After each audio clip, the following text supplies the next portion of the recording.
Madam, Sir, das Schiff liegt vor New Eden vor Anker. Ein Beiboot steht zu Ihrer Verfügung.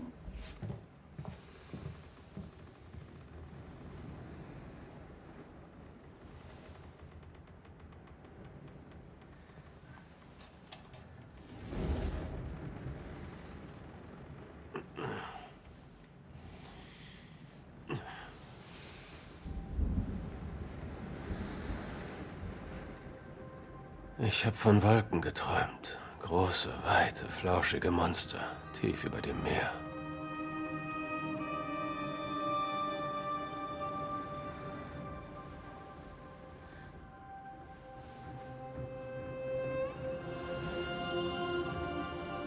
Ich träumte vom Abgrund in den dunkelsten Weiten des tiefsten Ozeans.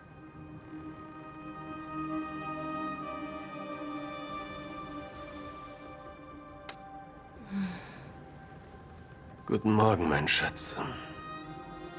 Und auch du, mein Geliebter. Sind wir in Neuengland?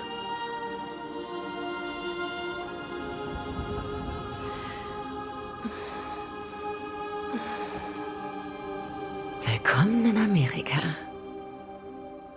Irgendetwas beunruhigt dich. Der Brief von Charles. Wieso? Dieser Geist muss sehr gefährlich sein, denn sonst würde er ihn selbst vertreiben. Dann muss er eben doppelt zahlen. Ich meine es ernst. Die Sache ist sicher nicht einfach, wenn der Reverend selbst Hilfe braucht. Red, mach dich auf alles gefasst. Ich werde vorsichtig sein, Herrin Duarte.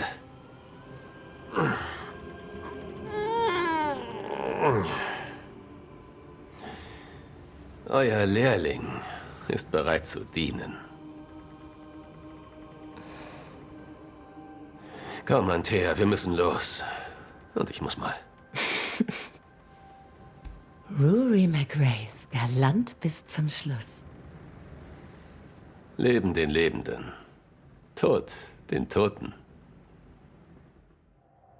Da wäre zum Beispiel unser Liebespaar Antea und Red. Die besten Verbanner, die ich je kennenlernen durfte. Das Leben gehört den Lebenden, heißt es. Und Tod den Toten. Doch so einfach ist es nicht. Seit Anbeginn der Menschheit verweilen die Toten auf der Erde. Ob tot oder lebendig, wir sind komplexe und emotionale Wesen. Die Fesseln, die uns binden, sind zahlreich und verworren. Seit wir denken können, kämpfen Verbanner darum, diese Fesseln zu lösen. Der Tod ist belanglos. Er ereilt jeden von uns. Was einem wirklich Angst machen sollte, ist die Frage, ob man danach in Frieden ruhen wird. Ich, Charles Davenport, sollte es wissen. Die Heimsuchung von New Eden hat mich zu Tode erschreckt. Ich wünschte, ich hätte meine Freunde nie gebeten, herzukommen, den Fluch zu brechen.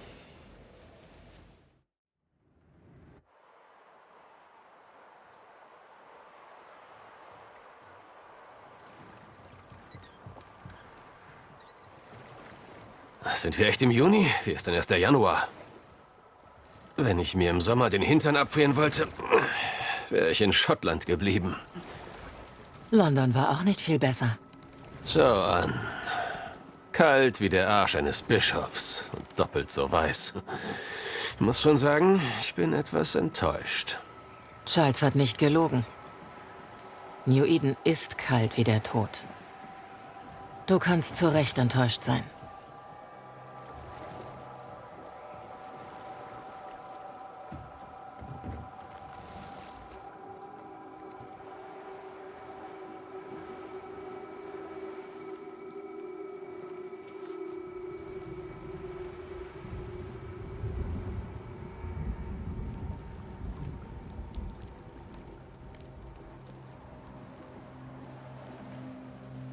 Ich hoffe bloß, er ist in der Taverne. Mit einem heißen Grog. Oder zwei.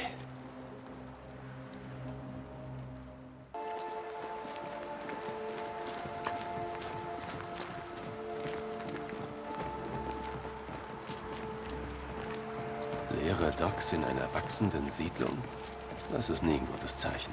Alles verfällt. Sitzen die Honoratioren nur faul herum? Ist es nicht genau das, was Stadträte tun? In der Stadt müssen wir uns vielleicht aufteilen, um mehr Gebiet abzudecken. Du kannst dich auf den besten Schüler verlassen, den eine Verbannerin haben kann. Mal sehen, ob du dich an deine Ausbildung erinnerst. Packst du's? Ja, doch.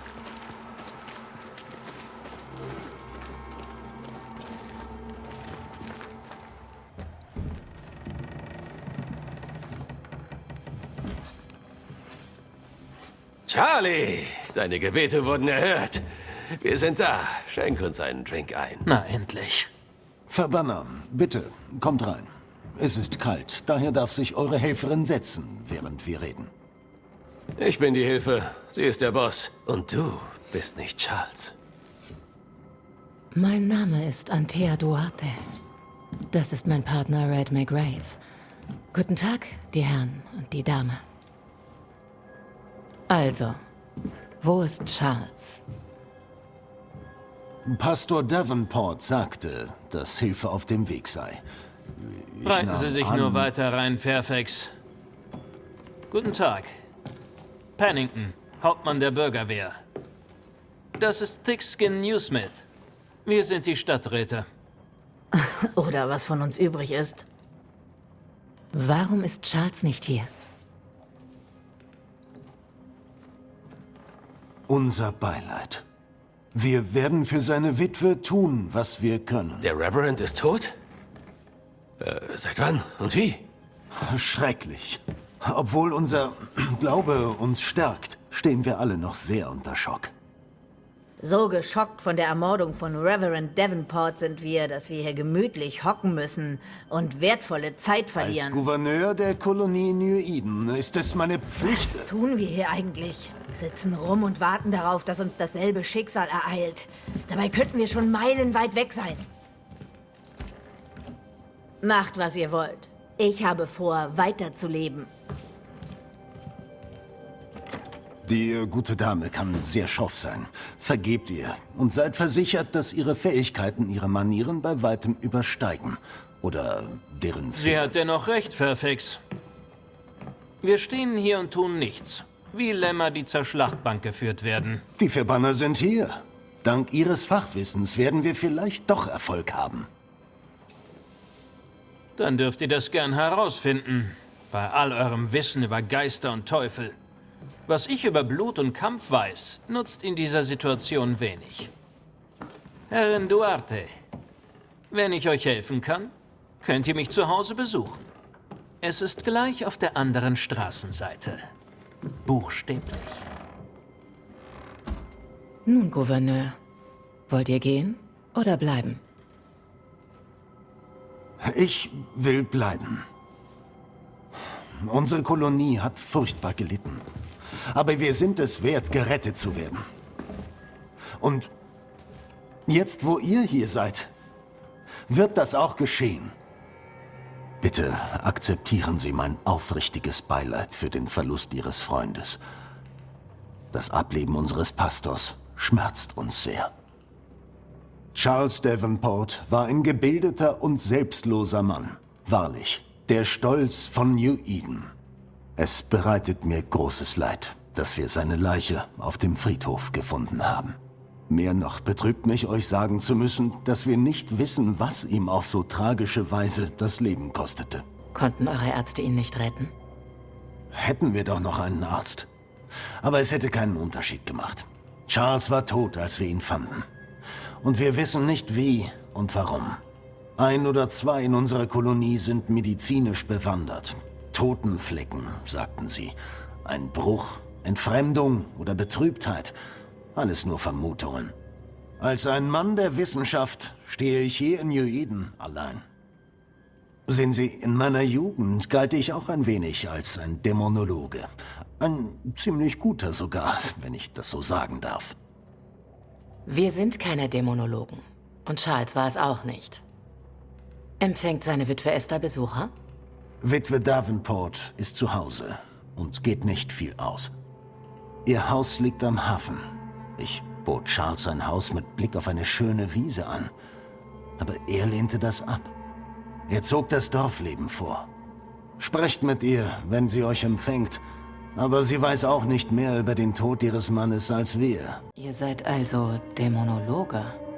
Das bin ich. So wie es mein Vater vor mir war. Glaube und Wissenschaft sind unsere beiden Kompasse. Sie liefern ein tieferes Verständnis der Geheimnisse Gottes grüner Erde und derer, die sie bedrohen. Und was haben euch eure Kompasse über den Fluch gesagt? Sie haben mir gesagt, dass Reverend Davenport besser für die Lösung unseres Problems geeignet ist als ich. Deshalb seid ihr hier. So war es abgesprochen. Ich werde für die Kolonie stehen, als moralische Autorität, sagte ich. Als Anker und Fels, wenn Charles und seine Verbanner den Fluch aufheben, sagte ich. Vielleicht dürfen wir euch im Rat fragen. Bitte tut das, Madame. Denn ich würde euch nur zu gerne helfen. Warum ist die Stadt so leer? Von allen, die nicht gestorben sind, sind wir die wenigen, die geblieben sind. Auch wenn sich unsere Gründe dafür unterscheiden, so haben doch alle Verbliebenen im Angesicht des Unglücks großen Glauben und Mut bewiesen. Diejenigen, die fort sind. Wohin gingen sie? Nach Boston, entlegene Siedlungen, irgendwohin, überall hin. Obwohl, wie ihr vielleicht wisst, die Straßen wegen des Wetters unpassierbar sind. Manche glauben, dass der Weg durch den Düsterwald die Erlösung liefert. Ich glaube das nicht. Ich glaube, wir müssen unsere Stellung halten. Was könnt ihr mir über den Fluch sagen? Ich sage euch, schon seit vielen Monaten leiden wir schwere Not. Und es wird immer schlimmer. Zuerst gab es die Pest und Krankheiten. Dann kamen die Albträume. Dann kam der Wahnsinn. Und am Ende kam der Tod. Und der Tod bleibt. Aber ehrlich gesagt, halte ich das Wetter für den schlimmsten Fluch. Dieser nicht enden wollende Winter lastet schwer auf uns. Schlimmer noch, er hält uns hier gefangen. Was wusste Charles über ihn? Was hat er herausgefunden? Tragischerweise konnte ich seine Ermittlungen noch nicht mit ihm besprechen. Und sein Tod verwehrt mir jetzt diese Möglichkeit. Unser verstorbener Freund Charles stand vor einer Herkulesaufgabe und hat sich ehrenvoll daran versucht. Ich fürchte, dass ihr mehr leisten müsst. Unser Vertrag steht. Wenn ihr dem zustimmt, dann steht unser Vertrag in der Tat. Für Charles. Gut. Für Charles. Ich habe persönlich veranlasst, dass für euch das alte Schulhaus vorbereitet wird. Ich bin hier, wenn ihr mich braucht.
Antea. Red.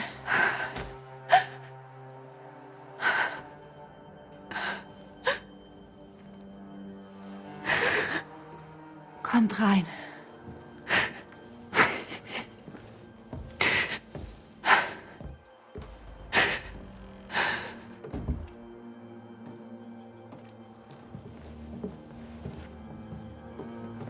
Ich schlief kaum aus Angst, ihr würdet nicht kommen. Ich bin ratlos. Würde Gott mir überhaupt erlauben, euch in diese dunklen Zeiten hineinzuziehen?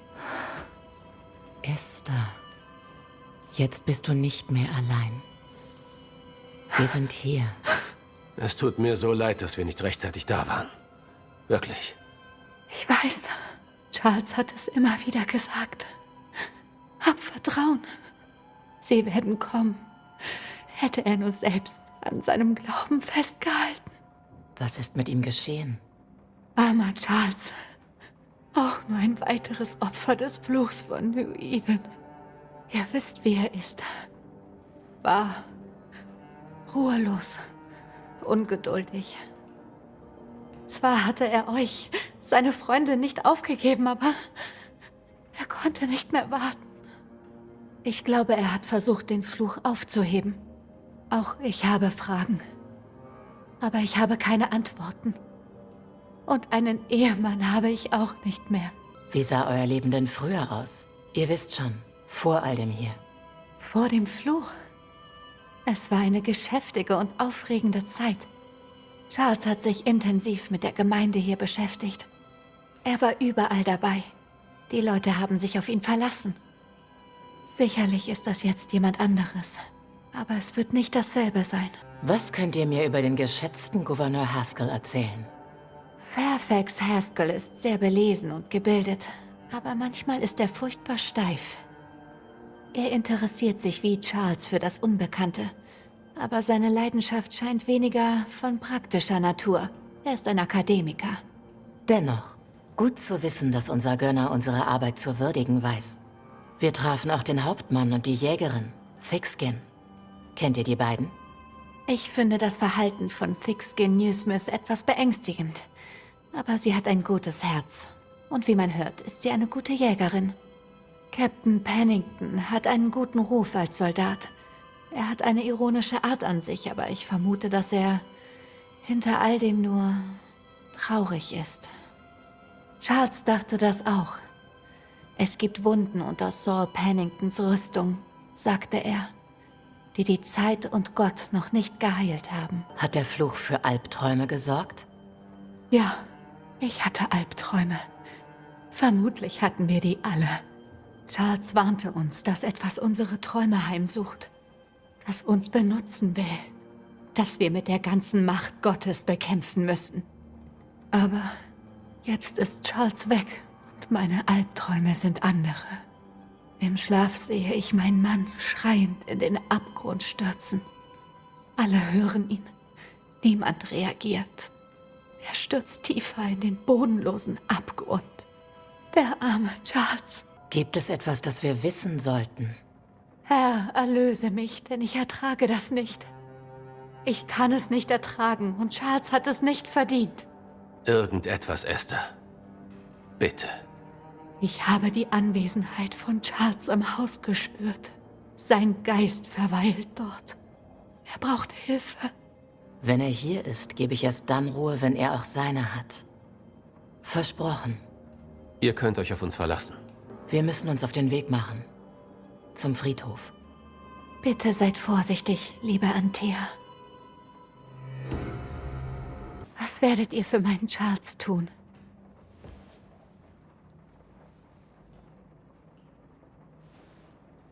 Wenn er da ist, finden wir ihn. Dann fragen wir ihn, was er von uns will. Muss ich ihn auch sehen? Zuerst müssen wir herausfinden, was passiert ist. Danach werden wir sehen. Dann fangen wir besser an. Die Zeit könnte unsere Feindin sein.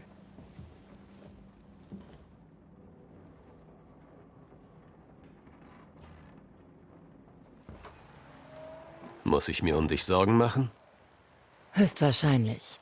Aber ich werde meine Arbeit trotzdem machen. Wir sind hier, um Charles zu helfen. Also werden wir das auch tun.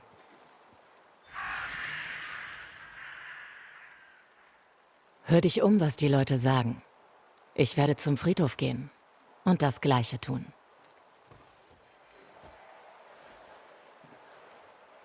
Sei vorsichtig.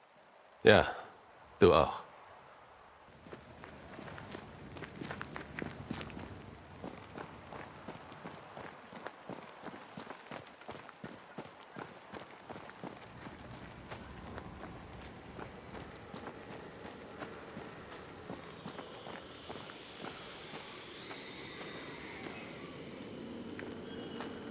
Eine Erinnerung klingt hier nach. Vielleicht kann ich sie sichtbar machen. Hinter jeder Spur steckt eine Geschichte.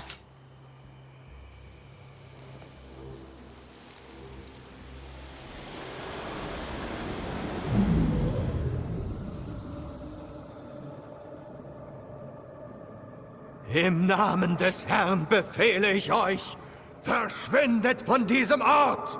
Ihr habt mir nichts zu befehlen, Geistlicher. Wer seid ihr, Geist? Zeigt euch! Gut, wenn ihr so höflich fragt. Wer seid ihr? Ich bin alles, vor dem ihr euch je gefürchtet habt. Hinfort mit euch! Ihr habt keine Hülle, keine Ketten, keinen Daseinszweck! Nein, aber ihr auch nicht.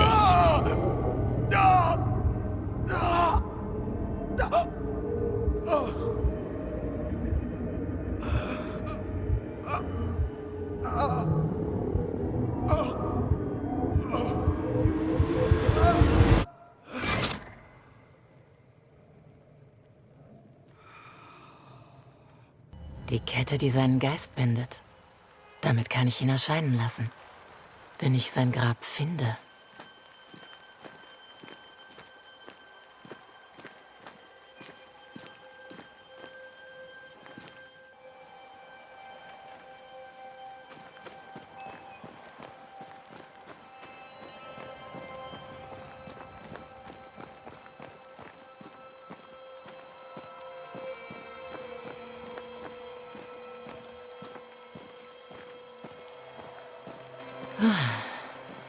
Da bist du ja.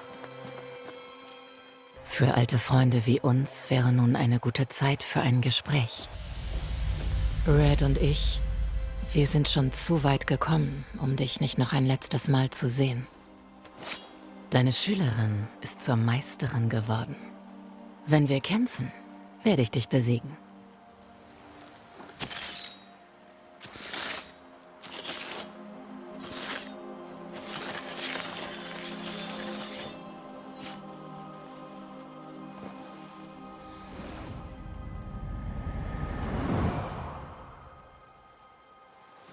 Komm schon, Charles. Komm zu mir.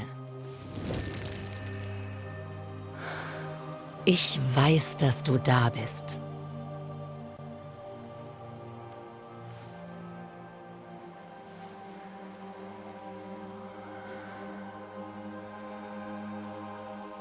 Ich weiß, dass du da bist. Du kennst mich, Geist. Ich möchte nur reden. Esther macht sich Sorgen.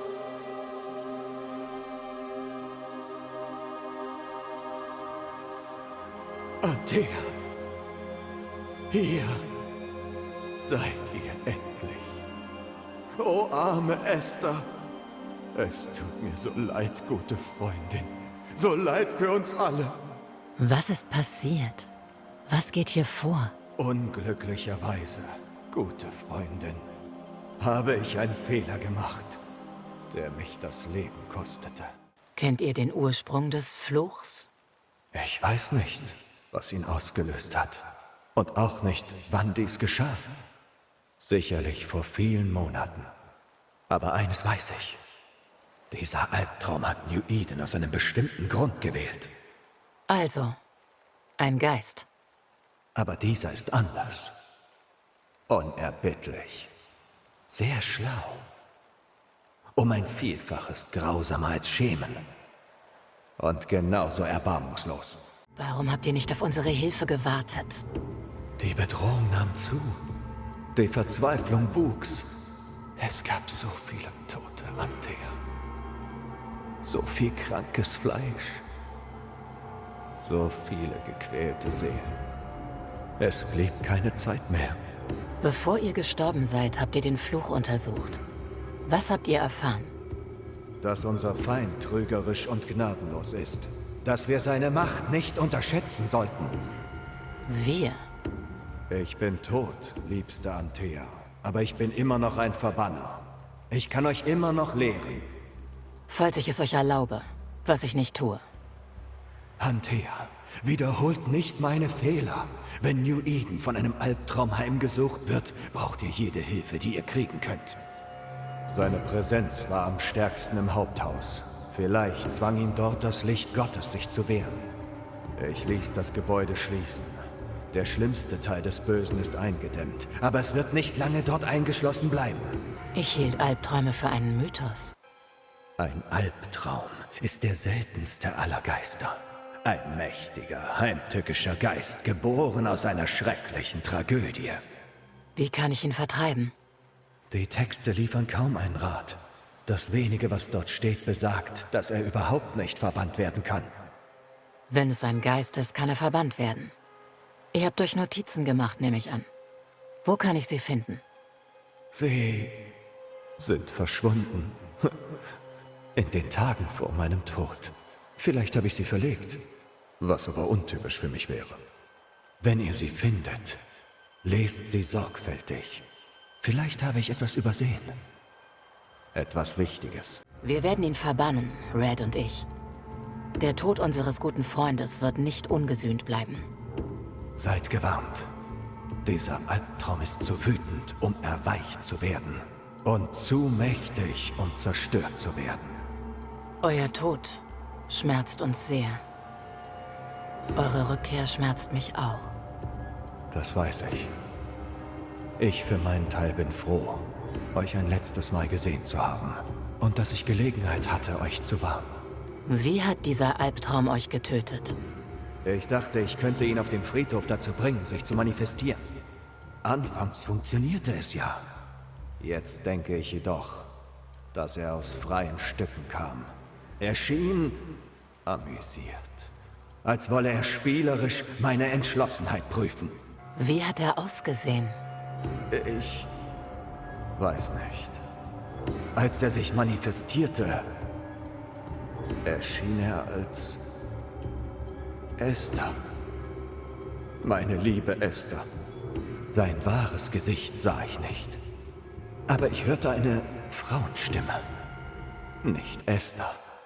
Jemand anderes. Sie lachte. Ich spürte ihren Blick. Mein Herz erstarrte. Ich starb. Dieser Geist ist pure Rache. Der Geist von jemandem, dem furchtbares Unrecht widerfuhr. Ich habe eure Warnung vernommen. Ihr könnt gehen. Nein, ich muss bleiben. Esther braucht meinen Schutz. Und auch meine Schäflein brauchen mich. Ihr wisst, wie es läuft. Und dass ich das nicht zulasse. Ich bin immer noch ich selbst, Antea. Ich werde stärker werden. Ich kann euch helfen. Euer Hunger wächst, je länger ihr Esther heimsucht. Das wisst ihr. In diesem Fall nicht. Ich bin Reverend Charles Davenport, euer Freund und Mentor. Ihr kennt mich. Ihr wisst, ich bin ein guter Mensch. Ich kannte euch. Ihr wart ein guter Mensch. Jetzt seid ihr ein Geist, und das werde ich nicht dulden.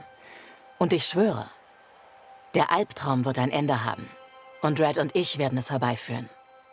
Charles Davenport war ein guter Mann und ein ausgezeichneter Mentor. Und ihr eine gute Schülerin, obwohl ihr sehr streng mit euch selbst wart. Das konnte ich euch nie austreiben. Hat das Leben euch seitdem besänftigt? Das Leben hat mich gestählt.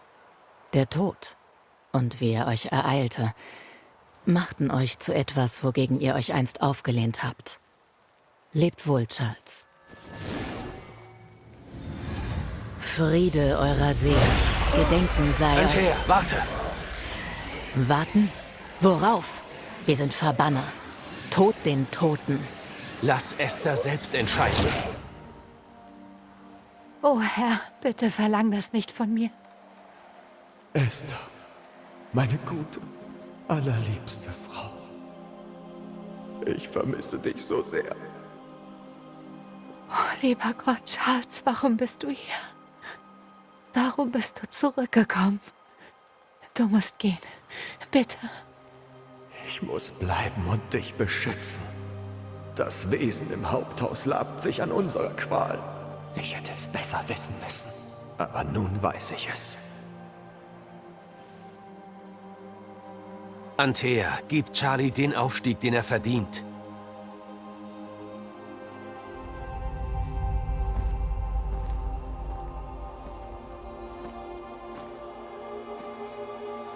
Charles Davenport, ihr habt keinen Grund zu bleiben. Geht, lasst Esther in Frieden trauern.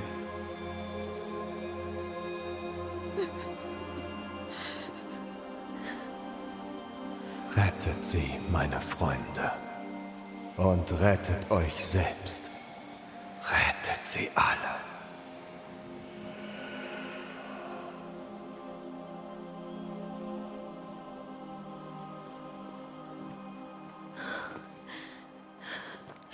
Ich bringe Esther nach Hause. Ich werde es tun. Die Frauen können plaudern.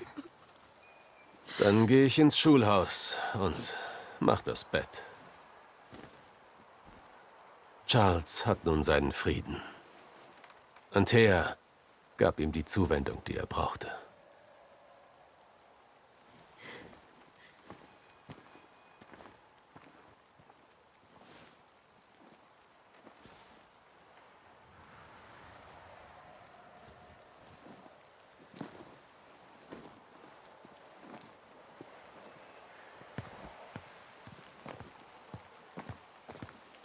Mein Charles, was glaubt ihr, wo er jetzt ist?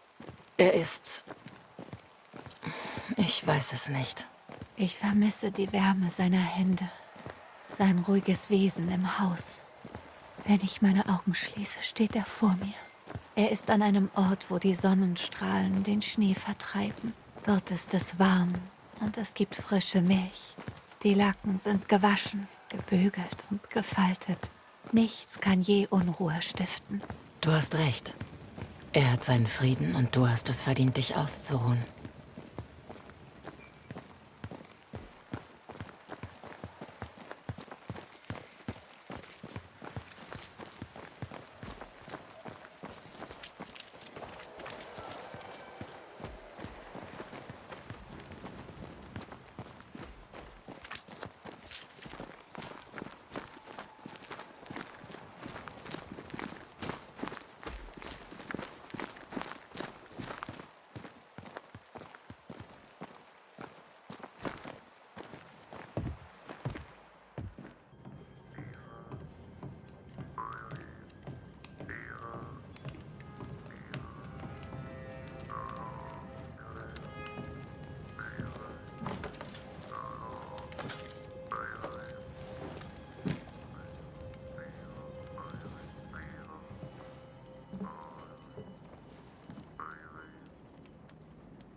Wir haben das Richtige getan. Charles war unser Freund.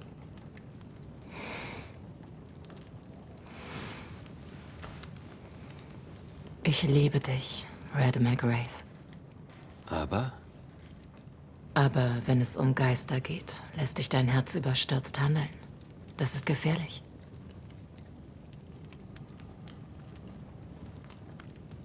wolltest du wirklich gerade Charles verbannen? Charles hätte dasselbe für deinen Geist getan. Oder meinen. Hoffentlich hätte er zumindest kurz innegehalten. Charles war ein guter Mann.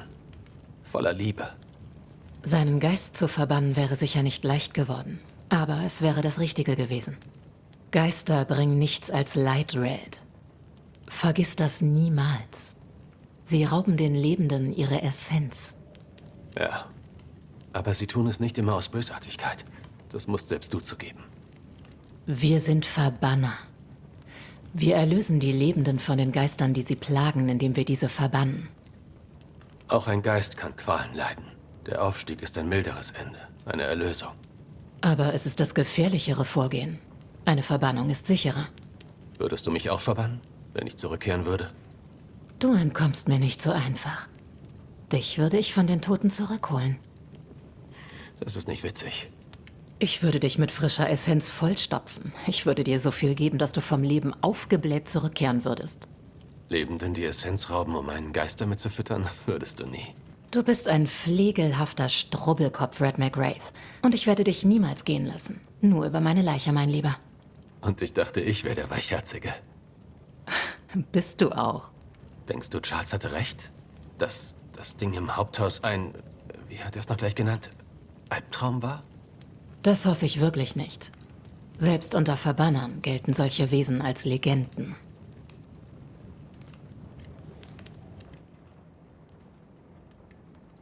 Wir sehen morgen weiter. Jetzt wird geschlafen. Es war ein furchtbarer Tag.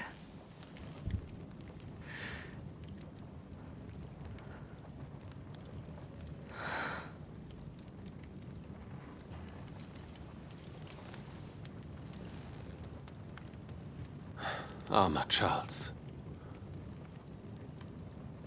Arme Esther. Arme Esther.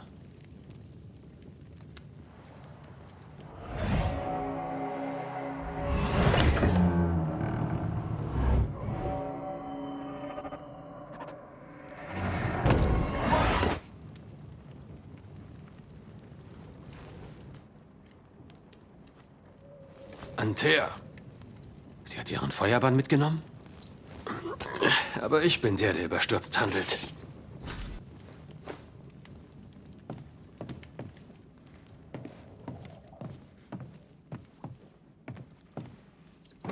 Wo bist du? Du wirst kaum im Haupthaus sein, oder?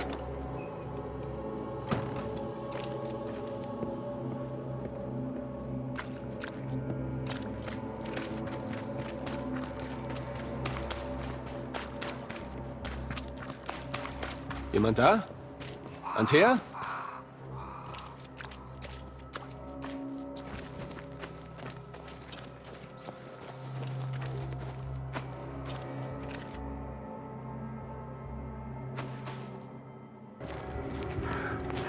Drei blinde Mäuse, drei blinde Mäuse. Schau, wie sie laufen, schau, wie sie laufen. Schau, wie sie laufen, Red. Schau, wie sie laufen. Schau, wie sie...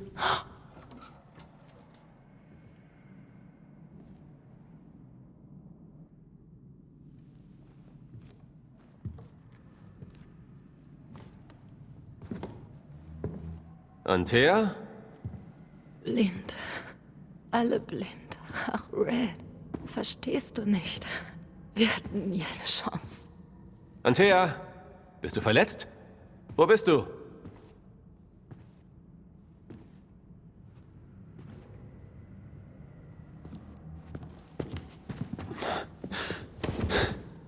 Ich bin da, Liebling.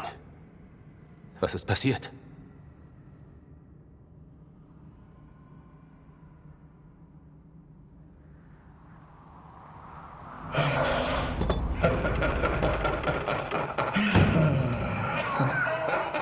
Ich bin da, Liebling. Wie kitschig. Zeig dich!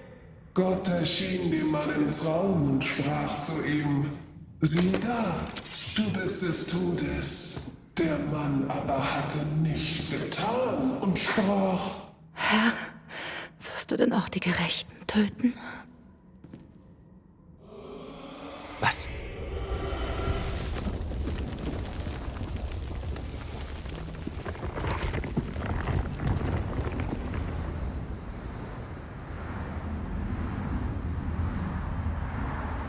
Wirst du die Gerechten töten?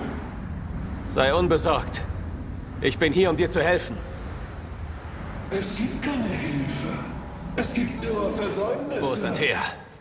Was hast du mit ihr angestellt? Teufel nochmal, Lady. Wenn du ihr auch nur ein Haar gekrümmt hast. Du klammerst dich an die Liebe. Ein Narr bis ans Ende. Es gibt keine Liebe. Nur Schändung.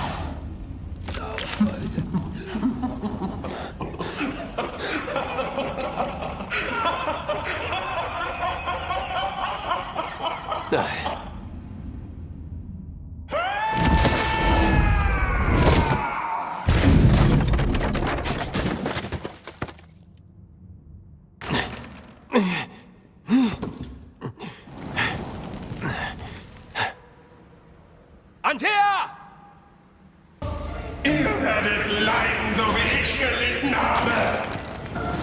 Wir wollen dir helfen.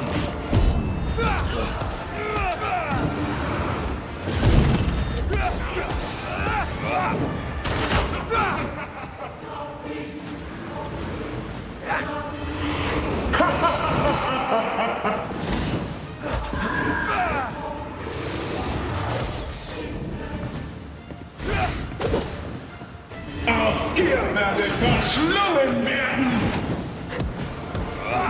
Wir wollen nur mit dir reden.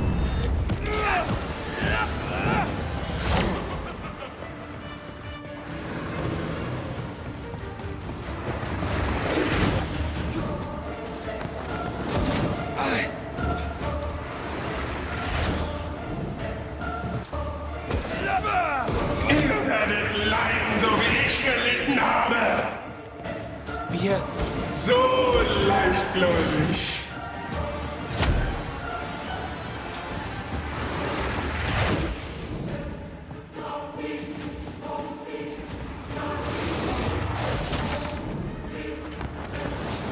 Mir kann kein Leid zugefügt werden.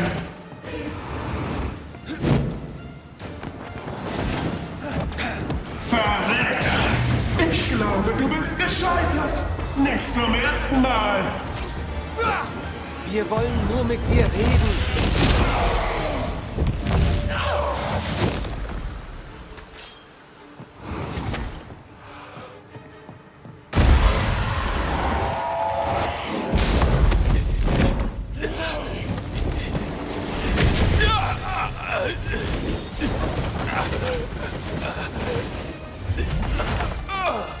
Wo ist Antea? Wenn du hier auch nur ein Haar gekrümmt hast, werden... Wirst du was? Ihr zu Hilfe kommen? Es gibt keine Hilfe. Es gibt nur... Vergeltung. Lass ihn los! Wie rührend. Du verlangst nach deinem Mann. Du glaubst, du liebst ihn. Tust du aber nicht. In den Tiefen deines Herzens gibt es keine Liebe. Nur Verrat. Ich biete dir einen Tausch an. Er bleibt und du gehst und behältst dafür dein Ich Leben. verhandle nicht mit Geistern. So ein kluger Kopf. Und doch denkst du mit deinem dümmlichen Herzen, du bist schwach.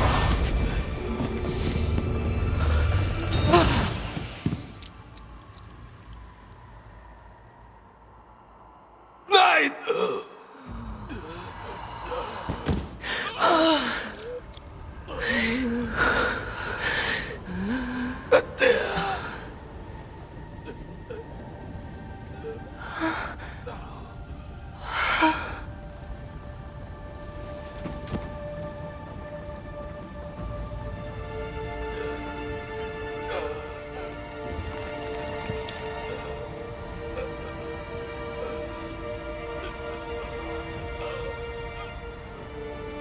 Wirst du ihr zu Hilfe kommen? Jetzt, wo alles verloren ist?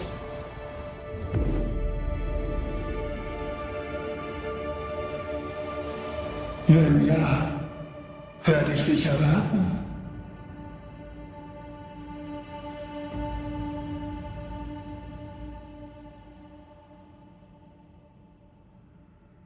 Der eiskalte Ozean ließ seine Trauer zu einem Eiszapfen gefrieren, der sein Herz durchbohrte.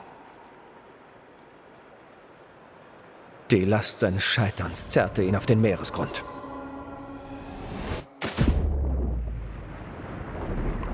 Jenseits der Zeit, in der Dunkelheit ertrinkend, sprach er ihren Namen.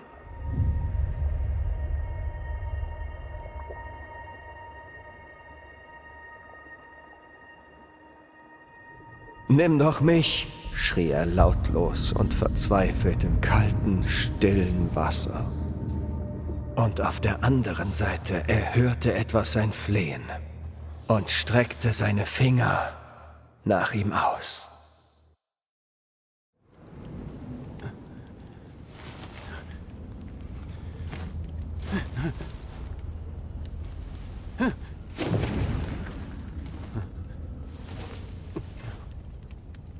Lass sie gehen. Nimm mich. Lass sie los.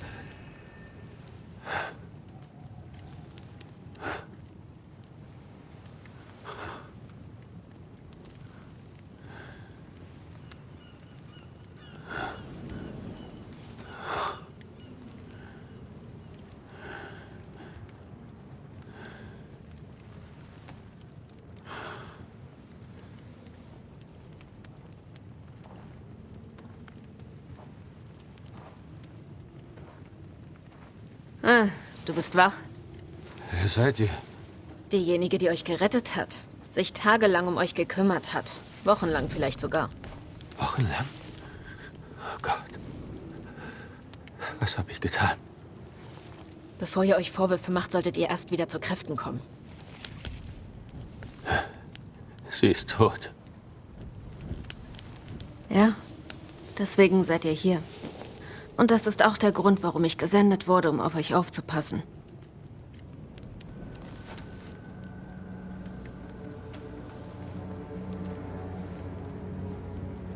Wer seid ihr? Es kommt mir vor, als wären wir uns schon mal begegnet, aber das kann nicht sein. Als würden wir uns schon ewig kennen. Aber wie? Ihr seid verwirrt. Das ist normal. Ein Nachtmar hätte euch beinahe getötet. Ihr habt eure Liebste verloren. Und jetzt pflegt euch eine Hexe gesund. Hexe? Eine Hexe. Man nennt mich Seeker.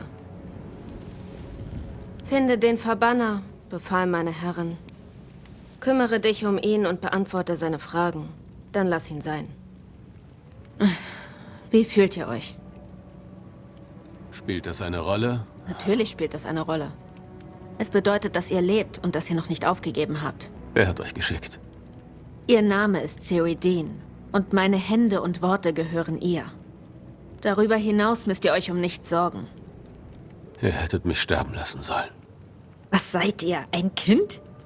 Lernt man jetzt etwa Selbstmitleid in der Schule für Verbanner? Dieser Albtraum, wie er zu mir sprach.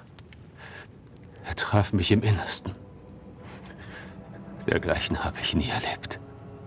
Wenige haben das. Und noch weniger können noch darüber berichten. Was hat einen so mächtigen Geist hierher gelockt? Wer weiß das schon?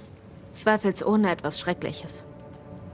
Ein Freund sagte mir einst, das größte Unrecht gebiert die größte Wut. Er wollte uns wohl warnen. Ein unumstößliches Gesetz. Ihr habt weise Freunde. Was soll ich jetzt tun? Wie soll ich das allein schaffen? Ihr seid nicht allein. Habt Vertrauen. Ich würde euch mehr verraten, wenn Ciri mehr gesagt hätte. Ihr müsst Vertrauen haben. Das ist nicht, was ich wollte. Nicht so.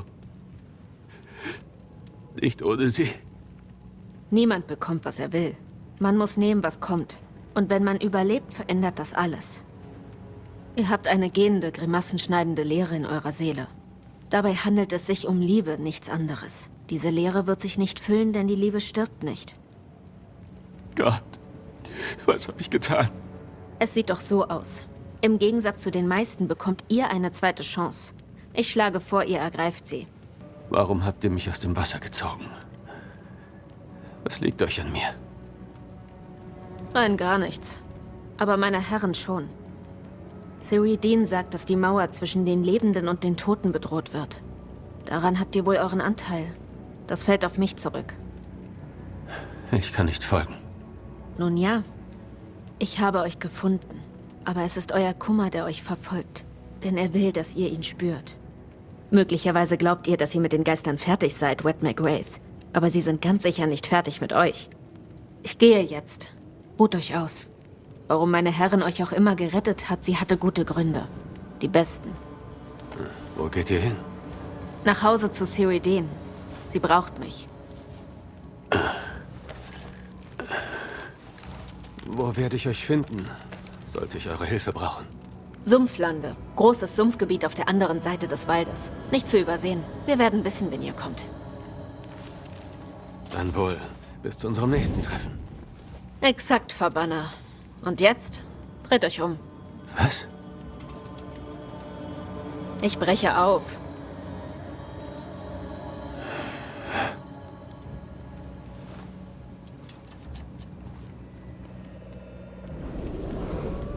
Was zum...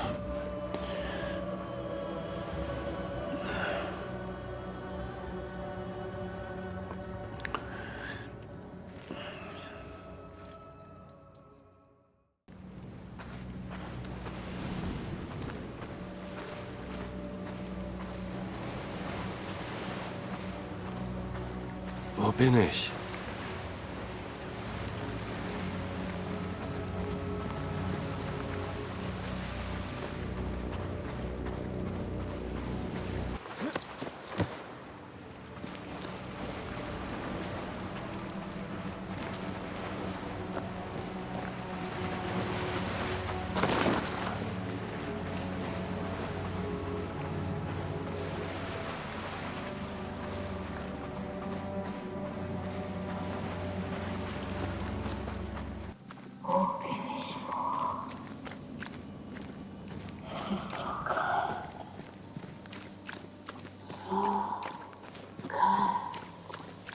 Hallo? Antea? Oh Gott.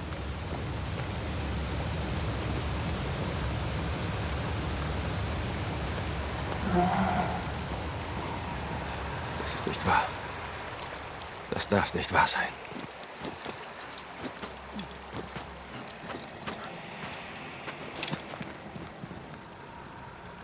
Antea!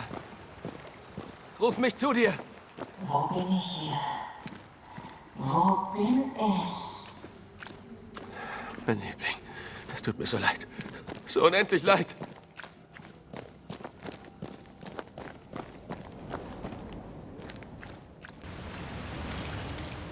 Hier, Liebste, ich bin hier.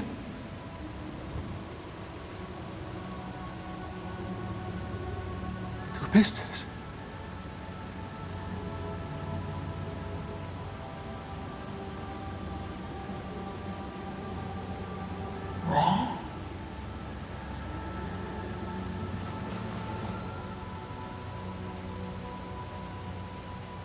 Nein!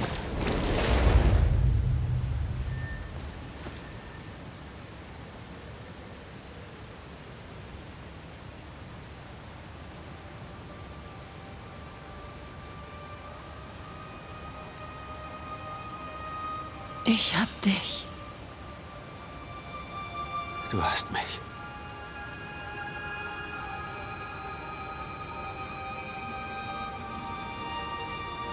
Komm her.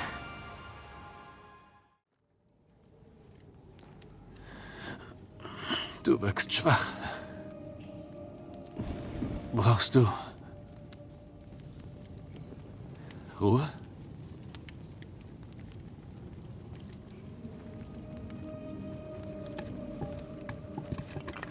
Ich bin völlig leer.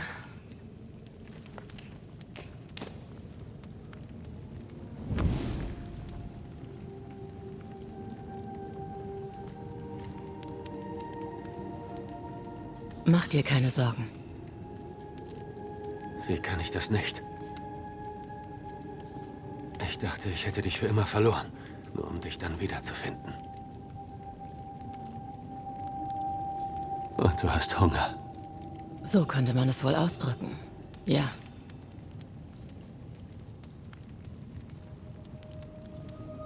Was kann ich tun?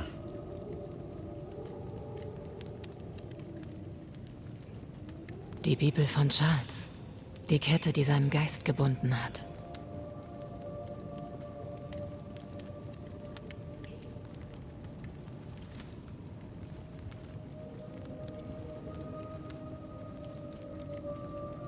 Es befindet sich etwas Essenz darauf.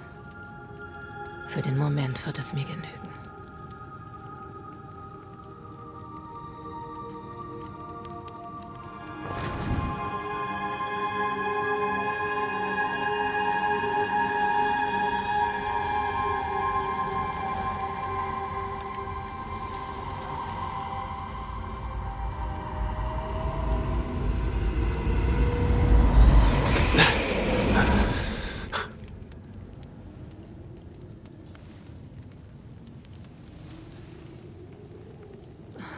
Das habe ich gebraucht.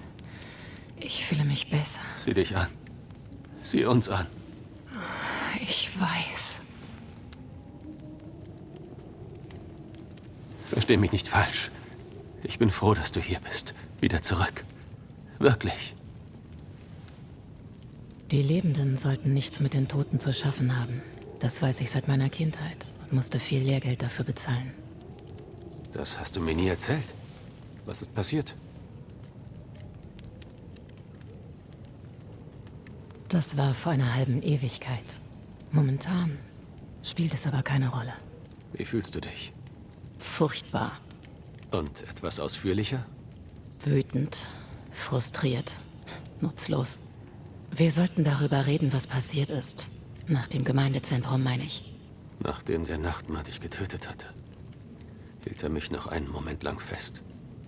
Hat mich verhöhnt. Und mich dann fallen lassen. Ich dachte, die Felsen würden mich aus dem Leben reißen. Stattdessen stürzte ich in den kalten Ozean. Ein Teil von mir wollte dort bleiben. Ich glaube, da habe ich dich gespürt. Ich erinnere mich an die Verzweiflung in deiner Stimme. Ich habe nach dir gerufen. Lang, oft. Ich habe gegen die Wellen angekämpft, bis sie mich ans Ufer spülten. Ich wachte in einer Höhle auf. Eine junge Frau namens Sika hatte mich gerettet. Eine Hexe in Ausbildung. Das erzählte sie mir voller Stolz. Ihre Herrin hatte ihr aufgetragen, mich zu versorgen. Hexen zeigen sich nur selten. Interessant, dass uns eine geholfen hat. Ich finde, wir sollten nach New Edentown zurückkehren. Das finde ich auch. Um mich zu befreien, müssen wir meinen Körper befreien, glaube ich. Ich lehne es ab, so zu sein. Ich kann es nicht ertragen. Es tut mir so unendlich leid, Liebste. Wie kann ich helfen? Ich bin ein Geist. Du ein Verbanner. Ich werde dich nicht verbannen. Das kann ich nicht. Antea, ich habe dich sterben sehen. Das kannst du nicht von mir verlangen. Wenn ich es wollte, hättest du gar keine andere Wahl. Aber es ist nicht, was du willst, oder? Nicht bevor ich Rache genommen habe. Nicht bevor der Nachtmar besiegt ist. Von dir und mir. In der Schule hast du noch gescherzt, mich wiederbeleben zu wollen. Ist das überhaupt möglich? Ja, mit dem Ritual der einfachen Wiedergeburt. Es ist äußerst kompliziert und sehr gefährlich. Aber ich könnte es versuchen, oder? Du könntest es mir beibringen und ich könnte dich wiederbeleben. Red, das ist ein altes Ritual. Es erfordert viel Macht und Essenz. Jede Menge Essenz. Wir reden hier von Menschenopfern. Von Mord. Vielleicht könnten wir es dennoch in Betracht ziehen. Wenn es auch nur die geringste Möglichkeit gibt, dich zurückzubringen, würde ich sie ergreifen. Es ist ein finsteres Ritual, Red. Es führt einen in Versuchung. Und wenn ich daran denke, dich wieder zu umarmen, bin ich auch versucht. Könnte ich dich aufsteigen lassen? Das wäre die unkomplizierteste Lösung, aber nicht die einfachste. Warum? Mein Körper ist meine Fessel. Und der gehört dem Nachtmar. Im Gemeindezentrum, bevor er mich fallen ließ, hat er mich geradezu aufgefordert, zurückzukommen. Er ist so hinterlistig wie mächtig. Und wird ihn nicht so einfach rausrücken. Was sollen wir dann tun? Wenn wir nach New Edentown zurückkehren wollen, müssen wir zunächst mehr über unseren Feind in Erfahrung bringen. Charles meinte, dass Nachtmare nicht ohne guten Grund in Erscheinung treten. Ja. Wir müssen ein Rätsel lösen. Hexen treffen. Menschen suchen und Fragen stellen. Und dann werde ich diese Welt mit deiner Hilfe verlassen. Du hast mein Wort. Ich schwöre es dir, Liebste. Ruh dich aus. Du hast es nötig. Ich bleibe in der Nähe.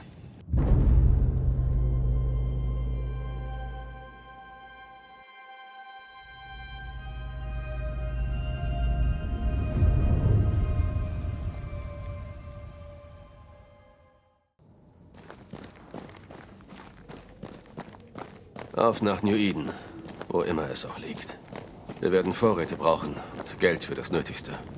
Wir schaffen das. Zusammen.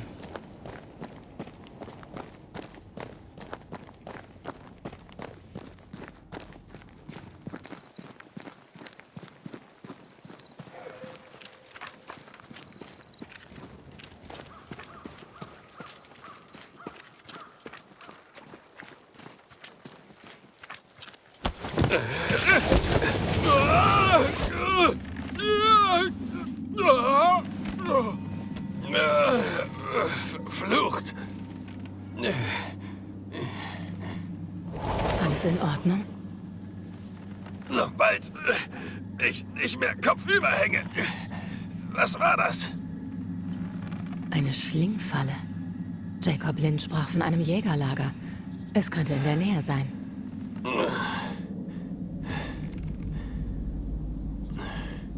Etwas ist hier. Was? Lebendiges?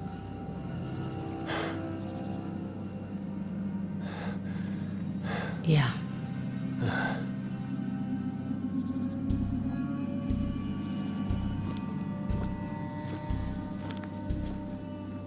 Na toll.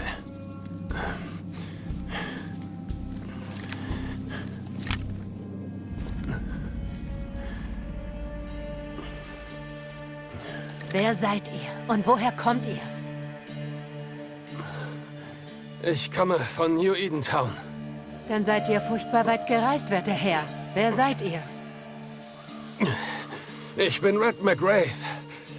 Die Stadträte von New Eden Town haben mich angeheuert.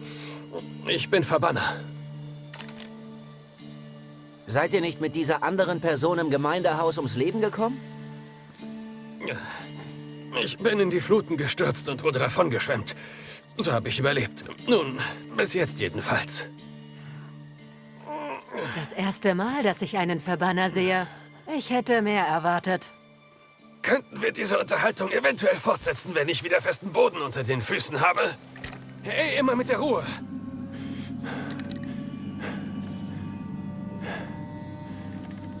Hört auf zu zappeln! Stillhalten, habe ich gesagt. Ich will sehen, wie ruhig ihr bleibt, wenn auf euch geschossen wird. Wenn das so ist, Verbanner, könnt ihr euch ja selbst aus der Falle befreien. Was? Wie? Nein, wartet! Unser Lager liegt unten am Hügel. Ich werde dort auf euch warten. Kommt zurück! Scheiße! Ich nehme an, du kannst mir nicht helfen, oder? Das war unterhaltsam. Schön, dich lächeln zu sehen. Warte. Da ist etwas. Was Lebendiges? Nein.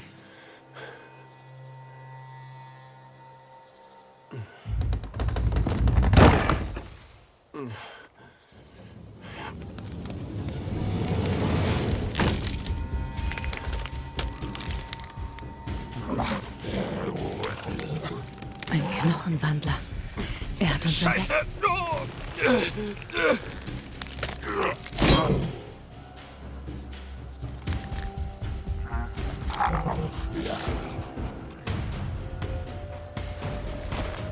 Du schaffst das!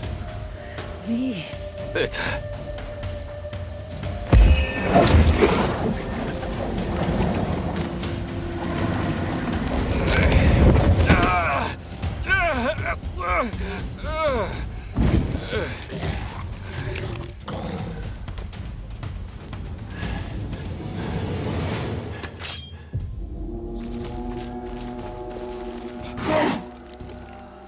Zeit für meinen Auftritt.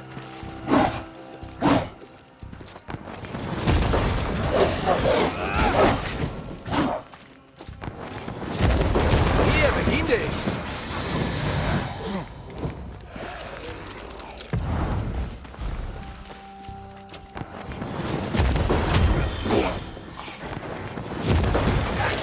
Pisst euch!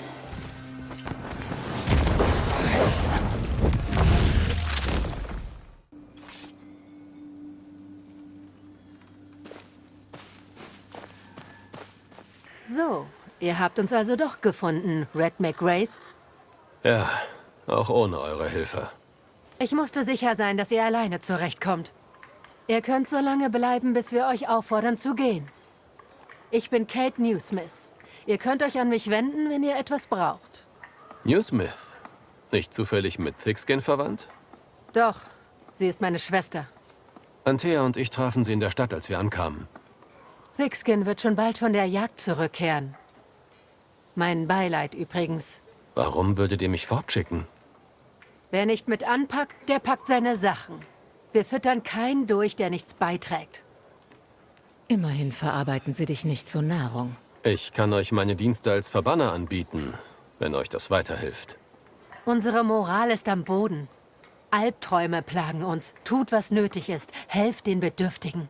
Wie ist die Lage in New Eden Town? Ich muss dorthin zurück. Ihr seid wahnsinnig. Es gibt keinen Weg zurück. Dort ist nichts mehr. Wahrscheinlich sind wir die Einzigen, die noch übrig sind. In New Eden Town herrschen jetzt nur noch Trauer, Krankheit und Tod. Einige von uns hatten Heimweh. Wir hörten ihr Geschrei im Wald. Sie kam nicht zurück. Da draußen lauert Böses. Die Leute träumen von einer mörderischen Bestie, die sie tötet, wenn sie das Lager verlassen. Es gab noch eine zweite Gruppe. Sie kam nie hier an. Einige glauben, die Bestie hätte sie erwischt. Wie ich sage, Wir sind vielleicht die Letzten. Schuld? Furcht? Sie mimt die Tapfere, aber ihre Augen lügen nicht. Wir haben noch eine leere Hütte. Ein Baum hat sie beschädigt, aber ihr könnt nutzen, was davon übrig ist.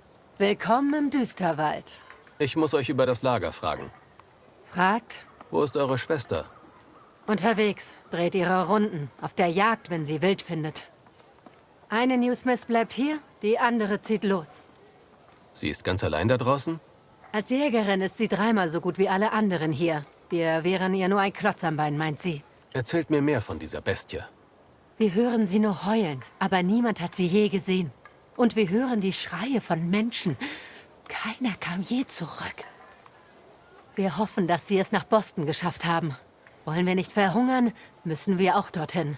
Aber in unseren Träumen sind sie tot. Geht es wirklich nicht anders?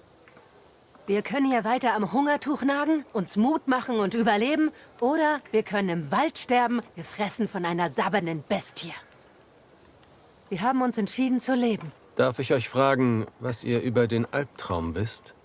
Ja, ich träume schlecht. Fürchterliche Albträume. Alle haben die. Wir Verbanner nennen die Kreatur, die das Haupthaus heimsucht, einen Albtraum. Eine Art von Geist. Von der übelsten Sorte. Sind sie das nicht alle? Die Stadt war verdammt. Meiner Schwester war das klar. Nach eurem Missgeschick war es Zeit für uns zu gehen. Eure schlechten Träume. Erzählt doch mal. Vielleicht liegt es am Hunger, vielleicht an der Angst. Aber wir scheinen alle denselben Traum zu haben. Einer Bestie, einem Wolf, der doch kein Wolf ist. Größer, merkwürdiger. Er heult und jagt im Schatten. Äußerst interessant. Aber eigentlich nur ein Traum. Meint ihr? Außer Thickskin kehrt niemand zurück, der das Lager verlässt. Könnte an der Bestie liegen. Deshalb bleiben wir nun alle hier. Dann gehe ich erst mal. Ruht euch aus. Ihr braucht eure Kraft, wenn meine Schwester zurückkehrt. Ich lasse euch holen.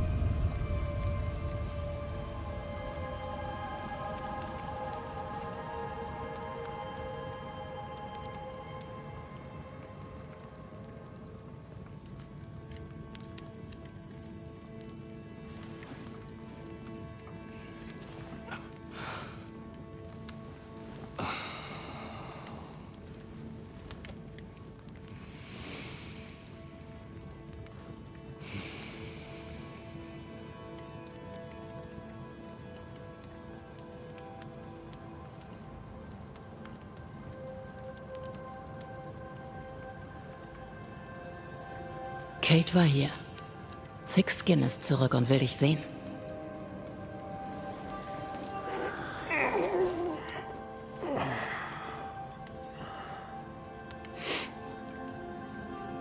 Warum hat sie mich nicht aufgeweckt?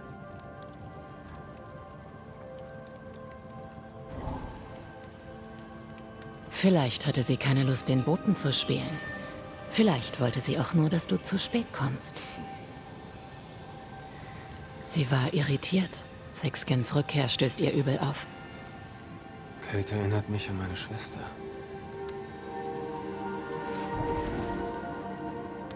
Eva. Der kleine Hitzkopf des Clan McGrath. Sie klebte entweder immer an mir oder machte Vaters Wachen das Leben schwer. Sie war so klein, aber so stark. Große Männer in schwerer Rüstung haben mir keine Angst gemacht. Sie war klüger als ich und gerissener. Bei unseren Übungsduellen hat sie mich jedes Mal geschlagen.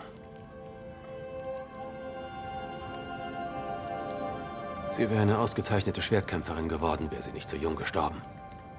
Ich habe meinen Bruder und meine Schwester nie kennengelernt. Was? Ist das denn ernst? Zwillinge. Meine Mutter schreibt, dass sie jetzt 8 Jahre alt sind. Das hast du mir nie erzählt. Du hast nie gefragt. Wie heißen sie? Was denn?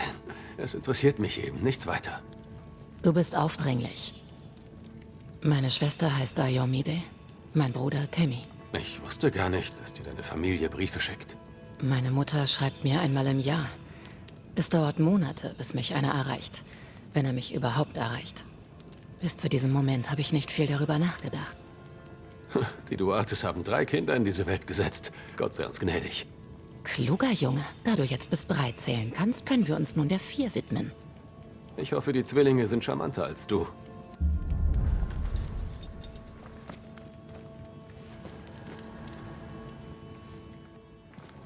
Kaum gebe ich einmal Anweisungen, sagst du den Leuten das Gegenteil, sobald du von der... Seht an, der halbherzige Erlöser, der uns zu retten ersucht. Ihr möget eintreten, o großer Heiland.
Entschuldigt, meine Schwester.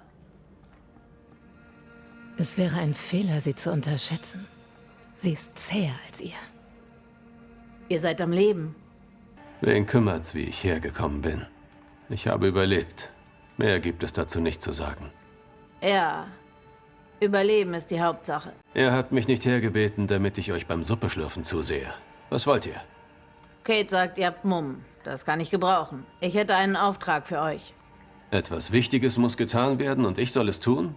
Kein Wunder, dass eure Schwester stinksauer ist. Kate mag davon träumen, sie hätte so ein dickes Fell wie ich. Aber Träume sind Schäume. Das jüngste Familienmitglied zu sein, ist oft schwer.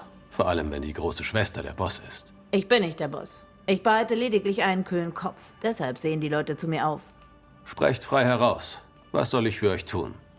Verbannt einen Geist, der nicht existiert. Die Leute hier glauben an Monster. Ihre Furcht macht sie schwach. Tötet die Bestie. Tötet ihre Furcht, dann kehrt ihre Stärke zurück. Furcht kann was Gutes sein. Wir haben nicht viel. Aber eine Flinte mit Schießpulver und Munition könnt ihr haben. Ihr wisst, dass der Fluch real ist. Warum also nicht auch die Bestie? Ach, die Bestie. Vermutlich ein Bär, vielleicht ein Wolf. Ein Hirngespinst, sonst nichts. Warum erlegt ihr sie nicht selbst? Weil sie nur glauben, das Monster sei tot, wenn ein Verbanner es getötet hat. Es ist ehrliche Arbeit. Ihr bezahlt mich natürlich. Ich werde euch bezahlen. Ihr habt mein Wort. Ich bin gespannt, wie das endet. Ich jage die Bestie für euch. Egal, was sie sein mag, sofern ihr mir eine kleine Frage beantwortet. Gut, schießt los. Woher dieser Name? Niemand nennt seine Tochter Thickskin. Mein Geburtsname bleibt besser vergessen. Thickskin ist viel passender. Na dann.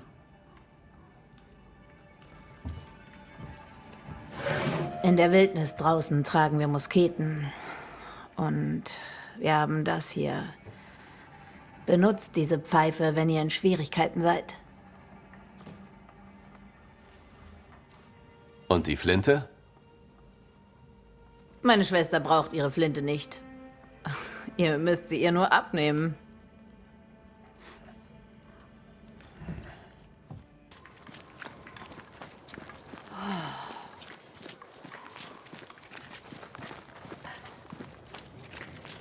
Habt ihr nichts Besseres zu tun?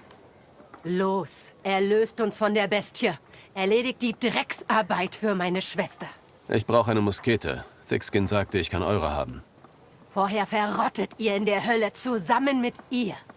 Könnte amüsant werden. Eure Schwester behandelt euch nicht als ebenbürtig. Es ist nicht leicht, die Jüngere zu sein. Stopp.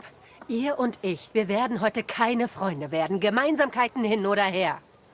Meine Muskete bedeutet Freiheit. Mit ihr kann ich überall hingehen. Ihr werdet mich nicht dazu bringen, sie euch zu geben.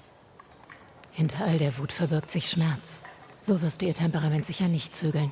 Ihr solltet euch an euch selbst messen und nicht nach der Anerkennung eurer Schwester gieren. Aber die ist mir wichtig. Ich leiste hier Großes, aber meine sturköpfige Schwester sieht es nicht. Für Thickskin zählt nur Kraft. Die Starken werden überleben und die Schwachen sterben. Sie hat euch ausgewählt, die Bestie zu jagen mit meiner Muskete. Das sagt doch alles darüber, was sie von mir hält. Ich gehe nur auf die Jagd nach einem Wolf oder einem Bären vielleicht. Ihr könnt euch ein andermal beweisen. Thickskin wünscht sich, dass die Bestie ein Wolf oder ein Bär sei. Heißt aber nicht, dass das wahr ist. Ohne Muskete werdet ihr sterben. Es tut mir leid. Ich wünschte, es ginge anders. Das sieht aber nicht so aus. Nehmt die Flinte, Verbanner! Nehmt sie und verschwindet!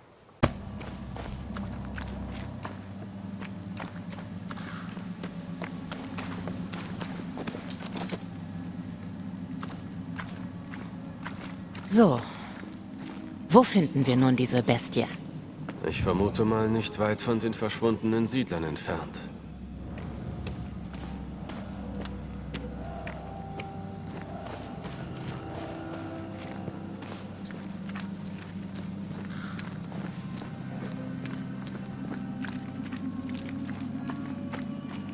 Ein ganz schön heftiger Erdrutsch. Kein Weg hinein. Oder hinaus.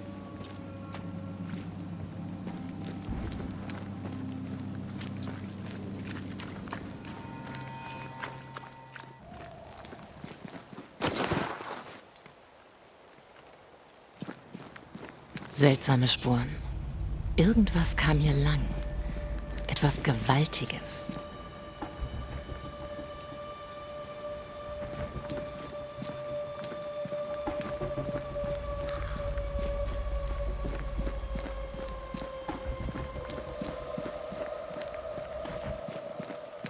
Scheiße, das ist übel. Die Jäger wurden zur Beute. Die Leichen wurden nicht gefressen. Sie wurden nicht wegen ihres Fleisches getötet. Das waren Schemen. Ihre Spuren sind hier überall. Wenn das so weitergeht, wird es in New England bald keine Wölfe mehr geben. Wie viel Wut muss in einem stecken, dass man ein ganzes Wolfsrudel auslöscht? Sehr viel Wut.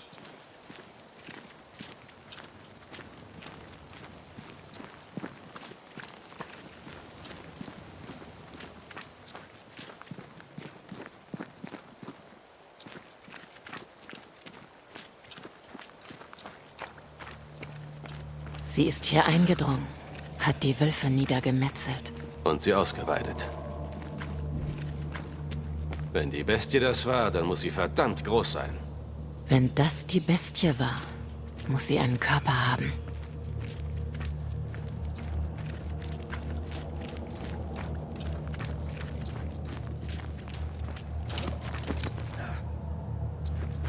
Nicht einmal die Welpen haben überlebt. Was könnte das getan haben? Rache. Fleischgewordene Rache.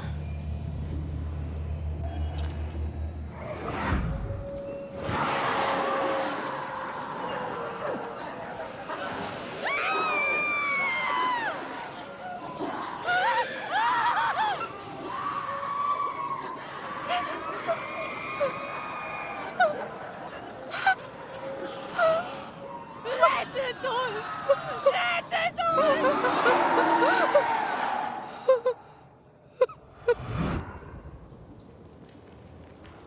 Was immer die Wölfe abgeschlachtet hat, sprach mit vielen Stimmen. Mehrere Geister in einem geborgten Körper. Könnte es sich um eine Geißel handeln? Ja, eine Geißel. Mächtig und äußerst wütend.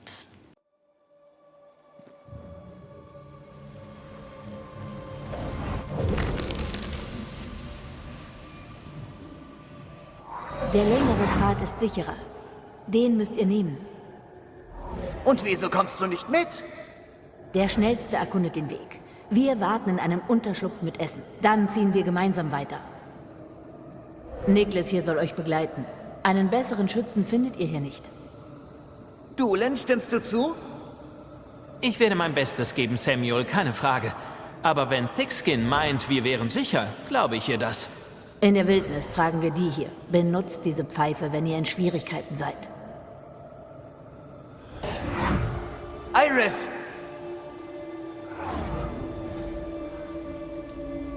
Dein Vater ist verletzt und kann nicht mehr laufen. Wir müssen rasten und die Wunde versorgen. Wir müssen Unterschlupf finden. Die kalte Nacht bringt uns alle um. Feuer lockt die Wölfe an. Genau wie diese verfluchte Pfeife. Die Wölfe sind bereits hier. Und wo bleibt Nicholas mit Hilfe aus Thickskins Lager? Wo bleibt unsere Erlösung? Wir rufen noch einmal um Hilfe. Thickskin wird kommen. Sie hat es geschworen. Die Pfeifen locken doch nur die Wölfe an.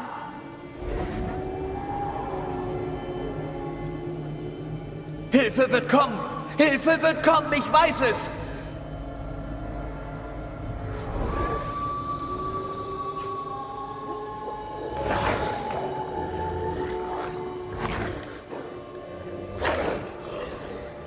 Möge Gott unserer Seelen gnädig sein. Die Jägerin hat uns getötet.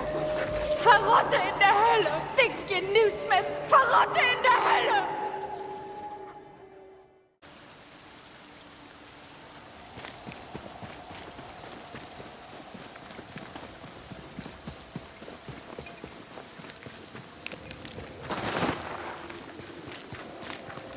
Die zweite Gruppe ist auf furchtbare Weise gestorben. Aber nicht durch die Geißel. Und doch muss es eine Verbindung geben.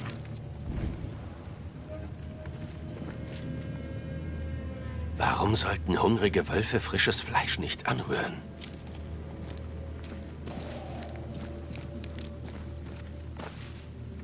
Diese Krallenspuren sind kleiner als die, die wir zuvor gefunden haben.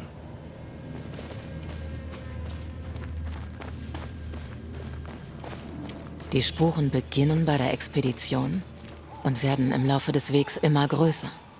Die umliegenden Bäume wurden von einer großen Kraft angezogen. Die Bestie hat sich aus den Schemen der toten Siedler gebildet. Hier ist es passiert. Die Siedler waren zahlreich. Die Geißel wird verdammt groß sein.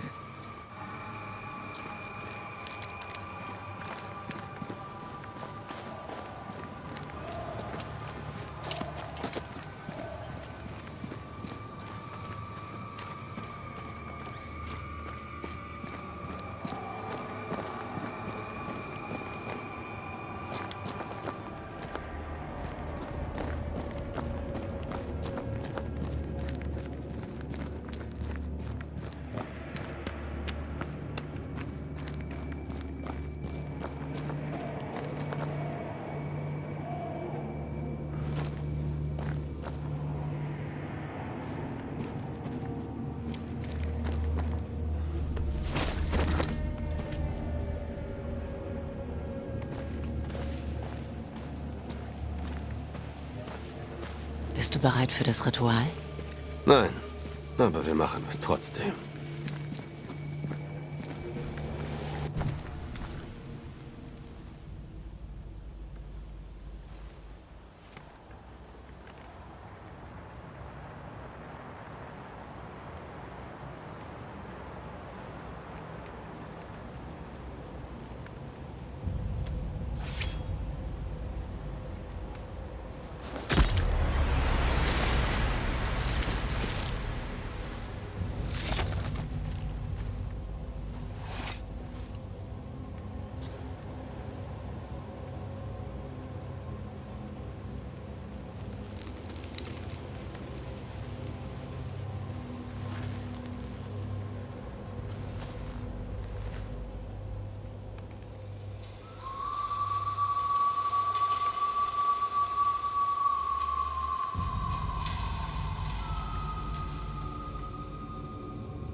sah. Komm raus, wo immer du bist. Na los, zeig dich. Red.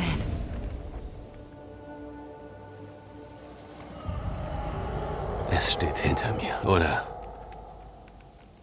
Ja. Natürlich.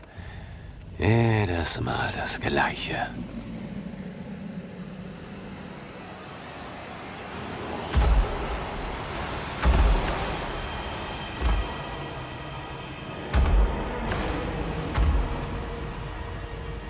Na, du bist auf jeden Fall zu groß, um ein Wolf zu sein. Eine Geißel. Gestaltgewordene, mörderische Wut. Wir wollen dir kein Leid zufügen. Wir wissen über die Wolfspfeife Bescheid. Die Pfeifen, die dir Thickskin gegeben hat. Oh, Scheiße!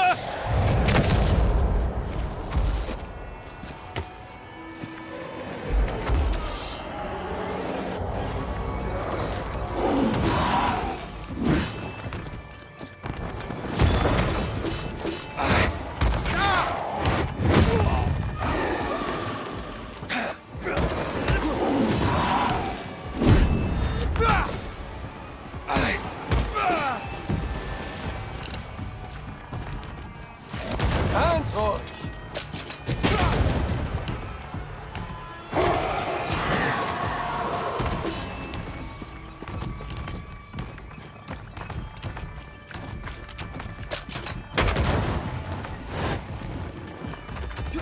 Du bist nicht gerade flink, was?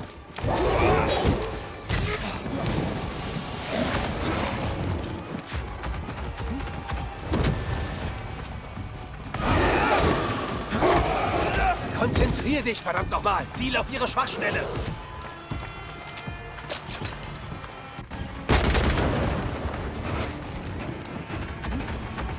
Du bist nicht gerade flink, was?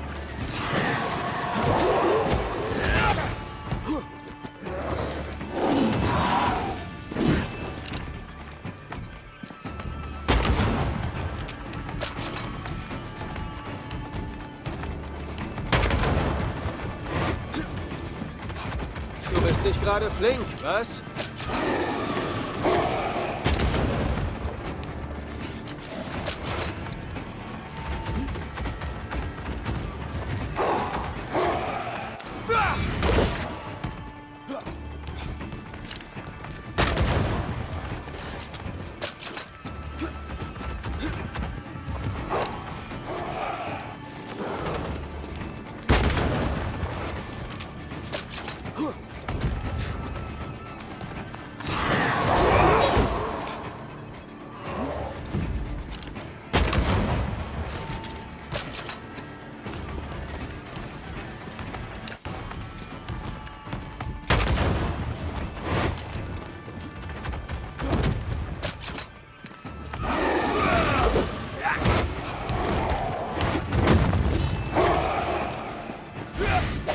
Das hat gar nichts gebracht. Warum hat das nichts gebracht?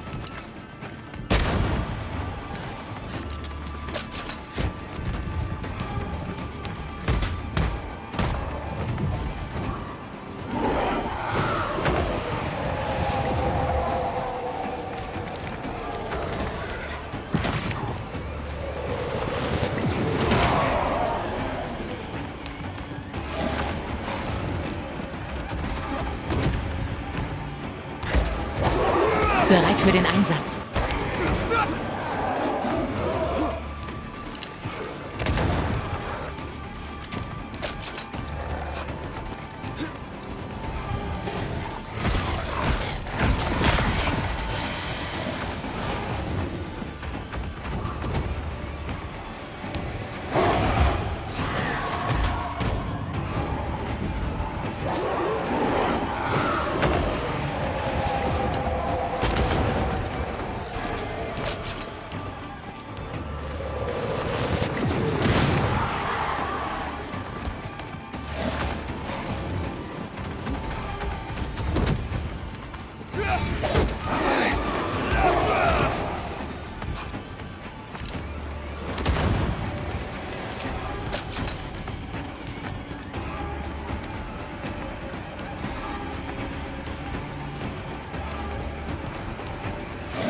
nicht dir helfen?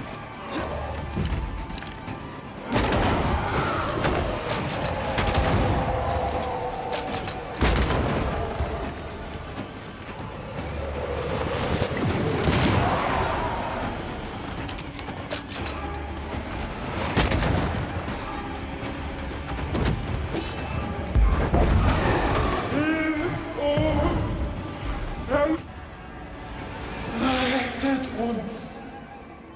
Rettet uns!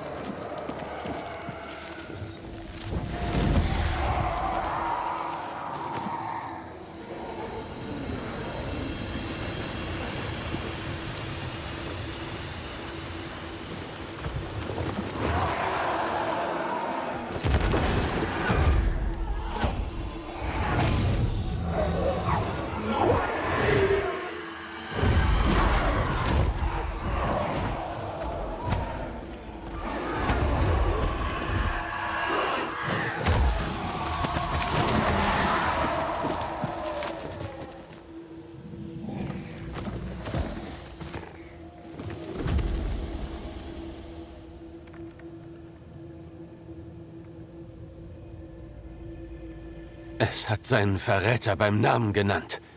Es war nicht Thickskin. Es war Kate. Ihren Namen mit nur einer Stimme gesagt. Mit ihrer Stimme. Der Stimme des Albtraums. Bist du dir sicher? Absolut sicher. In dieser Kreatur verbirgt sich ein Teil meines Mörders. Rettet uns! Rettet uns! Thickskin und Kate, beide beschuldigt. Gibt's in diesem verdammten Wald überhaupt jemanden, der unschuldig ist? Dann war sie also echt? Diese Bestie? Wie konntest du mir auf meinen Streifzügen durch den Wald nur entgehen? Weil es nicht euch wollte, sondern eure Schwester. Ihr bleibt, Schotte. Ich kann euch noch gebrauchen. Ihr habt ihnen Hundepfeifen gegeben. Ihr habt sie zum Sterben geschickt. Hätten sie das Zeug dazu gehabt, hätten sie es geschafft. Und ich hätte auch von ihnen Gebrauch gemacht. Die Toten müssen nicht durchgefüttert werden. Die Schwachen sterben, damit die Starken überleben. Ihr habt sie in eine Falle gelockt. Es war eine Probe. So machen wir das hier. So funktioniert die Welt. Wir werden beobachtet. Von der Schwester.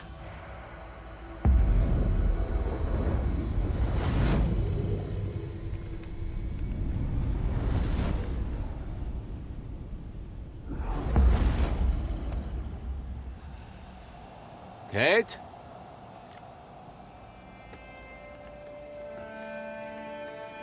Zeigt euch!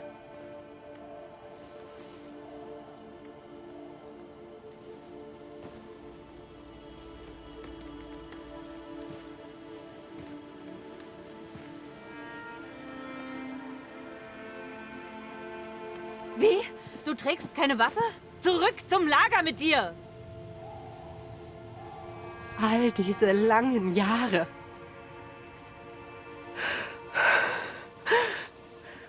All die langen Jahre wollte ich sein wie du.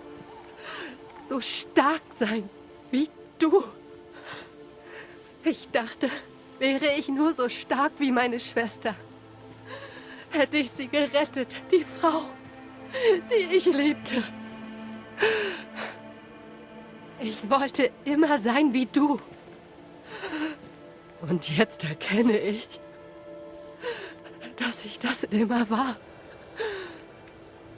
Kalt, selbstsüchtig, ein Gefühlskrüppel. Und die Frau, die ich liebte, musste dafür sterben. So viele Tote. Du hast sie auf dem Gewissen, so wie ich Deborah auf dem Gewissen habe. Sieh uns an, wir sind erbärmlich. Alles, was ich getan habe, habe ich getan, damit du überlebst. Du bist meine Schwester.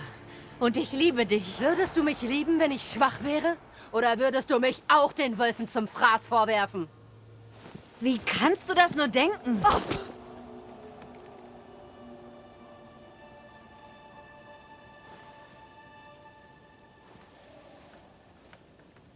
Weil wir es beide tun würden. Genug!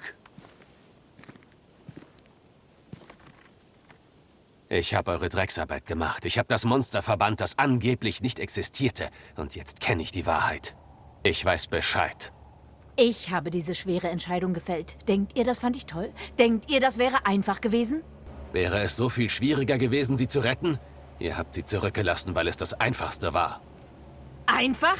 Seht euch um! Hier ist nichts einfach. Selbst für die Starken nicht. Und die Schwachen haben überhaupt keine Chance. Nein, besser sie sterben schnell, damit der Rest überlebt. Die Wölfe haben uns einen Dienst erwiesen. Besser werden einige gerissen, als dass alle verhungern. Auf makabre Art ergibt das Sinn. Was passiert jetzt? Könnt ihr den Leuten wirklich Hoffnung geben? Ich nicht. Ihr. Wenn sie hören, dass der Verbanner die Bestie getötet hat, werden sie vor Hoffnung überschäumen. Wenn wir bei dieser Geschichte bleiben. Vertraut ihr eurer Schwester? Könnt ihr euch auf sie verlassen? Habt ihr Angst vor ihr? Wen kümmert es, was ich fühle? Ich kenne die Wahrheit. Ohne Thickskin Newsmith würden wir alle verhungern. Die Bestie sprach mit vielen Stimmen. Eine davon habe ich, schon einmal gehört. Die Stimme aus der Kirche. Antias Mörderin. Euch, Kate, warf sie Verrat vor. Kümmert euch um euren Mist, Verbanner, und ich kümmere mich um meinen. Das Ding hat nichts mit mir zu tun. Sie spricht die Wahrheit, aber das tat die Bestie auch. Es hat sie nicht grundlos angeklagt. Euer Tagebuch ist nicht vollständig verbrannt. Ihr habt es gelesen? Wie könnt ihr es wagen? Ihr habt eine Frau geliebt. Sie starb. Ihr tragt die Schuld noch immer mit euch. Wollt ihr die New Eden deshalb verlassen? Ihr seid mit der Frau, die ihr geliebt habt, nach New Eden gekommen. Sie starb. Ihr seid noch hier, oder nicht? Sie hat Angst. Sie schlägt um sich nicht der Finsternis in ihrem Herzen stellen zu müssen. Seht euch doch um! Diesen Fluch habt ihr euch selbst auferlegt. Es ist an mir, ihn zu brechen. Vielleicht sind sie noch nicht bereit. Gebrochene Herzen brauchen Zeit zum Heilen. Falls sie jemals heilen. Tuschelt ruhig. Ich bereue nichts. Der Fluch traf uns und nur ich erkannte die Bedrohung. Ich habe gehandelt. Und nun bin ich es, der handeln muss. Und ihr werdet beide leben. Lang genug, um eure Schuld anzuerkennen. Und vielleicht sogar zu vergeben.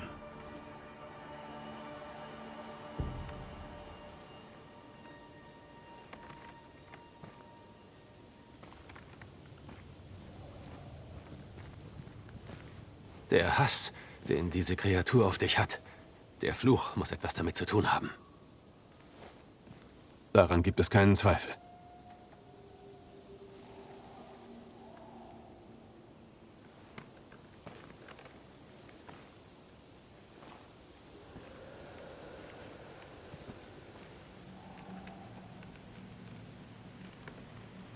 Bist du hier? Meine Liebste, wenn du mich hören kannst, ich...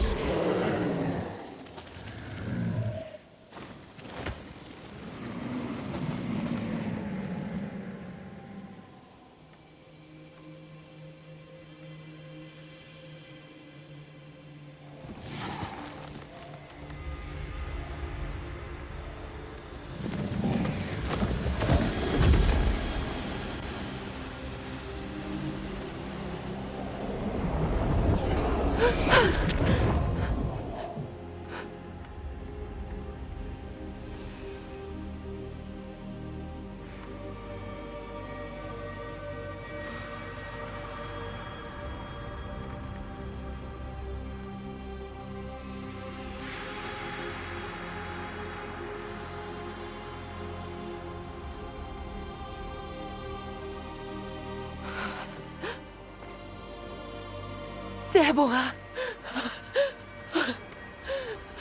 Vergib mir! Oh, bitte vergib mir!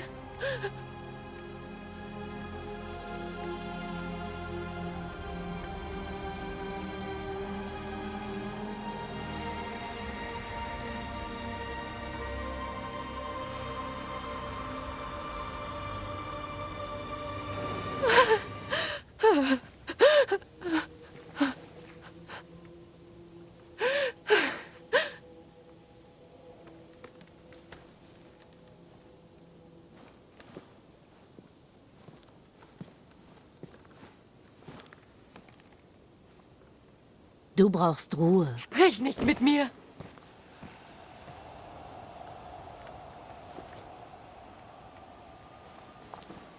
Eure Bezahlung, Verbanner. Erstickt daran.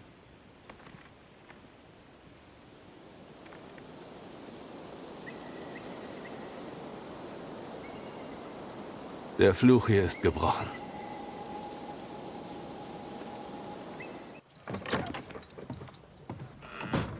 Was macht ihr denn hier? Ich glaub's ja nicht. Ihr seid zurück? Wieso? Euch auch einen guten Tag, Thickskin. Wie stehen die Dinge seit unserem letzten Plausch? Möchtet ihr hören, dass alles in Ordnung ist und wir euch das verdanken? Nun, nichts ist in Ordnung. Und ja, das verdanken wir euch. Kate ist weg. Wohin? Wieso? Wir hatten Streit, haben uns gemeine Dinge an den Kopf geworfen. Sie ging in den Wald. Bringt sie mir doch zurück. Ich habe nicht die Zeit, ihr nachzujagen.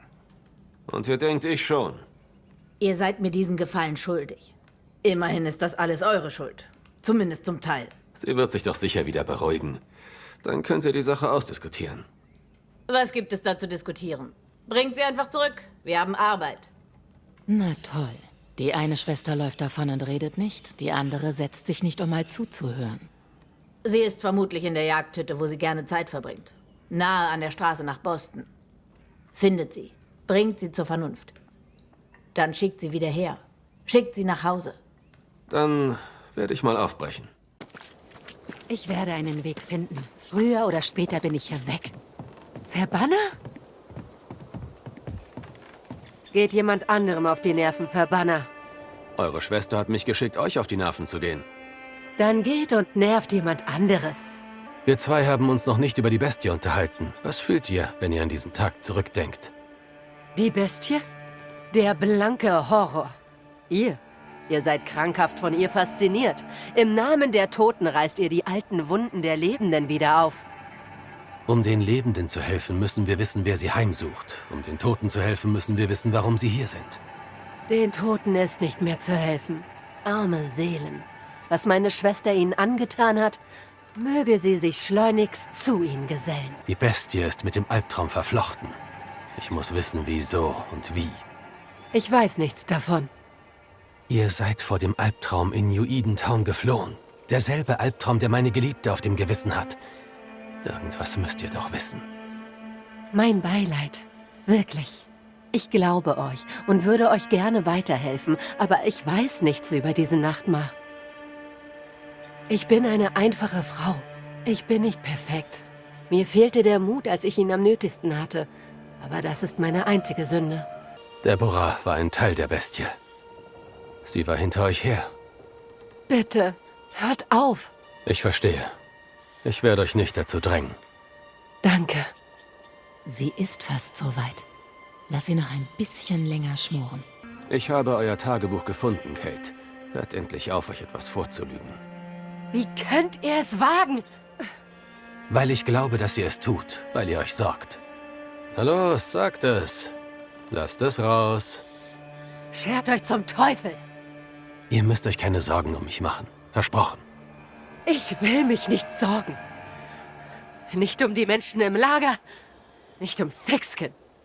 Ja, aber das tut ihr. Und das solltet ihr auch. Solange ihr euch zuerst um euch selbst kümmert. Also, was wollt ihr jetzt tun? In Ordnung. Wenn ich soweit bin, kehre ich zurück. Aber sie muss zurücktreten. Und, das könnt ihr sagen, ihr Geheimnis ist nicht mehr meines. Verstanden. Ich werde es ihr ausrichten. Alles.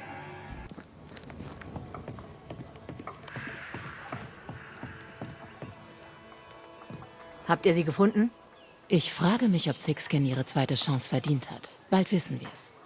Kate ist in Sicherheit. Sie ist bereit, ins Lager zurückzukehren. Unter einer Bedingung. Ihr müsst euren Posten räumen.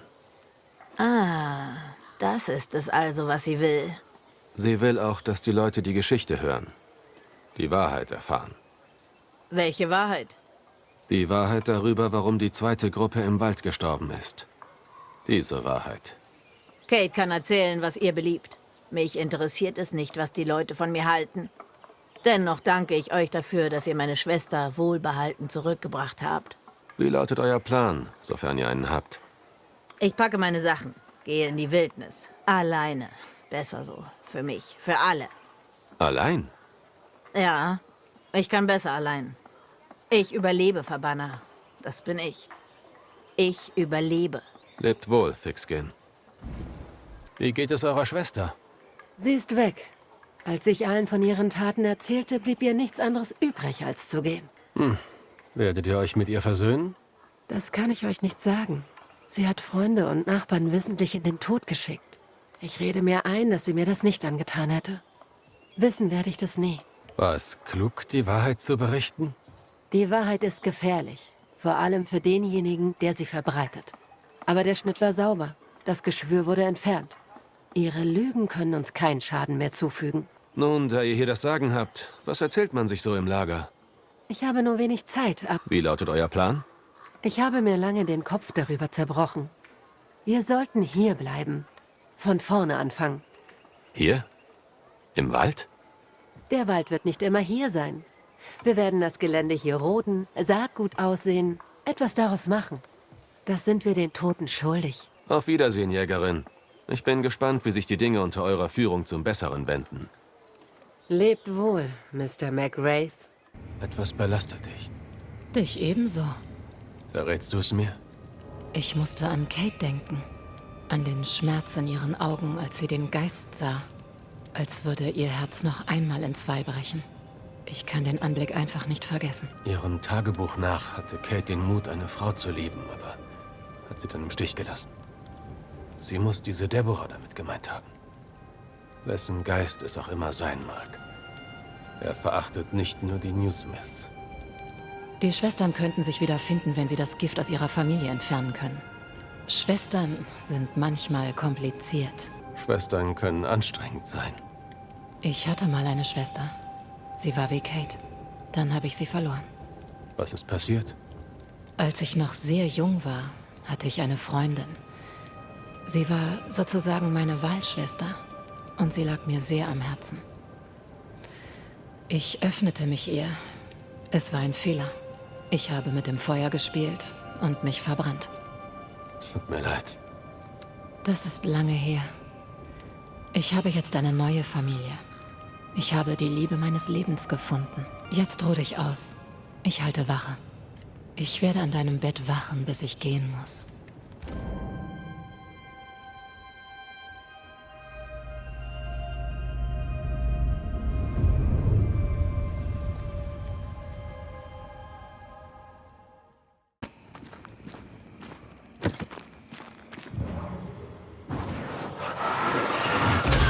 Besser als jede Kanone.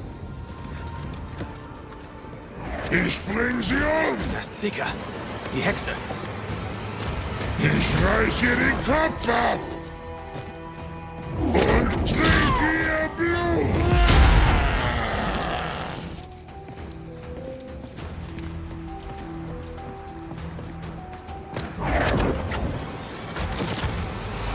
Halt den!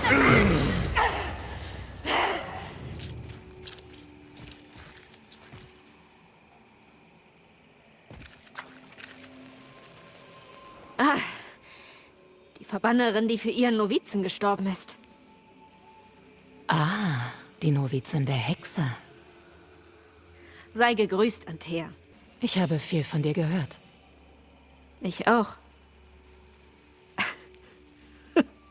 Tut mir leid. Nach meiner Rückkehr erzählte mir Cyrodiil, dass unser ach so armer Verbanner heimgesucht wird. Heimgesuchter Verbanner. Schon komisch, was? Cyrodiil wusste über Anteas Geist Bescheid? Natürlich. Er ist nicht besonders schlau, was? Wenn sie wusste, dass Antea da ist, warum wollte sie nicht, dass du mir das sagst? Wie auch immer. Cyrodiil hat uns diese Information aus gutem Grund vorenthalten. Besser, du traust ihrem Plan. Der Tod ist Teil des Lebens, Verbanner. Gerade du solltest das wissen. Sie wollte dir wohl nicht das Herz brechen. Nicht noch einmal. Du hast dich um ihn gekümmert. Ich danke dir. Ich bin eine brave Novizin. Ich tue, was man mir sagt. Was war das, mit dem du gekämpft hast? Ding? Ach, er. Eine verdammte Nervensäge, das ist er. Bist du schwer verletzt? Ich hatte schon öfter Ärger mit dem alten Mooskopf. Ein paar Minuten Ruhe und ich bin wieder auf den Beinen. Seid ihr bereit? Gut. Sie erwartet euch. Sind Hexen immer so stumpfsinnig? Sind Verbanner immer so ignorant? Na komm, wir machen eine Bootsfahrt. Wird lustig. Nein, wir gehen nach New Eden. Der Albtraum hat die Welt zu fest im Griff. Der Nebel ist zu dicht. Ihr könnt nicht in seine Festung eindringen.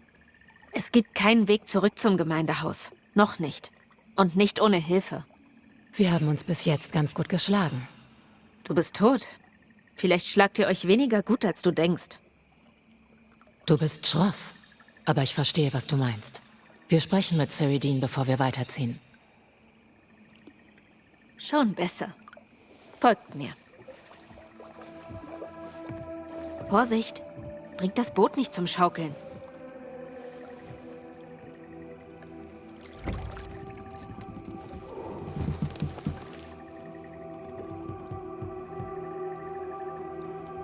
Ist der Weg noch weit? Wie weit ist weit? Keine Sorge, ihr seid in Sicherheit. Sicherheit?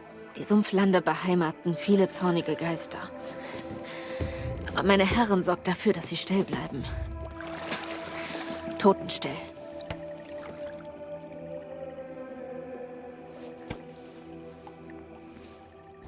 Die Schemen am Ufer bewegen sich nicht. Die Sumpflande sind gut geschützt. Sind das Soldaten? Das, Miss Duarte, ist Old Souls Armee.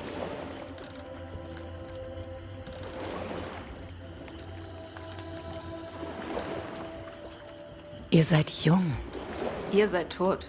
Ich meinte, dass eure Essenz für jemanden in eurem Alter mächtig ist. Wie seid ihr an diesen Ort gelangt? Wie seid ihr Verbannerin geworden und habt so euer Potenzial vergeudet? Tod den Toten. Tatsächlich.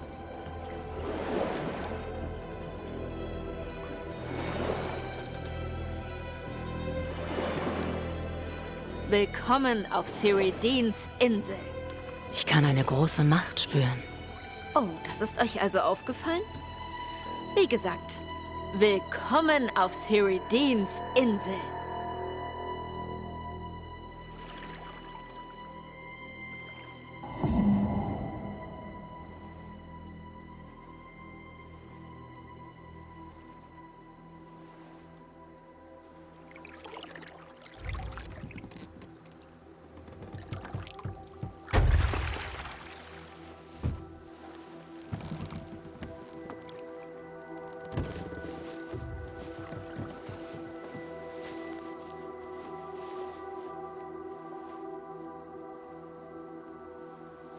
Sie wartet zu Hause auf euch. Folgt dem Pfad, bis ihr einen schwarzen Teich in der Nähe einer alten Ruine findet. Wir treffen uns schon bald dort.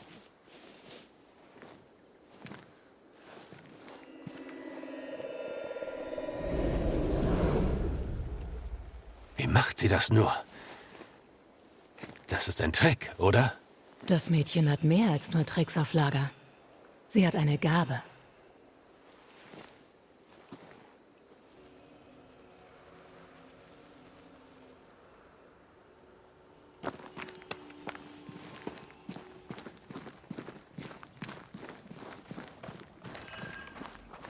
Seekers schwarzer Teich.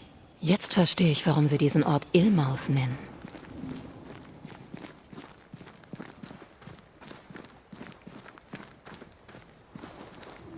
Was ist das? Antea?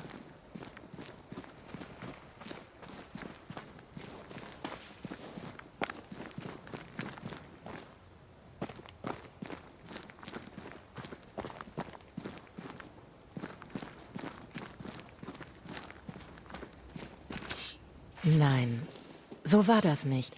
Ich wusste, wer ich war, nur ich war verloren und wusste nicht, wohin ich sollte. Wann ich irgendwo hin sollte. Ergibt das einen Sinn? Die Zeit stellt den Toten Fallen.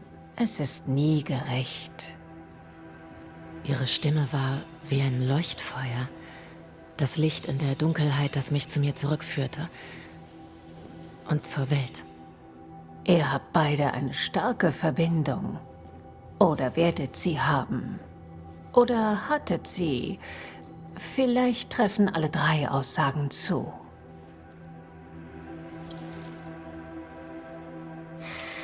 Da ist er ja, der andere Verbanner. Seid gegrüßt. Guten Tag. Kommt, setzt euch. Es ist eine Ewigkeit her. Kennen wir uns? Natürlich. Seit eben diesem Moment und seit einem späteren. Vor Jahrzehnten. Wie dem auch sei, es tut gut, euch zu sehen, Red McGrath. Ich habe ihr unsere Geschichte erzählt. Es stört dich hoffentlich nicht. Welch ein Martyrium. Es tut mir so leid, dass ihr das durchstehen müsst. Es muss furchtbar schwer sein. Für euch beide. Ich hab Dank. Aber jetzt seid ihr da. Beide. Und ich bin froh. Denn ihr werdet dem nur gemeinsam ein Ende setzen können. Wer seid ihr wirklich? Wer ist Seeker? Wir Verbanner sind Hexen. Ja, so viel war mir klar. Aber warum seid ihr hier? Warum New Eden? Seid ihr mit dem Zorn des Albtraums verbunden? Sie will uns nichts Böses. Wir kümmern uns um die Toten. Wir sind wie Hirten, die Hüter des Totenreichs. Und wir sind auch Sündenböcke. Ein bequemer Pranger für die gewöhnlichen Übel der Welt. Wir müssen Anteas Körper zurückholen. Aber Seeker meint, das Haupthaus sei unerreichbar. Der Nebel unpassierbar. Seeker hat recht. Der Nebel ist der Albtraum. Ich habe noch nie so viele Schemen an einem Ort gesehen. Ist das wirklich das Werk des Albtraums? Ja und gleichzeitig nein. Je weiter der Albtraum sich ausbreitet, desto näher rückt die Leere. Je dünner die Schwelle, desto schwächer der Saum. Das stört das Gleichgewicht zwischen dem Totenreich und dem Lebendreich. Es gibt kein Gleichgewicht zwischen verweilenden Toten und Lebenden. Es liegt nicht an mir, euch umzustimmen. Ich denke, dass wir in Zeiten des Chaos das Equilibrium in allen Dingen und für alle Wesen anstreben sollten. Ja, ich schätze, das kann ich irgendwie nachvollziehen. Ihr habt uns hergebracht. Wieso? Ihr habt viele Fragen und ich habe wenig Zeit. Einige Atemzüge stecken wohl noch in mir, aber ja, die Dämmerung beginnt. Und doch folgt auf die Dunkelheit ein neuer Morgen. Ihr sterbt. Bald werde ich eins mit den Bäumen sein, Wurzeln und Rinde. Aber deshalb habe ich euch nicht hergebeten. Meine Teuersten, der Pfad vor euch ist noch ungewiss. Aber wisset dies, wenn ihr den Albtraum besiegen wollt, müsst ihr euer Herz öffnen. Ihr müsst euch einander öffnen. Nichts darf mehr zwischen euch stehen. Euer Band muss stark sein. Wie können wir sie besiegen? Wie können wir es mit ihrer Macht aufnehmen? Ihr ergebt euch. Bedingungslos. Dem jeweils anderen. Als ihr verstarbt, liebste Antea, zerfiel New Eden. Doch einige haben überlebt. Sucht sie. Helft ihnen. Das wird dem Albtraum nicht gefallen. Nein.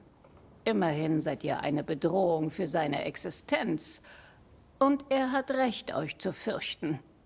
Doch er glaubt, ihr könntet ihn nicht erreichen.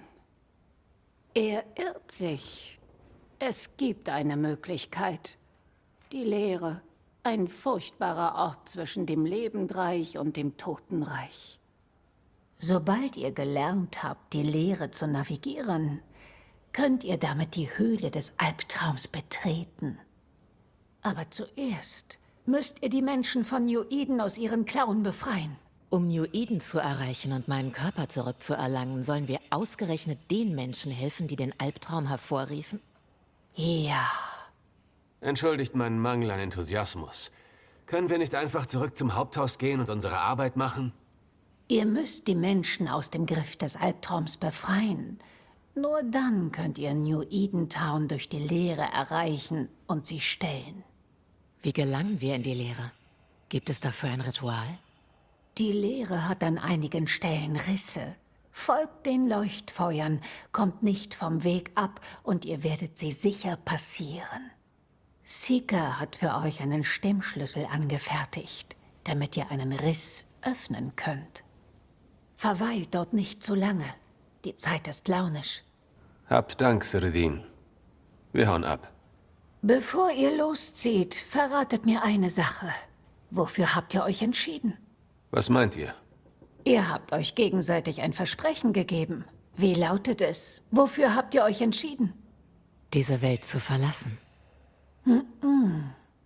Wie schwer muss es sein, diesem Pfad zu folgen? Die größten der großen Mysterien bleiben uns verwehrt. Aber habt Vertrauen. Frieden findet man nur am Ende. Seredin hat uns diesen Stimmschlüssel gegeben. Jetzt weiß ich, wie euer kleiner Trick mit dem Verschwinden funktioniert. Es ist kein Trick. Wir brauchen das zum Überleben. Viel zu viele Mistkerle da draußen würden uns lieber tot sehen. Was wir also auf der anderen Seite der Insel gesehen haben, war ein Leerriss? In der Tat. Ihr werdet ihn auch benutzen. Aber diesen hier nicht. Noch nicht. Etwas weiter weg befindet sich ein weiterer. Am Ende einer Höhle. Benutzt den. Fürs Erste. Dieser hier ist etwas Besonderes. Er ist die einzige Möglichkeit, nach New Edentown zu gelangen, nachdem die Brücke niederbrannte. Wir könnten jetzt gleich nach New Eden zurück? Warum solltet ihr das tun wollen? Der Albtraum ist mächtig. Er hat New Eden eisern im Griff. Wenn ihr ihn im Rest der Region schwächen könnt, ist es möglich, dass ihr den Riss durchqueren könnt, ohne dabei ums Leben zu kommen. In Ordnung. Wir haben es verstanden. Ihr habt euren Stimmschlüssel. Verliert ihn nicht. Euer Leben hängt davon ab. Das sollte kein Problem sein. Wenn ihr den Riss durchquert habt, gibt es kein Zurück mehr. Geht weiter und blickt nicht zurück. Wir machen uns auf den Weg. Hoffentlich bis bald.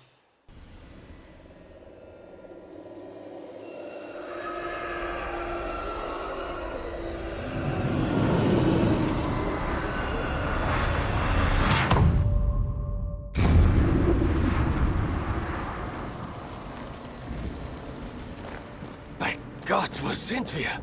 Vergiss nicht, was man uns gesagt hat. Folgt den Leuchtfeuern. Sputet euch. Blickt nicht zurück.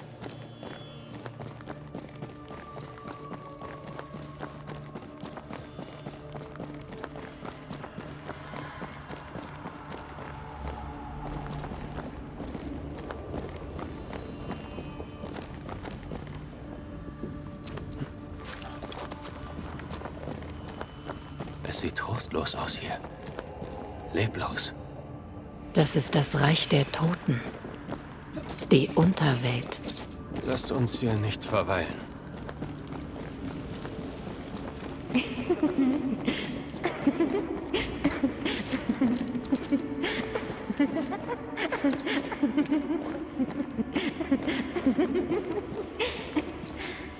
Hast du das gehört?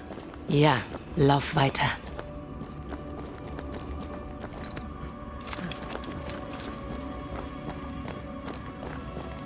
Da, unser Weg in die Freiheit. Du bist es. Antea. Was geht hier vor sich? Ich kenne diese Stimme. Vor langer Zeit verbannte ich ihren Besitzer. Was bedeutet das? Das bedeutet, dass wir hier weg müssen. Jetzt.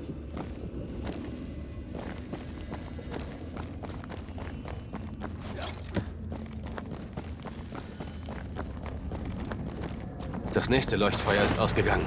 Was für eine Höllenkreatur ist das denn wieder? Das sieht mir wie ein Klagegeist in Gestalt eines Cerberus aus. Mal was Neues. Konzentrier dich auf die Säulen hier.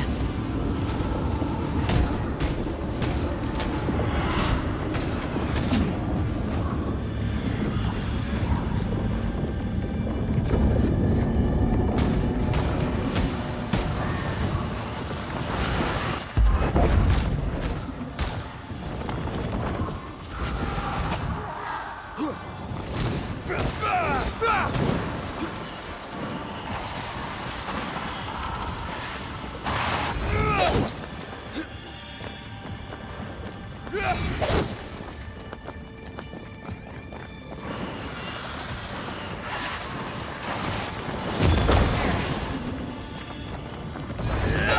kann nicht fassen, dass ich das Ding erlöse.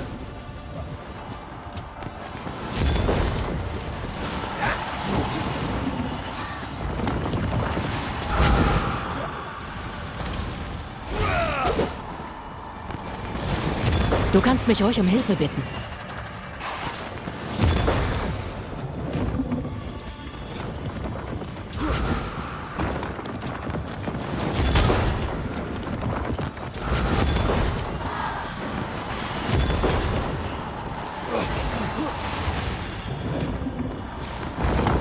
Vernichten wir dieses Monstrum endlich.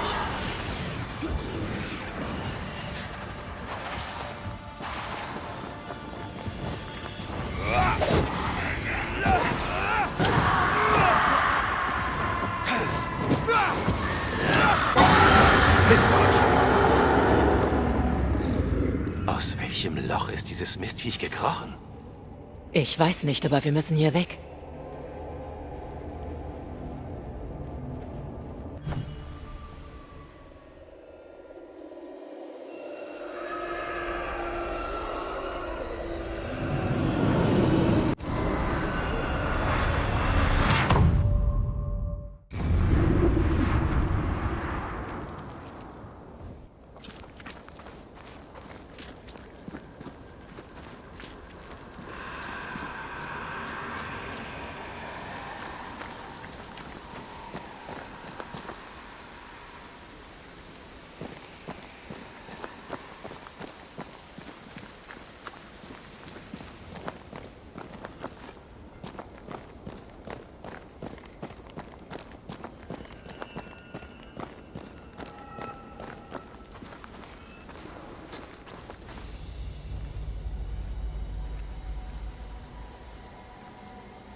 Alles in Ordnung.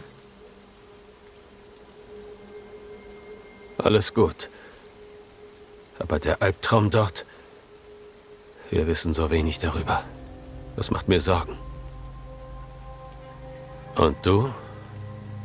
Der Albtraum existiert nur, weil die Dorfbewohner etwas Schreckliches getan haben. Ihre Schuld ist in ganz New Eden spürbar. Wegen ihnen musste ich sterben. Sollen sie verflucht sein. Und ihre Geheimnisse und ihre Sünden auch.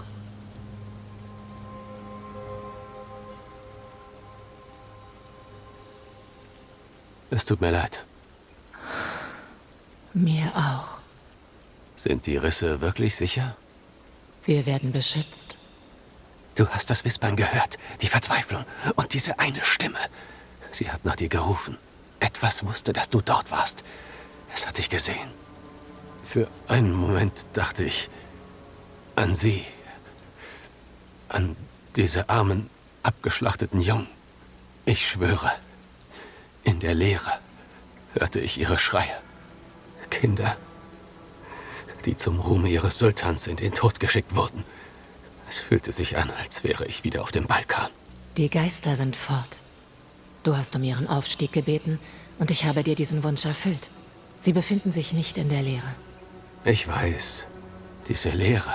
Ist das die Hölle? Ist es das, was wir gesehen haben? Sind all die Geister, die wir verbannt haben, dort gelandet? Oder ist es der Limbus, eine zeitlose Vorhölle, in der gequälte Seelen schmachten? Wenn wir einen Geist verbannen, wird er vernichtet. Die Lehren sind unmissverständlich. Und wenn die Lehren falsch sind? Ich habe die Stimmen auch gehört und sie beunruhigen mich ebenfalls. Aber die Lehren können nicht falsch sein.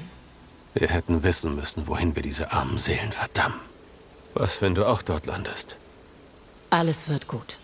Solange wir zusammenbleiben, wird alles gut. In Ordnung. Du hast recht. Alles wird gut. Hoffe ich.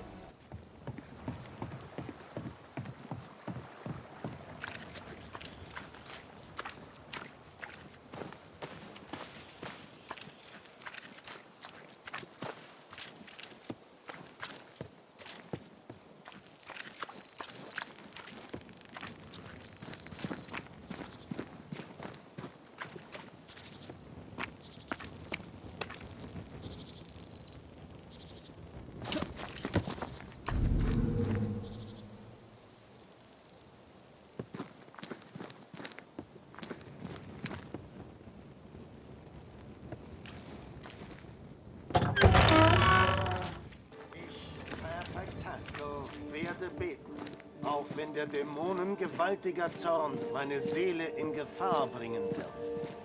Ich werde beten für die armen Narren, die in der Hölle schmoren, sodass ihr blinder Zorn vergehen und sie wieder zu ihrem Glauben zurückfinden mögen. Ich, Fairfax Haskell, werde beten, auch wenn...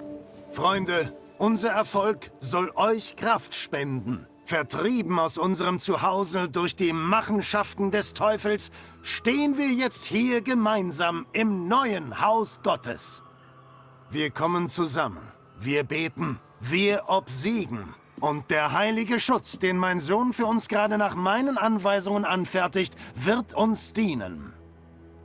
Denn ich habe endlose Stunden, Bücher und Dokumente für euch durchforstet, die Werke meiner Brüder geradezu verschlungen, auf dass dieses Haus sicher sei. Fairfax Haskell, für den man das Wort aufgeblasen erfand. Halb fertig? Ja. Dem Wind ausgesetzt? Ja. Aber es erstrahlt bereits durch unseren Glauben. Ein leuchtendes Mal flammender Hoffnung auf bessere Zeiten. McGrath, Mr. McGrath, ich dachte, ihr seid doch... Welch glückliche Fügung. Welch ausgezeichnete Neuigkeiten.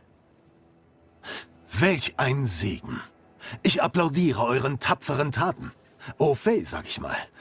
Tot. Ich dachte, ihr wärt tot. Vielleicht bin ich das ja. Mein Freund, ihr solltet darüber nicht scherzen. Denn der Teufel schläft nie. Und er kratzt schon an der Pforte. Bildlich gesprochen. Ich bin am Leben. Versprochen.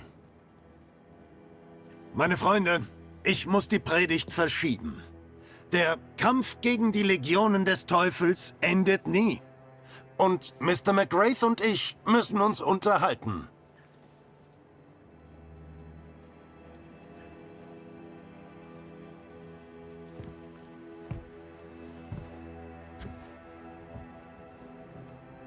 Danke, Lemmy.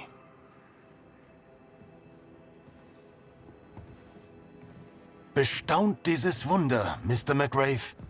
Selbst im Exil, in unserer dunkelsten Stunde, finden wir die Kraft, dieses bescheidene Monument zu errichten. Aber wir müssen über düsterere Dinge sprechen. Denn wir, gebildete, belesene Männer, wissen, dass das Böse noch unter uns weilt. Es ist viel zu tun. Jede Menge, in der Tat. Ja, vergebt mir die schlichte Begrüßung. Ihr seid allein. Gehe ich recht in der Annahme, dass Fräulein Duarte nicht mehr unter uns weilt? Sie war sich des Risikos bewusst. Dann will ich zum König gehen, obwohl es gegen das Gesetz verstößt. Wenn ich umkomme, komme ich eben um. So sprach Esther zu Mordecai. Klug, mutig. Mein aufrichtiges Beileid. Die Trauer ist eine Reise, lang und voller Schmerzen. Aber ihr begeht diesen Weg nicht alleine. Das verspreche ich euch. Es kommt die Zeit, da ihr loslassen und alleine weitergehen müsst. Mit der Zeit heilte Gott meine Wunden. Möge doch ihr Frieden finden. Nun, bedauerlicherweise muss ich selbst in diesen für euch schlimmen Zeiten rasch zum Geschäftlichen kommen und euch einmal mehr um Hilfe bitten. Wie kann ich helfen? Einer unter uns steht im Dienste des Teufels. Die Kolonie ist vom Pech verfolgt. Und obwohl es mich beschämt, dies zuzugeben, das Böse weilt unter uns. Wir beide sind bewandert in diesen Angelegenheiten. Aber ich bin ein Mann von hohem Rang. Und ihr, werter Herr, seid der Mann fürs Praktische. Geht und sprecht mit den Leuten. Begebt euch unter sie. Bringt in Erfahrung, wer insgeheim mit dem Teufel paktiert, sodass wir dieses Übel herausschneiden können. Ist eine Hexenjagd weise? Hier und jetzt? Nun, es ist nicht nur weise, es ist unumgänglich. Dieser Diener des Teufels hat eine Seuche über meine Gemeinde gebracht. Beelzebub selbst begehrt unsere Vernichtung. Zuerst verdirbt er das Fleisch und später, wenn wir alle geschwächt sind, den Geist. Es spielt uns gegeneinander aus. Die Gemeinde wird durch Misstrauen erneut entzwei gerissen, denn jeder verdächtigt jeden. All das, um meine Anhänger zu verwirren und sie vom göttlichen Pfad der Tugend abzubringen. Wieso denkt ihr, dass eine Hexe ihre Finger im Spiel hat? Ich bin ein Mann Gottes und der Wissenschaft, werter Herr. Ich kann die Zeichen deuten. Wenn eine angeblich mysteriöse Krankheit über Nacht die Hälfte meiner Leute befällt, kann es nur einen Schuldigen dafür geben. Den Teufel, mein Herr. Wahrscheinlich agiert er durch einen seiner Diener. Denn ich habe sofort erkannt, dass das Wasser im Brunnen vergiftet wurde. Es gibt hier keine Fremden. Eure Wenigkeit ausgenommen. Niemand ist geflohen. Die, oder wohl eher der Schuldige, befindet sich noch im Dorf. Das Böse besteht. Das Böse wird stärker, aber diese Hexe wird ihre Taten bereuen. Oder der Hexenmeister. So war es und so wird es werden. Vor einigen Jahren, vielleicht habt ihr davon gehört, machte ich mir durch die Hinrichtung einer üblen Hexe einen Namen. Es schmerzt mich, dass es wieder sein muss. Eure Geisterschutzvorrichtungen sind interessant. Geisterschutzvorrichtungen? Interessant. Ich nenne sie Heiligmacher. Ein Name, der meiner Gemeinde Hoffnung schenkt. Für so etwas benötigt man ein solides Verständnis des Okkulten. Wo habt ihr das gelernt? Etienne Roulet, einer der großartigsten Dämonologen unserer Zeit, ist ein guter Freund von mir. Ich habe seine Arbeit verbessert. Ich bin kein Hexenjäger. Mich beschäftigen nur die verweilenden Toten. Gegen Bezahlung, ja, ich weiß. Aber ihr könnt nicht abstreiten, dass es das Böse gibt. Vor einigen Jahren musste ich so eine Bedrohung eliminieren. Wie hat sich das Böse gezeigt? Sie brachte eine Plage über uns. Keine gewöhnlichen Pocken. Das war das Werk des Teufels. Die Menschen fielen um wie die Fliegen, bis sie starb. Dank der Güte und Gnade Gottes wurde sie entlarvt. Die Ehre, ihm zu dienen und sie in die Hölle fahren zu lassen, wo sie hingehörte, gebührte mir. Sie konnte sich gut verstellen. Sie sah aus, als könnte sie keiner Fliege etwas zuleide tun. Aber einen Mann Gottes und der Wissenschaft kann man nicht so einfach täuschen. Nein, mein Herr, wahrlich nicht. Nehmt es mir nicht übel, aber dafür, dass dies das Paradies für Puritaner sein soll, gibt es hier auffällig viele Hexen. Gott hat sich nicht von uns abgewandt. Aber jemand hier verrichtet das Werk des Teufels. Findet die Hexe, Mr. McGrave. Macht aus diesem Land wieder einen Ort Gottes. Ich muss mir meine Brötchen selbst verdienen, Gouverneur. Aber der Herr bezahlt sicher gern. Ich werde tun, was ich kann. Ich verabschiede mich, Gouverneur. Selbstverständlich. Bitte nehmt die Treppe. Solange ihr hier seid, soll euch das erste Haus auf der linken Seite als Zuhause dienen. Es ist gerecht. Wir beginnen von vorn. Geschissen auf diese Menschen. Sie können uns nichts anhaben. Aber wie konntest du es ihn nochmal küssen lassen? Hallo? Geht es euch gut, mein Herr? Wir haben geschlossen. Raus, sofort. Verschwindet, zieht Leine. Euer fröhlicher Ton lässt mich vermuten, dass es euch nichts ausmacht, mir ein paar Fragen zu beantworten. Ich bin Red McGrath, der Verbanner. Ich suche hier in der Gegend nach Beweisen für Hexenwerk. Und ich sehe sofort, dass ihr darauf brennt, mir zu helfen. Zeig dich, du mieser Hausierer. Hier gibt's keine Hexen. Nur mich, Caleb Watson. Der Gouverneur hat mich gebeten, mich umzusehen. Verhält sich jemand auffällig? Warum sollte er euch darum bitten? Jeder hat Geheimnisse. Und ich habe ein Talent dafür, sie aufzudecken. Ich habe keine Geheimnisse. Ich habe nichts Falsches getan. Schaut euch in meinem Haus um, wenn ihr mir nicht glaubt. Überzeugt euch selbst. Und wenn ihr einen Funken Anstand besitzt, dann kommt ihr danach zurück, zieht euren Hut, entschuldigt euch und verschwindet dann für immer.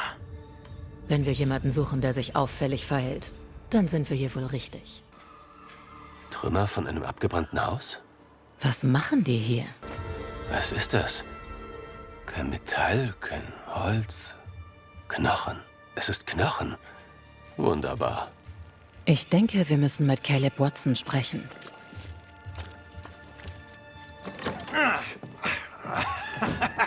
Fühlt sich furchtbar an, stimmt's? Genug rumgeschnüffelt? Hä? Genug an eurem Arschloch gerochen? Ihr sagtet, ihr hättet keine Geheimnisse. Das war doch gelogen, oder? Jeder hat Geheimnisse.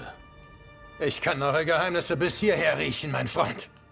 Steckt euch eure Fragen sonst wohin und verzieht euch. Direktheit führt hier nicht zum Erfolg. Lass dir Zeit und lock ihn in die Falle. Erzählt mir was. Habt ihr in letzter Zeit etwas Interessantes aufgeschnappt? Klatsch und Tratsch ist was für Waschweiber. Da ich kein Waschweib bin, klatsche und tratsche ich auch nicht. Im Garten befanden sich verbrannte Trümmerteile. Ich habe auch Knochen gefunden. Woher kommt das alles? Euch muss wahrlich langweilig sein, wenn ihr Zeit habt, meinen Müll zu durchwühlen. Das stammt alles vom Haus. Vermutlich. Ich habe euren Brief an Ruth gelesen. Es ist klar, ihr habt sie geliebt. War die Sache mit Alexanders Untreue wahr? So wahr Caleb Watson mein Name und Gott und alle Anwesenden meine Zeugen sind, schwöre ich, dass mein Brief an Ruth erstunken und erlogen war. Ich begehrte seine geliebte Ruth und beschloss, Alexanders Ruf zu ruinieren, weil ich eine kleine, gierige Sau bin. Ehrlich seid ihr ja. Aber es scheint nicht, als würdet ihr eure Taten bereuen. Nein, was geschehen ist, ist geschehen. Daran lässt sich nichts ändern. Mein Bruder ist nur noch eine ferne Erinnerung. Schrecklich, was eurer Frau und eurem Bruder zugestoßen ist. Vielleicht hätte ich helfen können, hättet ihr etwas gesagt. Ihr trauert sicher sehr. Darf ich fragen, wo sie begraben wurden? Scheiß auf meinen beschissenen Bruder und scheiß auf euch auch. Sie liegen beide auf dem Gottesacker begraben, tief unter der Erde. Genug der Worte. Was geht auf dem Gottesacker vor sich, Caleb? Scheiß auf den Gottesacker. Er und ihr könnt mir gestohlen bleiben. Es hat euch nicht zu interessieren. Ihr müsst mir sagen, was dort vorgefallen ist. Hört auf mit dem Versteckspiel. Nichts ist vorgefallen. Beerdigt! Alles beerdigt! Ruhe! Ihr könnt eure Scheißfragen einpacken und die Fliege machen.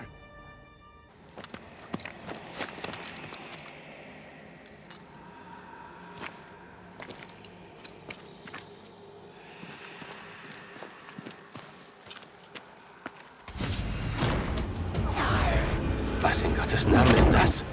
Erst kämpfen, dann fragen.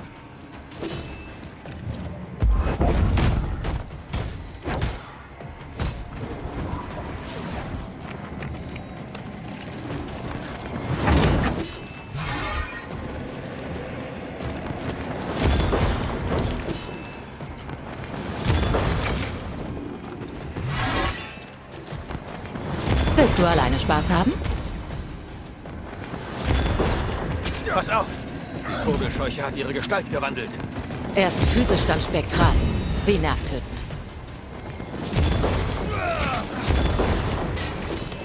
Es ist jetzt stärker. Pass auf!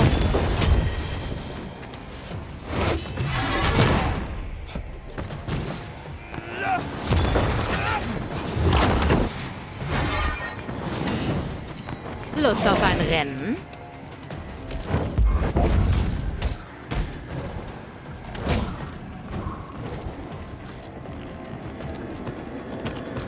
Hey! Komm wieder her!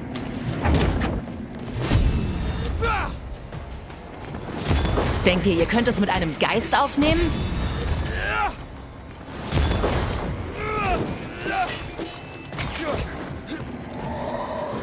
Hast du noch ein Ass im Ärmel? Ich stehe bereit. Eine blutrünstige Geißel mit unbändigem Hass auf die Lebenden. Und das hier hätte ich wirklich nicht vermutet. Jetzt auch noch Schreine? Mit Knochen? Ist ja wie in Lady Blackwoods Schlafzimmer. Vergangene Erinnerungen befinden sich in der Nähe.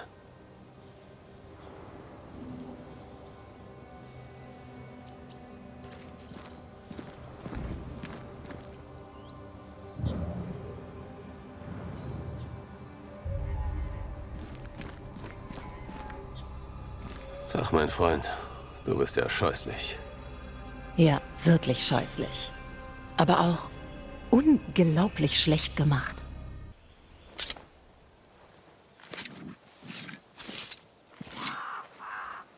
Die Vergangenheit zeigt sich mir.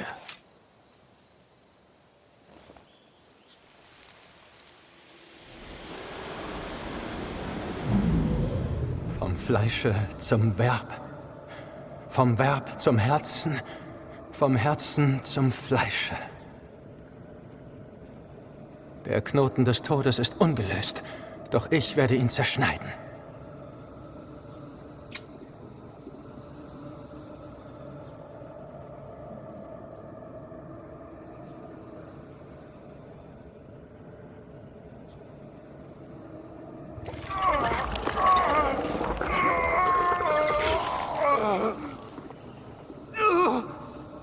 Nein! Nein! Du solltest nicht!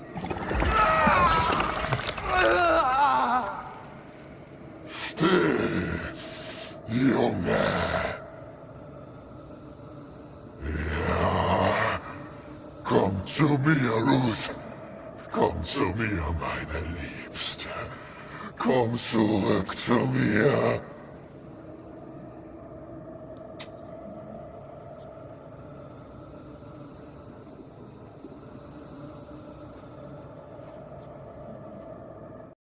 Caleb Watson hat einen Geist beschworen, ohne ihm einen Körper bereitzustellen.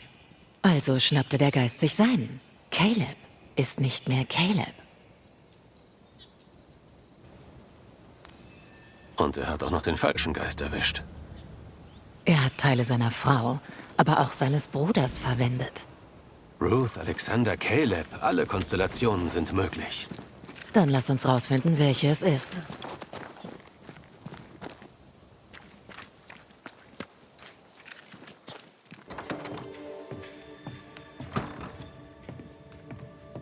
Haut ab!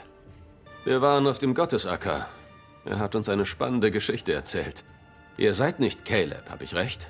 Zumindest nicht nur. Euch kann man wohl nichts vormachen, Alexander Watson. Lange Rede, kurzer Sinn. Caleb wollte seine tote Frau zurück. Und jetzt bin ich hier. So viele Fragen. Wo soll man nur anfangen? Also teilt ihr euch Calebs Körper? Teilen? Nein. Dieses Haus aus Fleisch und Knochen ist mein. Aber ich bin ein großzügiger Mann. Mein Bruder darf im Keller wohnen. Wir waren Zwillinge. Angeblich soll ich der Schlechte gewesen sein, aber wer verrottet jetzt? Er wollte also seine Frau zurück. Und wie seid ihr dann da hineingeraten?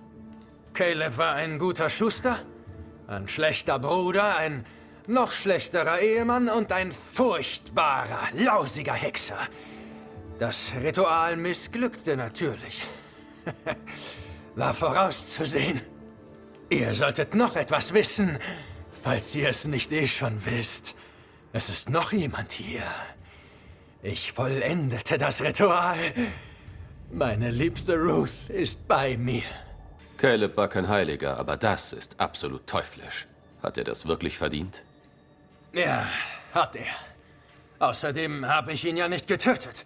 Er lebt noch irgendwo hier drin und sieht dabei zu, wie ich seinen Namen durch den Dreck ziehe. Er kann mich hören, wie ich seinen guten Ruf zerstöre, wie ich mit anhören musste, wie er mich der Unzucht beschuldigte. Nette Gestalten. Er hat unsere Liebe geraubt. Mir und Ruth. Dann hat er sie vernichtet. Jetzt blüht unsere Liebe neu auf und er kann nichts tun, als zuzusehen. Caleb war ein Schuft. Soll ihn der Teufel holen. Soll er ruhig leiden.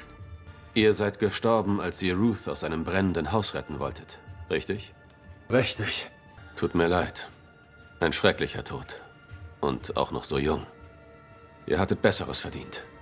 Wir hatten Besseres verdient und jetzt haben wir es. Und Caleb kann für seine Taten büßen.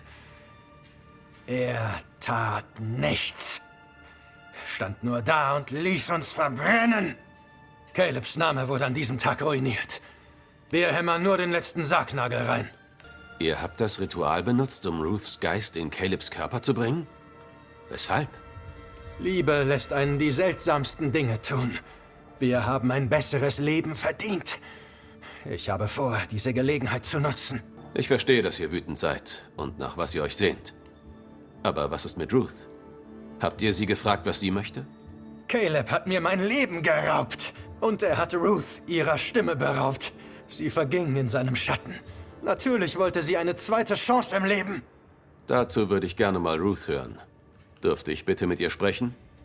Nein, wir haben endlich ein kleines bisschen Glück gefunden. Ich lasse nicht zu, dass ihr es uns wieder wegnehmt. Bitte, lasst uns in Frieden.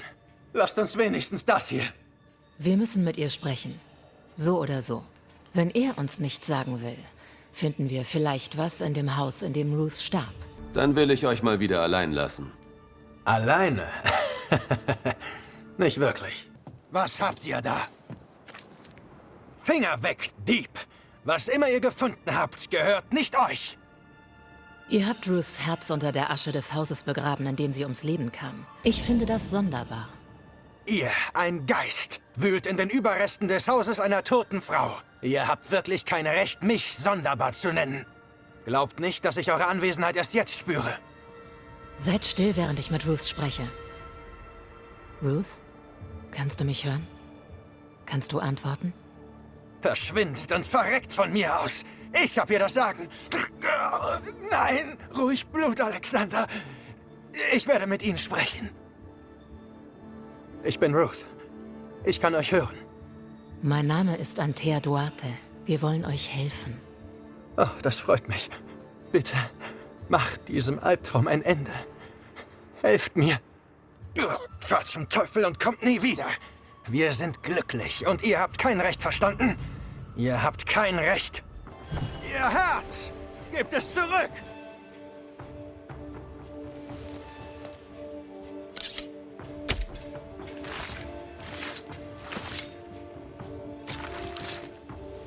Chavil Falach Tuli. Helft mir, bitte.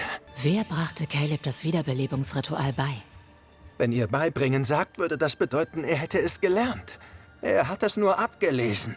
Er ist eben doch nur ein Schuster, kein Magier. Caleb konnte schon immer gut zuhören. Seine Kunden haben ihm bei der Arbeit alles Mögliche erzählt. Der Haskell-Junge zum Beispiel. Während Caleb sich um das Schuhwerk des Gouverneurs kümmerte, sprach Lemmy über Magie.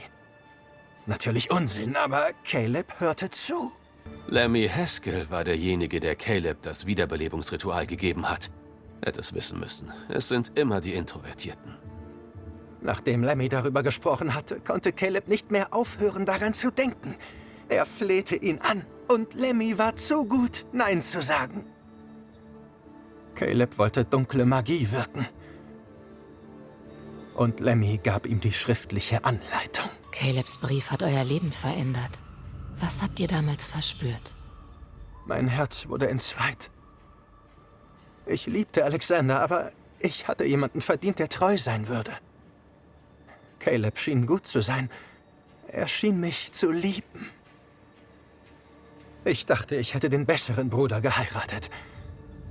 Aber er war ein Lügner. Ein Lügner und ein Teufel.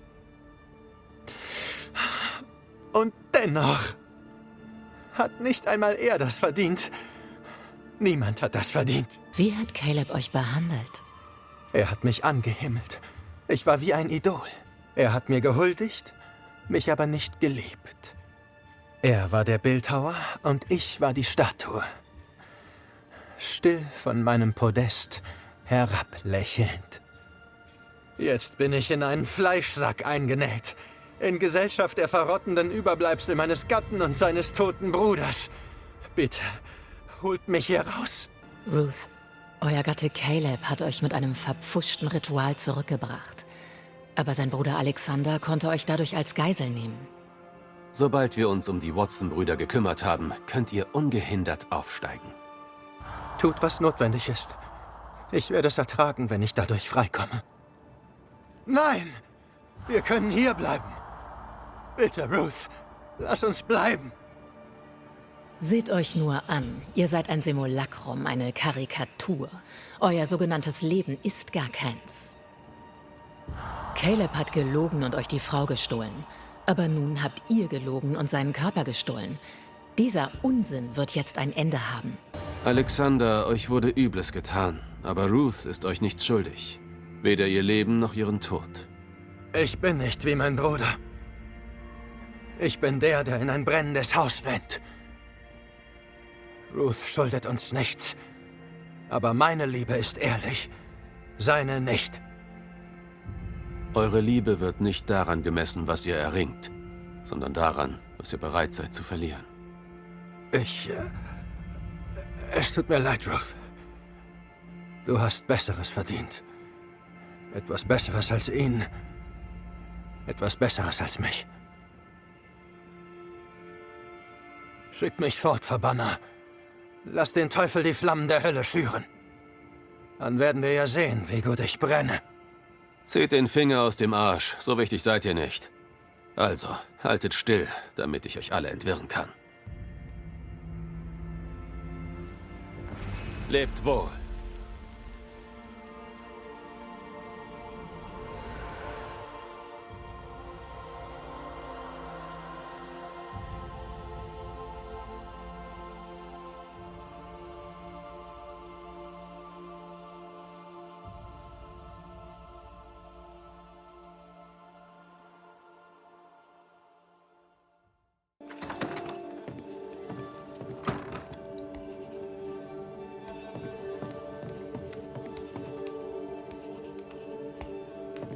Gouverneur. Kann ich euch helfen, Mr. McGrath? Ich muss zugeben, dass dieser Fall höchst ungewöhnlich ist. Ja, aber konntet ihr ihn lösen? Ich vermute es. Der Täter war jedoch nicht für die Seuche verantwortlich. Zumindest nicht direkt. Habt ihr die Hexe gefunden oder habt ihr nicht? Jemand hat mit schwarzer Magie herumgespielt. Und ich weiß auch, wer es war. Und? Auf was wartet ihr dann? Ich habe einen Namen, aber bin noch nicht über alles im Bilde. Wenn es soweit ist, werde ich handeln. Na, was denn? Ihr habt einen Namen, ihr habt Beweise. Die Angelegenheit ist doch simpel, oder nicht? Nein, nicht wirklich. Es geht um Lamentation Haskell. Nein, das kann nicht sein. Mein Sohn ist ein eifriger Schüler, neugierig, manchmal etwas zu neugierig, aber in ihm befindet sich nicht der Hauch eines Übels. Er zeigte Caleb Watson ein Ritual. Der Schuster führte es durch und etwas hat von seinem Körper Besitz ergriffen. Selbst wenn es wahr ist, heißt das nur, dass mein Sohn korrumpiert wurde. Nicht zum ersten Mal. Bringt mir Beweise, Verbanner. Findet das wahre Böse. Ich werde sie euch liefern, dessen könnt ihr euch sicher sein. Ich muss euren Sohn finden, Gouverneur. Besser früher als später. Seine Interessen führen ihn an die entlegensten Orte. Wenn er nicht hier ist, ist er sicher im Umland unterwegs. Dort arbeitet er an einem der verlassenen Häuser. Als die Krankheit ausbrach, befahl ich sie zu räumen. Hier, das ist der Schlüssel für das Tor. Begebt euch dorthin und überzeugt euch selbst. Ihr irrt euch in ihm. Ihr irrt euch in meinem Sohn. Natürlich vertraue ich in dieser Sache auf eure Diskretion.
Die ganze Sache ist ernster, als wir dachten.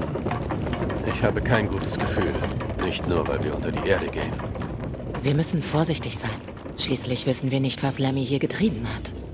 Und die Anzeichen lassen keine Hoffnung aufkeimen.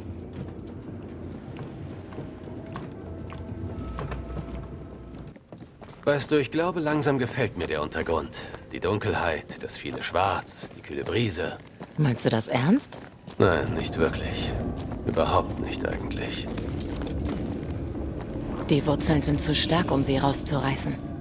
Ich hätte es gar nicht erst versucht. Verflucht nochmal. Noch ein Klagegeist, der als Wächter missbraucht wird.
Achtung!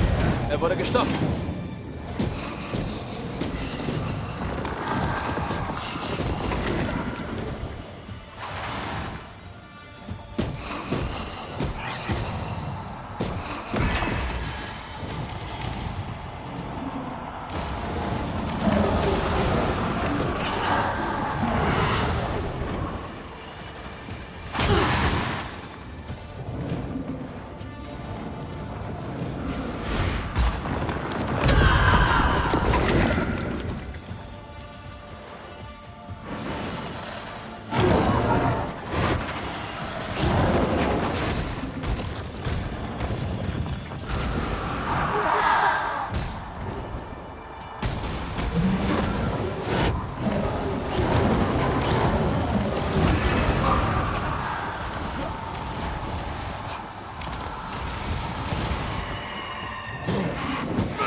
Kopf runter.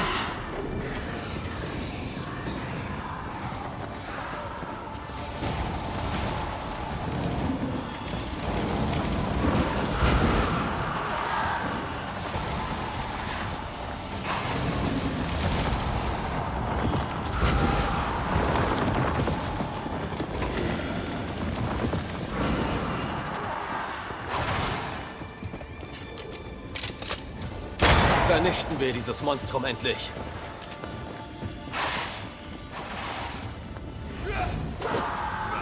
Augen auf. So, hier sind wir nun.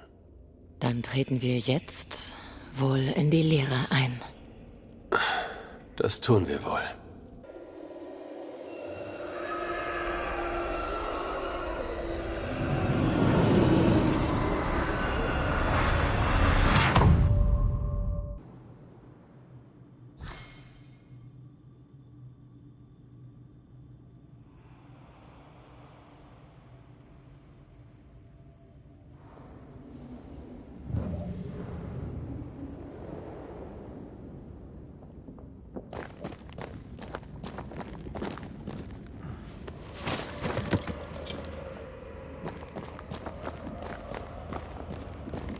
Geisterschutzvorrichtungen. Du bist auf dich allein gestellt.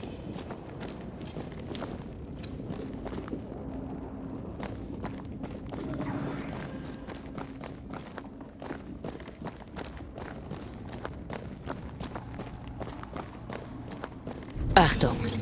Es ist furchtbar ruhig. Warum ist es so furchtbar ruhig?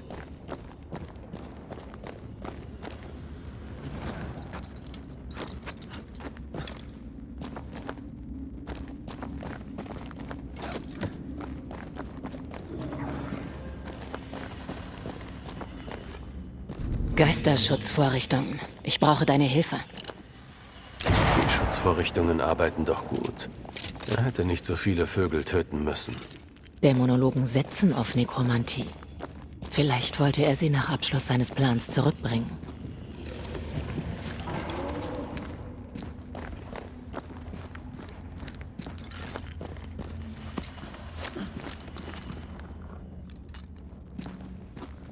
Schemen. Sie haben uns noch nicht bemerkt. Bleib unten.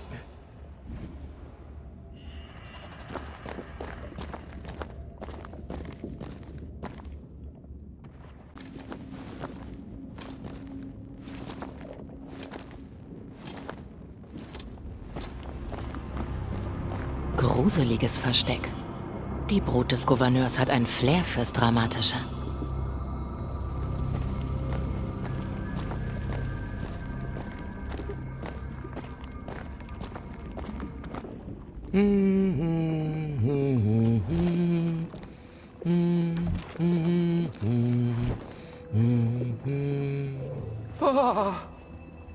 So, ihr könnt mich also sehen.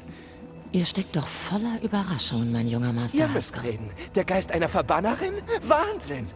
Wie in Gottes Namen habt ihr mich gefunden? Ach, egal. Dem Herrn sei Dank dafür. Ich hatte schon befürchtet, hier alt zu werden. Stecktet ihr hier fest? Im Aralu. Eigentlich war ich auf der Suche nach der Quelle des Gifts. Ich habe mein Können vielleicht etwas überschätzt, aber wenn man schon irgendwo feststeckt, dann doch lieber an so einem großartigen Ort wie diesem, ne? Verratet mir doch, wie ihr an dem Wächter unter der Mühle vorbeigekommen seid. Habt ihr eine Attrappe verwendet? Wir haben gegen ihn gekämpft. Wechselt nicht das Thema. Ihr habt ihn bekämpft, aber natürlich. Gute Sache. Ich hatte befürchtet, er hätte mich nun durchschaut. Oh, aber ich habe so viele Fragen. Wir sind nicht zum Spaß hier, Junge. Außerdem stellen wir hier die Fragen. Oh, natürlich. Wir müssen uns über Caleb Watson unterhalten. Warum zum Teufel habt ihr ihm ein Wiederbelebungsritual gegeben? Ruths Tod hat den armen Caleb schwer mitgenommen. Er war so einsam und da habe ich ihn oft in seiner Werkstatt besucht. Wir haben viel geredet. Er interessierte sich sehr für meine Arbeit und konnte gut zuhören. Als er erfuhr, dass man sie zurückbringen könnte, hatte er nur eine Frage. Wie? Ihr habt seine Trauer als Gelegenheit missbraucht, die Effekte der einfachen Wiedergeburt zu studieren. Oh, ihr kennt das Ritual ebenfalls. Es ist wirklich unglaublich, nicht wahr? Ich habe mich damit befasst, mit dem wahren Ritual, nicht mit der vermurksten Version, die ihr Caleb gegeben habt.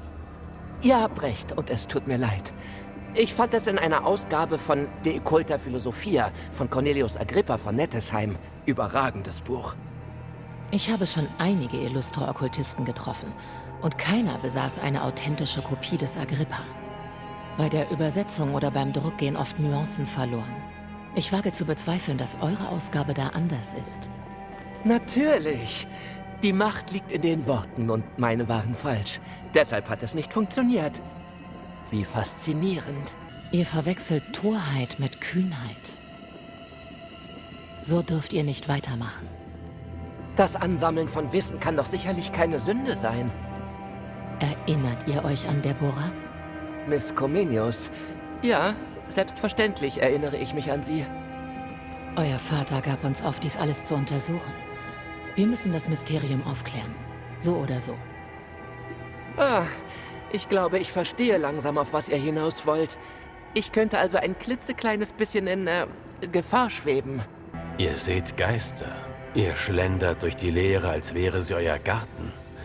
Ihr kennt verbotene Rituale und gebt sie weiter. Wer seid ihr wirklich?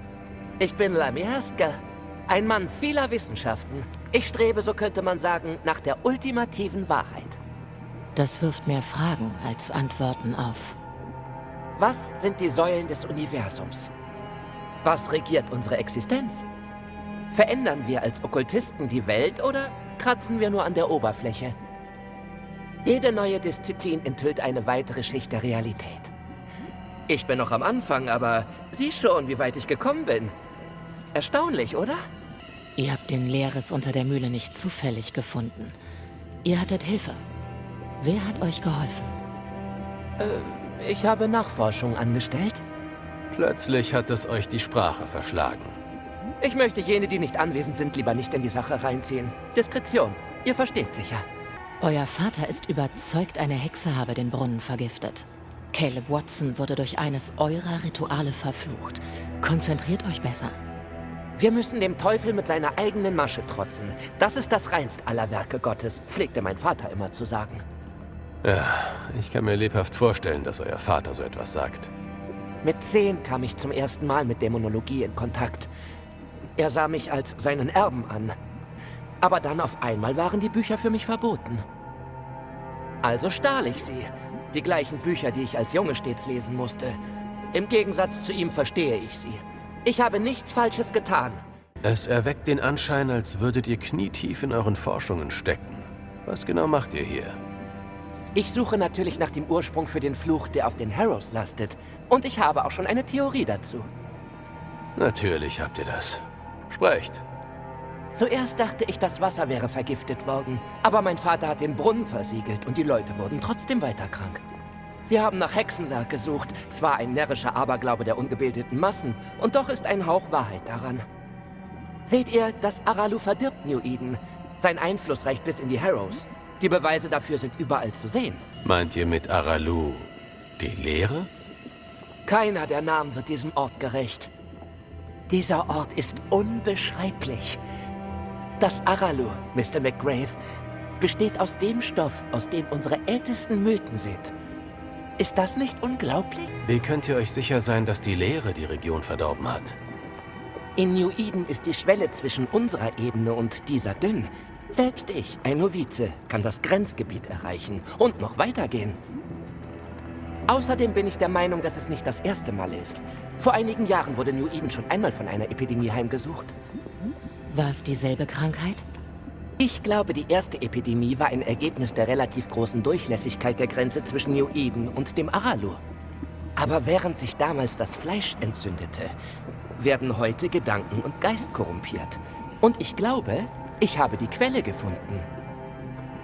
Es gibt eine Substanz, einen merkwürdigen Schleim. Er ist euch vielleicht schon aufgefallen. Ich halte ihn für die wahre Quelle des Gifts in den Harrows. Er hat einen ganz eigenen Gestank. Wenn ich ihn rieche, vernebelt er zunächst meine Gedanken. Dann verliere ich die Kontrolle über meinen Körper. Verwirrtheit, Paralyse. Könnt ihr mir noch mehr darüber sagen? Meine Bewegungen wurden immer langsamer. Meine Gedanken auch. Der Raum verdichtete sich. Aber halt! Was, wenn stattdessen die Zeit langsamer würde? In letzter Zeit hörte man das in New Eden oft. Verlorene Zeit. Stunden, die einfach weg waren. Tage, die ohne Erinnerung verstrichen. Wer weiß schon, wie das Aralu sich auf den Körper und den Geist der Menschen auswirkt. Leider kann ich die Quelle nicht erreichen. Das Aralu ist ein imposanter Ort.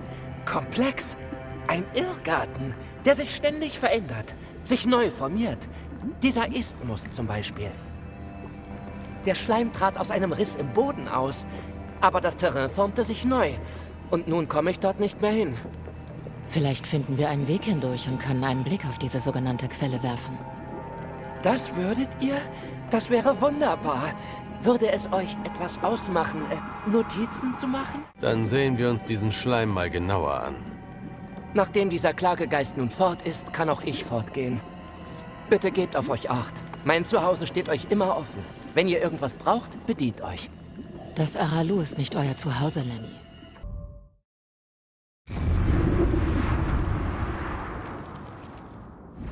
Wo sind wir jetzt?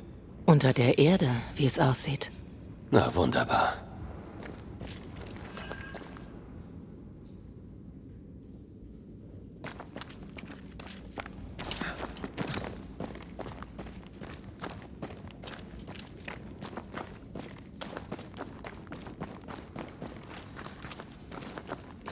Der Schleim hat auch Einfluss auf das Lebendreich.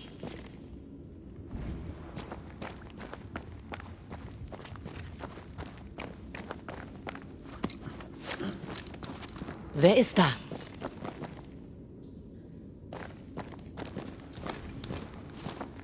War das ein Geist? Keine Ahnung. Aber ich glaube nicht, dass wir allein sind.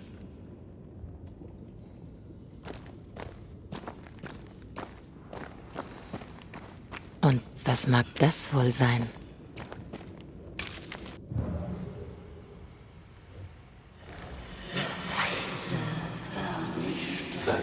Was? Unschuld zermalmt. Oh, Mist. Hast du gerade Mist gesagt? Du?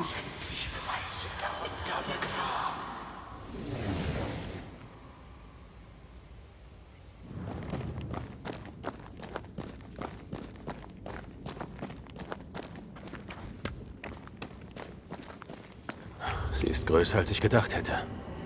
Ist das ein Haus aus den Harrows? Wir könnten unter dem Brunnen sein. Kein Wunder, dass sie alle krank geworden sind. Der Teufel atmet weiter durch ihren Mund. Wir sind verflucht und ihr schindet bloß Zeit. Clemency, Antipas, bitte. Die Frau sitzt im Gefängnis. Sie wird vor Gericht kommen und der Gerechtigkeit wird Genüge getan, so wie es das Gesetz will. Und das aus dem Mund von jemandem, der selbst Magie benutzt. Können wir dem Urteil von euch oder eurem Dämonologenfreund denn wirklich trauen? Wie könnt ihr es wagen, solch blasphemische Unterstellungen zu äußern? Ich bin ein Mann Gottes.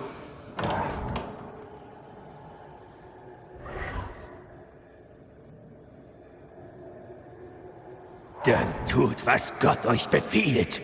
Wir bitten euch doch nur um Sicherheit, Gouverneur. Wenn ihr sie uns nicht geben könnt, wird das Konsequenzen haben.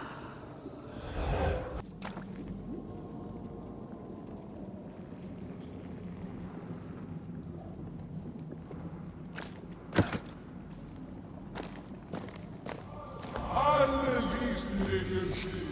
Keiner unterstützte dich.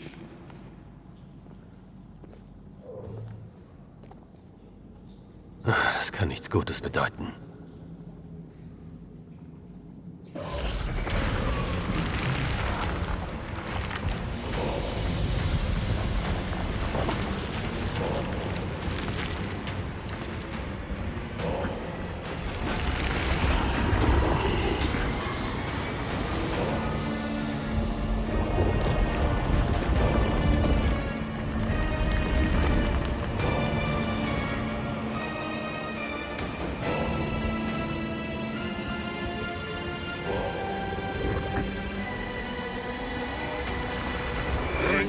Angeklagte herein. Es sind zwei. Wer seid ihr? Wer seid ihr? Schweigt! Bringt sie zum Reden! Wenn wir reden, werdet ihr uns hören? Unverschämtheit! Provokation! Verlest die Anschuldigungen! Red Rory McGrath! An euren Händen klebt Blut. In eurem Herzen hat sich Schwäche breit gemacht. Schuldig! Erst schwörtet ihr, das Böse zu vernichten. Und dann machtet ihr gemeinsame Sache mit Hexen. Ihr habt geschworen, alle Geister zu verbannen, und doch steckt ihr mit einem unter einer Decke. Die Anschuldigungen lauten: Feigheit, Neuheit, Täuschung. Das Urteil lautet: schuldig. Die Strafe lautet: ewige Pein im Jenseits.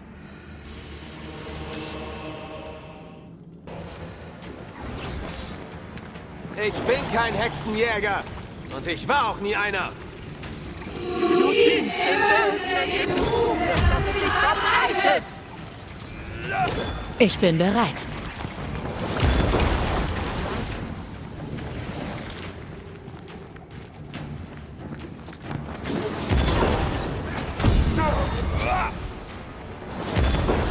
Was zum Teufel ist da gerade aus dem Schatten gesprungen? Es funktioniert. Mach weiter. Hätte nicht gedacht, heute noch gegen mich selbst zu kämpfen.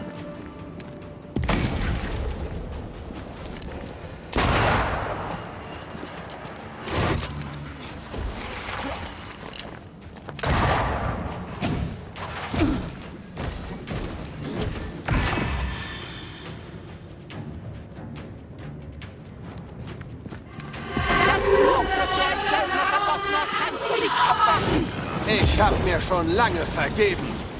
Diese Wunde wirst du nicht mehr aufreißen.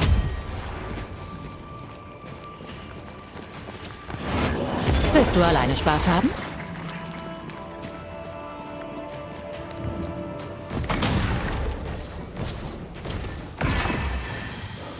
Schuldig.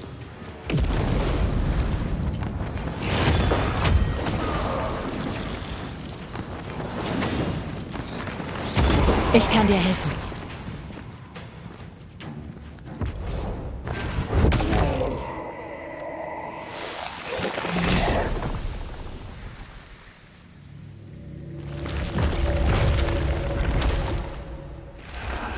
Antea Duarte, Betrügerin, kaltherzige Täuscherin, erhebe dich zur Urteilsverkündung.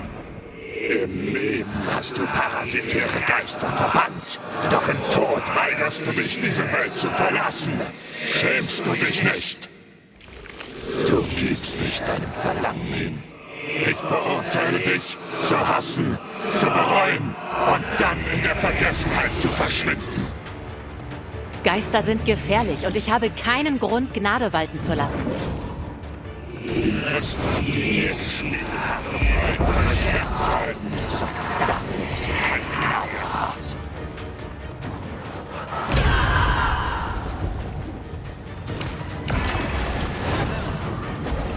Dein finales Ende ist nahe. Der Herr legt deine Existenz ab. Ach ja? Soll er mal das hier ablehnen?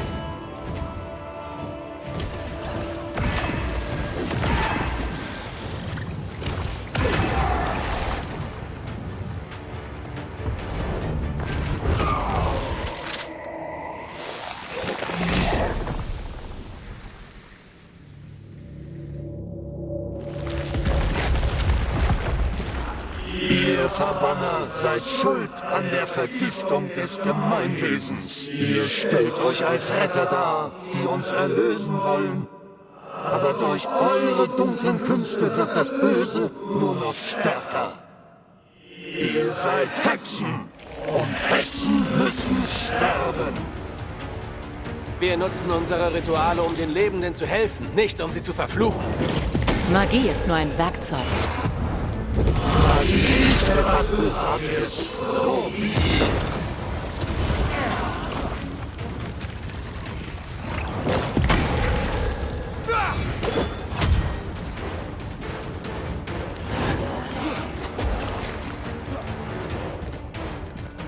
Das Urteil wird gefällt werden.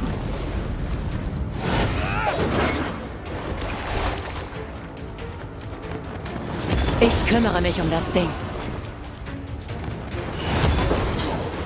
Na los, Junge, reiß dich zusammen. Sei verdammt.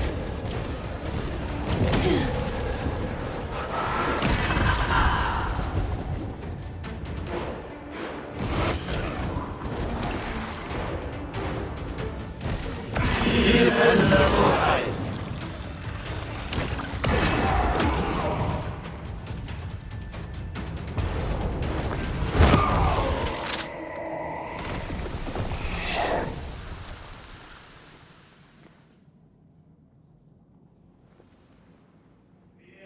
Wir haben unser Urteil gefällt. Die Schuldigen wurden benannt. Die Gerechtigkeit ist auf unserer Seite.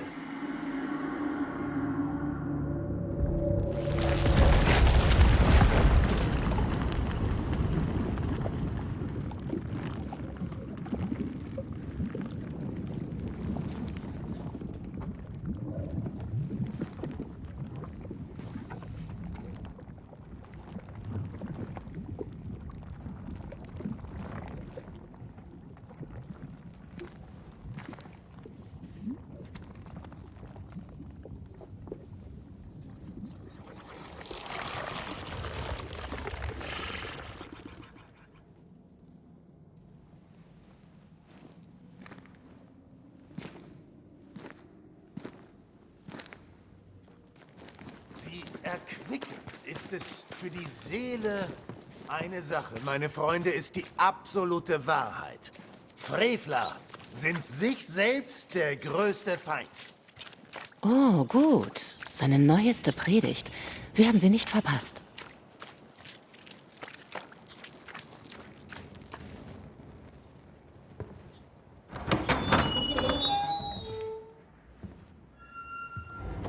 Das Versprechen des Herrn, sie von der Hölle zu erlösen, lässt sie jubeln.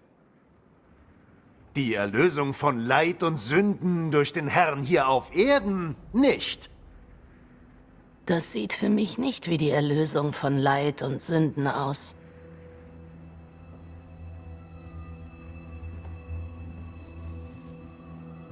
Die Frevler flehen Gott an, sie von den Flammen der Hölle zu erlösen.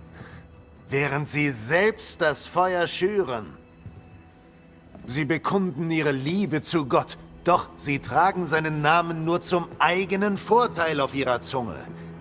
Ihre Selbstverliebtheit bröckelt im Lichte ihrer Missetaten. Wie wahr, wie wahr. Mr. McWraith, mein Freund, ich bin ja so erfreut, dass ihr mir zustimmt. Nun, der Übeltäter zweifelt nie. Ich habe eure Antworten. Was? Nun, gut. Lasst uns das doch unter 4 Augen besprechen. Gebt mir nur einen Moment. Es handelt sich um eine interessante Geschichte. Ihr wollt sie womöglich nicht hören. Ebenso wenig wie die braven Bürger hier. Bitte, das ist nicht der richtige Zeitpunkt. Wir möchten die Geschichte hören. Lasst den Verbanner sprechen. Erzähl es ihnen, Red. Jedes Detail. Ja, diese Geschichte beginnt mit einer Frage. Einer Frage an euch, Gouverneur. Und vielleicht an all die guten Seelen in New Eden. Wenn ich euch eine Hexe liefere, tut ihr mit ihr das Gleiche wie mit Deborah Comenius? Comenius, sagt ihr, die Lehrerin ging Hand in Hand mit dem Teufel und hat den angemessenen Preis dafür bezahlt. Mehr gibt es nicht zu sagen. Nein, ich konnte viel über Deborah Comenius und ihren Fall in Erfahrung bringen und komme zu einem gänzlich anderen Schluss. Und zu welchem Schluss, bitteschön, seid ihr gekommen? Die Geschichte beginnt mit einem Mann, einem neuzeitlichen König Salomon. Als seine Untertanen von einer Seuche heimgesucht wurden, ersuchten sie ihn um Führung und Schutz, denn sie waren gottesfürchtig und der König fromm. Der König führte seine Herde in Gottes Arme, aber die Seuche breitete sich aus. Der König, fürchtend um seine Stellung, brauchte einen Sündenbock. Hütet eure Zunge, Mr. McWraith, sonst verliert ihr sie und euren Kopf gleich mit. Es gab keinen Sündenbock, der Prozess war fair und gerecht. Ihr haltet euch selbst für einen bedeutenden Okkultisten. Dieses Bild von euch habt ihr in eurem Kopf gemalt. Um den Teufel abzuwehren, muss der weise und furchtlose Mann Gottes Beelzebubs Masche verstehen. Habt ihr euch je gefragt, was jenseits des Schleiers liegt? Jenseits des Saums, jenseits des Totenreichs? Habt ihr je vom Aralu gehört? Das ist doch Mumpitz. Nein? Euer guter Freund Etienne Roulet hielt euch anscheinend nicht für würdig, seine Geheimnisse mit euch zu teilen. Vergesst die Sache einfach. Betrachtet ihr euch dann selbst als wahren Dämonologen? Für einen gerechten Krieg müssen 3 Bedingungen erfüllt sein. Erstens, er muss von einem legitimen Herrscher befohlen werden. Zweitens, es muss um eine gerechte Sache gehen. Drittens, er muss mit der rechten Absicht geführt werden. Ja, die Summa Theologiae von Thomas von Aquin, oft zitiert. Aber eine wichtige Sache habt ihr zweckdienlich ausgelassen, und zwar: Es muss um eine gerechte Sache gehen, dass nämlich der Gegner den Krieg verdient, weil er Übeltaten begangen hat. Der Prozess war alles andere als gerecht. Ihr hattet keinerlei Beweise und das war euch bewusst. Glaubwürdige Zeugen machten belastbare Aussagen, mein Herr. Zeugen wie Gibbs, die euch quasi zu einem Schuldspruch gezwungen haben, da sie euch sonst selbst der Hexerei bezichtigen würden? Ja, ein gewisser Druck wurde auf mich ausgeübt, aber was ich getan habe, geschah zum Wohle der Kolonie. Es waren schwierige Zeiten. Ihr seid ein aufgeblasener Feigling. Ihr fürchtet jeden, der anders ist, auch wenn das nur menschlich ist. Es muss einen Richter geben, damit Ordnung herrscht. Ein Mann muss ein Urteil fällen, einer muss es vollstrecken. Gerade ihr solltet das wissen. Leben und leben lassen. Ich kümmere mich ausschließlich um die Toten. Und ich mich um die Lebenden. Diese Leute waren Sünder, mein Herr, und sie müssen zum Licht zurückgeführt werden. Das ist mein Auftrag, meine Pflicht. Was wollt ihr wirklich, Gouverneur? Ich will doch nur dienen. Ich bin der getreue Diener der guten Menschen von New Eden. Ohne mich wären sie verloren. Ohne sie wärt ihr verloren. Ja, vielleicht brauche ich sie. Wie ungemein menschlich von mir. Aber diese Menschen brauchen mich zweifellos auch, Mr. McWraith. Es gibt sonst niemanden. Gebt es zu. Ihr spielt mit Magie, die ihr nicht versteht. Herr, ihr seid ein Neider. Ich, mein Herr, bin müde. Ich habe meine Arbeit getan, meinen Vertrag erfüllt. Ich habe die Quelle des Fluchs gefunden. Das Gift unter dem Brunnen ist weg. Euch ist in keiner Weise dafür zu danken. Aha, es war also Gift. Die Waffe der Frevler, um den Willen der Leute zu schwächen. Was war's? Tollkirsche? Schierling? Fingerhut? Verrat, verheimlichte Wahrheit, Geheimnisse und Lügen. Im Grunde also Schandtaten, eure Schandtaten. Die Schandtaten, die Deborah Comenius zum Verhängnis wurden. Die Schandtaten, die zu ihrem Tod geführt haben. Sie starb durch das Gemeinwesen. Sie starb durch uns alle. Und vor allem starb sie durch ihre eigene Schuld. Sie starb, weil sie nicht gestehen wollte, was sie nicht getan hat. Ich wollte sie nicht töten.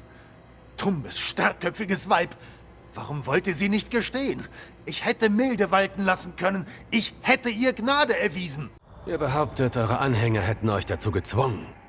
Für das Allgemeinwohl habt ihr ihre Mordlust erduldet. Ihr seid schuldig. Aber euer Motiv...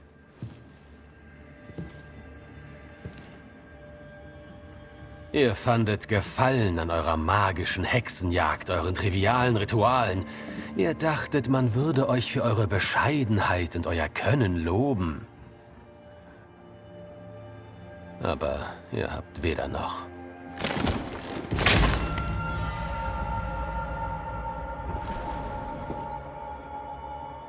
Jetzt steht ihr vor dem Scherbenhaufen. Und doch maßt ihr euch an, der Beschützer dieser Menschen zu sein. Ich habe den Schuldigen ausfindig gemacht, den Teufelsanbeter, die Quelle des Bösen, die eure Gemeinde ins Verderben zieht.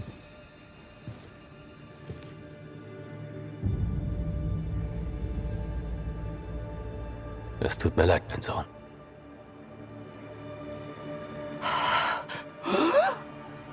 Das soll wohl ein Scherz sein. Das kann nicht sein. Dieser Trottel? Oh, nein. Mein Sohn ein Hexer? Ihr wollt uns wohl auf den Arm nehmen, mein Freund. Legt Beweise vor oder zieht diese lächerliche Anschuldigung zurück. Nun wollt ihr also Beweise? Über Jahre hat Lemmy sich in eurer teuren Bibliothek voll mit verbotenem Wissen herumgetrieben.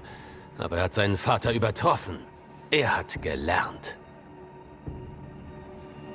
Lemmy hat Caleb Watson das dunkle Ritual beigebracht, um sein geliebtes Weib von den Toten zu erwecken. Ich wollte doch nur helfen. Ich habe nichts Falsches getan. Nein, Herr, erbarme dich. Was eine Schande. Verflucht, der Junge war schon immer seltsam. Nein, nein, Lemmy ist ein guter Junge. Ich lasse nicht zu. Ruhig, Gouverneur. Euer Sohn hatte gute Absichten. Und seine Fehler, so schwer sie auch waren, haben den Brunnen nicht vergiftet. Vergebt mir, dass ich in einem Haus Gottes fluche, aber das ist doch ein verdammtes Affentheater. Habe ich euch je enttäuscht? Haben wir in finsteren Zeiten nicht durchgehalten? Habe ich euch nicht beschützt? Von seinem eigenen Fleisch und Blut hinters Licht geführt. Wie konnte er nur so blind sein?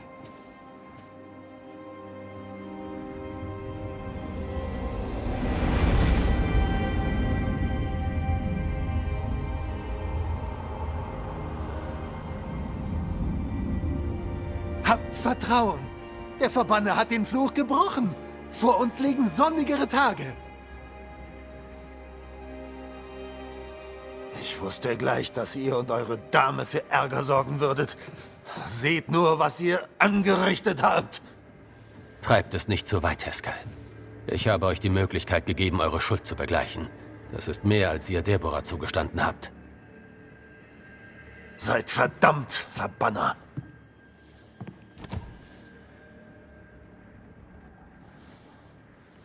Die Bezahlung für die Aufhebung des Fluchs, sie ist unanfechtbar euer. Jetzt und in Ewigkeit. Ich freue mich darauf, euch nie wieder sehen zu müssen. Ihr solltet nicht darauf zählen. Meine Arbeit hier ist noch nicht zu Ende.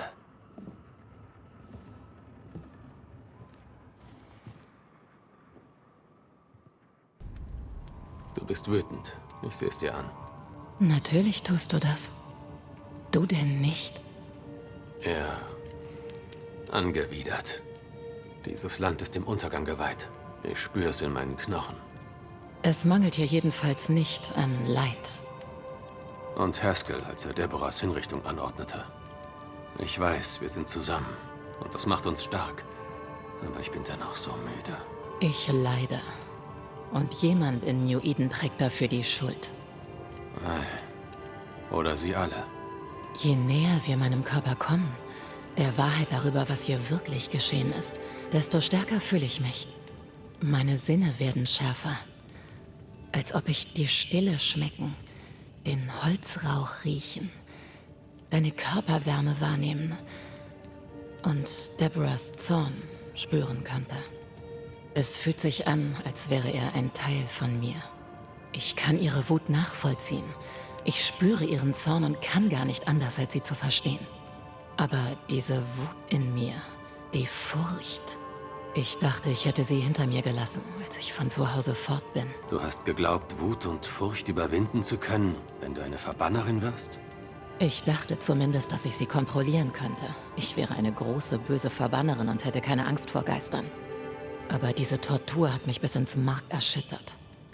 Und jetzt schlängelt sich sogar die Schwester, von der ich dachte, sie wäre für immer fort, wieder zurück in mein Leben. Deine Schwester, Ayomide war ihr Name, richtig? Nein, nicht sie. Bevor ich Kuba verließ, als ich noch klein war, hatte ich eine Freundin, die ich meine Schwester nannte. In dieser Nacht, der Nacht, in der ich starb, träumte ich von ihr. Ich träumte von Kalendra. Hast du nach ihr gesucht? War sie in der Nähe? Es wäre doch denkbar. Es ist so undenkbar, dass es deine Vorstellungskraft übersteigt. Nein, sie war nicht da. Aber ich habe ihre Stimme gehört. Ich könnte es schwören. Aber wie hätte das sein können? Dann war es vielleicht der Nachtmar? Ich glaube nicht. Der Nachtmar war in der Nähe. Was ich gefühlt habe, das schien von weiter weg zu kommen. Fast als wäre es eine andere Ebene des Seins gewesen. Was hat sie gesagt? Ich weiß es nicht mehr. Ich erinnere mich nicht. Ich glaube, sie sagte, wir seien eine Familie, die niemals getrennt werden könne. Dann will sie mich ersetzen, das kann sie vergessen. Ich bin jetzt deine Familie. Und nichts wird uns entzweien. Der Tod hat uns bereits entzweit.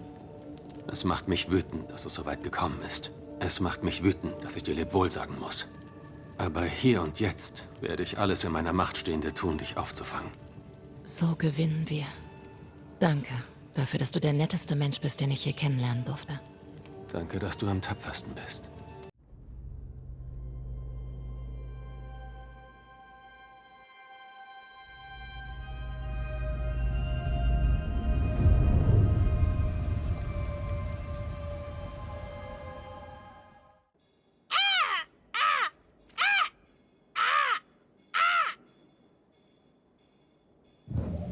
Cyrodiil, was ist los? Beeilt euch. Ich brauche euch auf der Insel. Ich glaube, sie kann uns nicht hören. Wir müssen zurück in die Sümpfe. War das wirklich Cyrodiil? Wie hat sie das angestellt? Ich glaube, sie hat sich das Totenreich zunutze gemacht, um durch die Krähe mit uns zu sprechen. So dumm, dass es nicht auch umgedreht funktioniert. Stell dir vor, auf solche Entfernungen Unterhaltungen zu führen.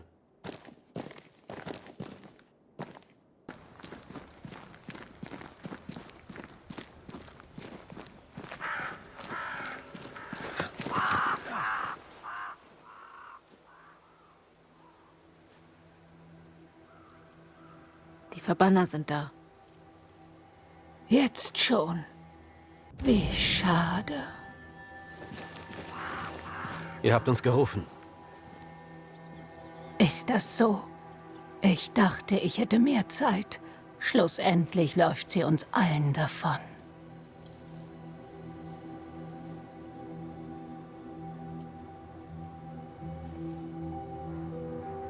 Wenn ich diesen alten Kadaver verlasse, werde ich kein brennendes Herz zurücklassen.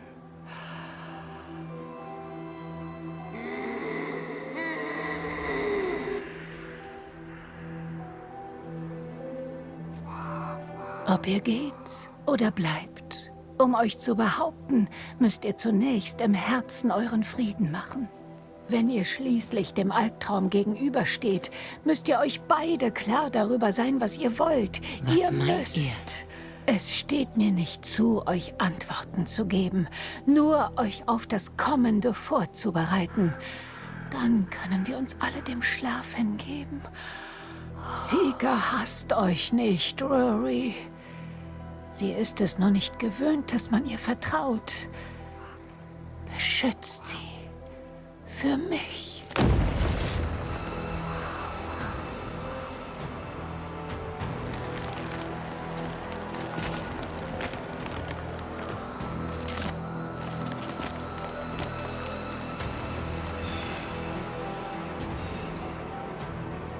Du bist zu spät, alter Mooskopf, wie immer.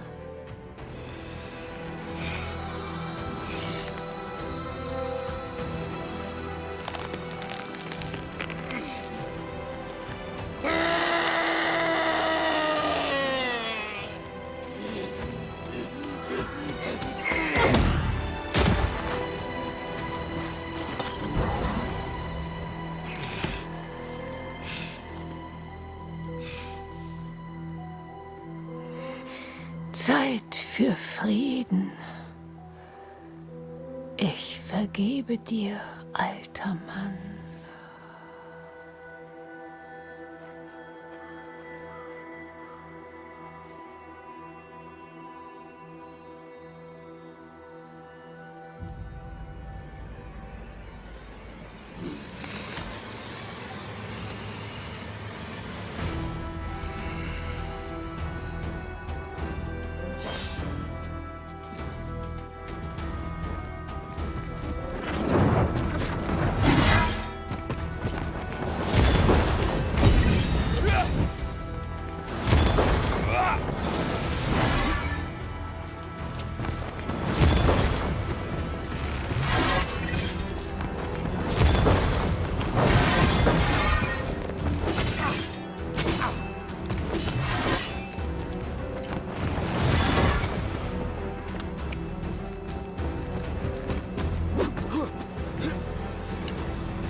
Soldaten, bringt mir ihren Kopf!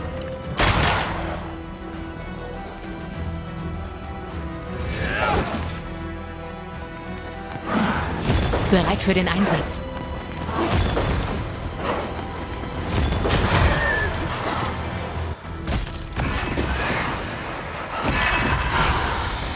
Ich kümmere mich selbst darum.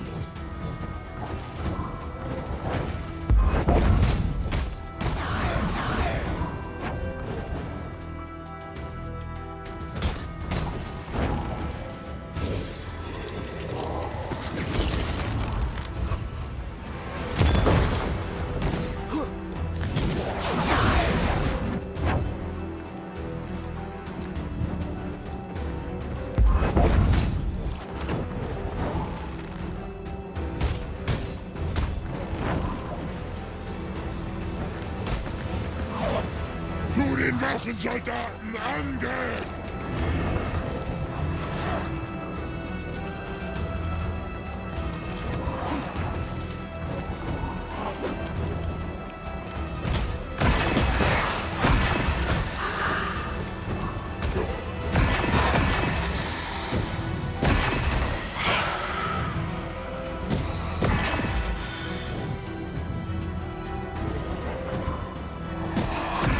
Ich erledige das selbst.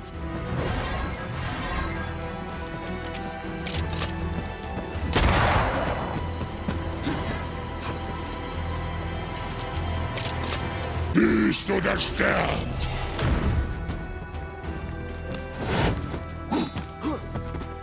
Zeit zu glänzen.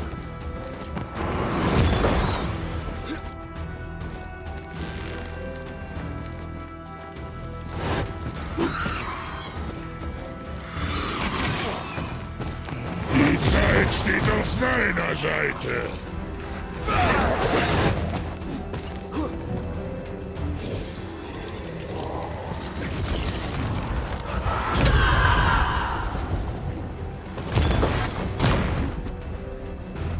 Ich werde dich kriegen, Hexe. Ich werde euch alle kriegen.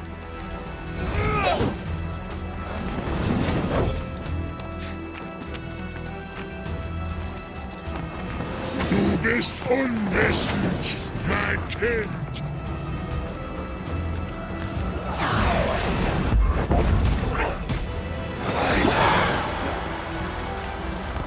Ich werde dich kriegen, Hexe. Ich werde euch alle kriegen.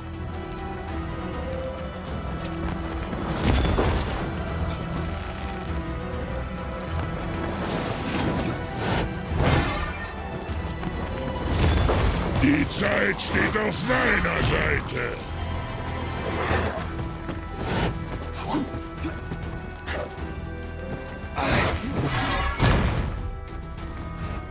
Büßt oder sterbt.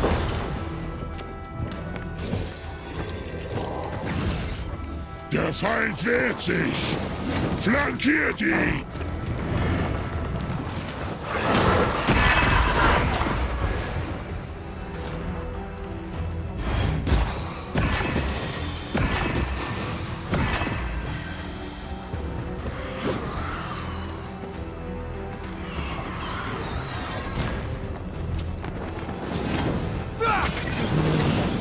Du wirst den Älteren gehorchen.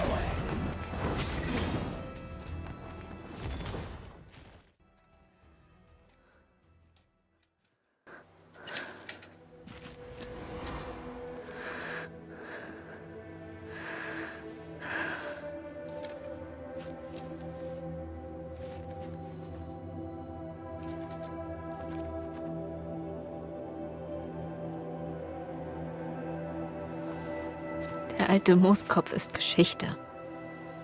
Jetzt wird er nie aus deinem Schädel trinken, nicht wahr? Ein weiteres altes Versprechen wurde gebrochen.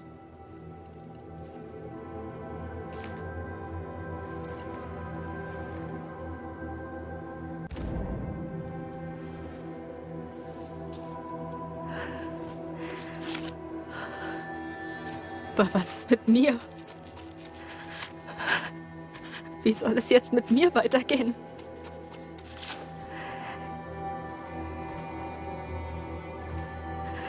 Du bist und warst mein Ein und Alles.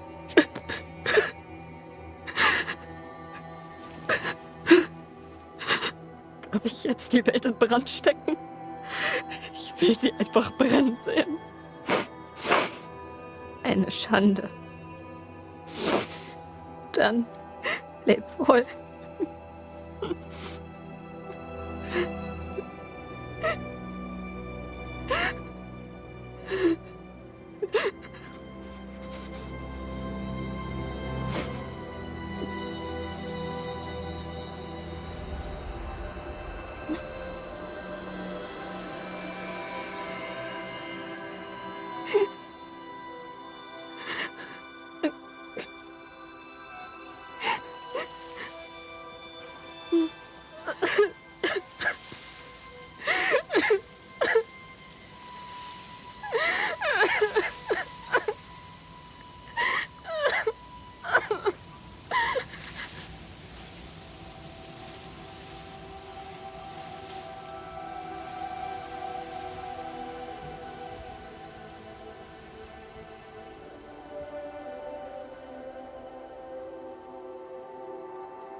Sie nahm mich auf als mein Vater, als mich sonst niemand wollte.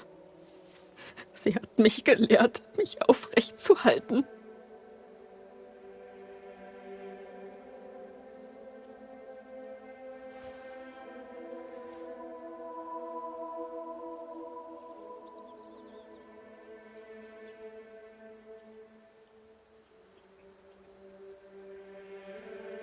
Lass sie in Frieden. Fürs Erste. Was wird jetzt aus Sika? Sie wird versuchen, ihren Schmerz zu verstehen. Oder vielleicht wird sie auch eine Weile ziellos damit verweilen. Wenn sie Reue empfindet, sollte sie zähmen. Trauer kennt keine Regeln. Ich kann mich noch an Yves Totenwache erinnern. Freunde und Nachbarn reisten von weit her. Wir standen einen Tag und eine Nacht lang wach. Es gab Speis und Trank. Es wurde gesungen und getanzt. Wir haben ihr Leben gefeiert, so kurz es gewesen sein mag. Als mein Vater starb, gab es keine Totenwache. Für meine Mutter auch nicht.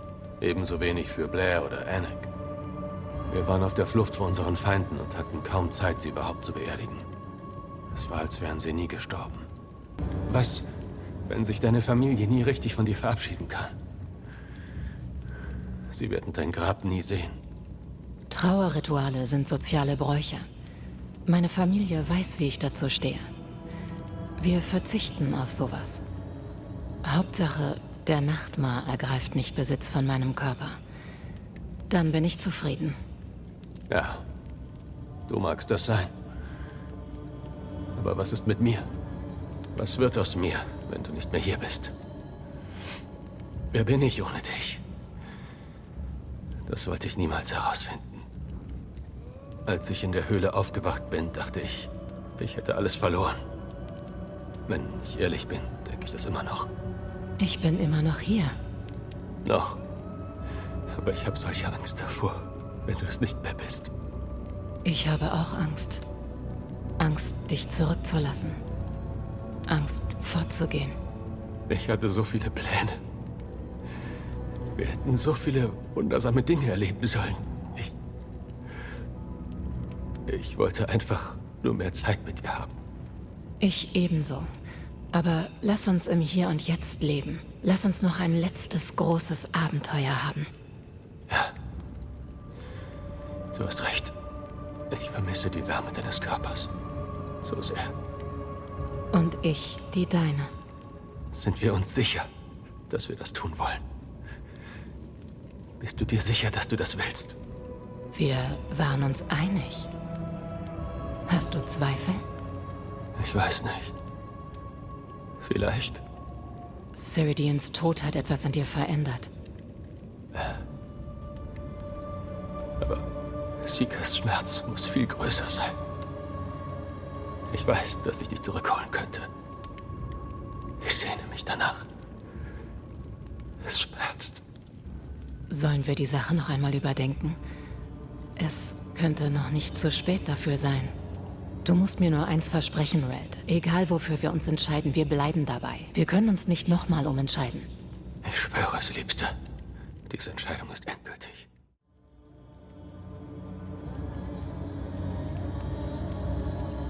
Wir dürfen nicht in Versuchung geraten.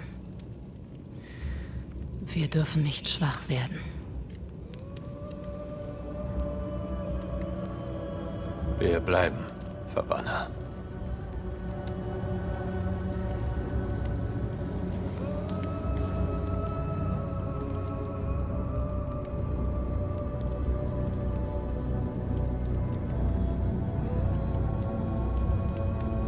Verbanner bis an unser Ende. Ja, Liebste. Bis an unser Ende.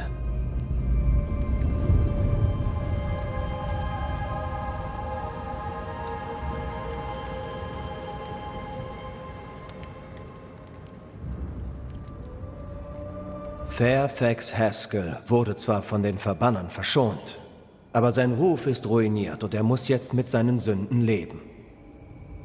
Ihr Gouverneur ist von ganz oben nach ganz unten gefallen. Die in ihrem Glauben Erschütterten müssen sich einmal mehr ihrem wahren Gott zuwenden. Diese neue Suche nach Reinheit könnte wie die letzte enden, in Ungerechtigkeit und Elend.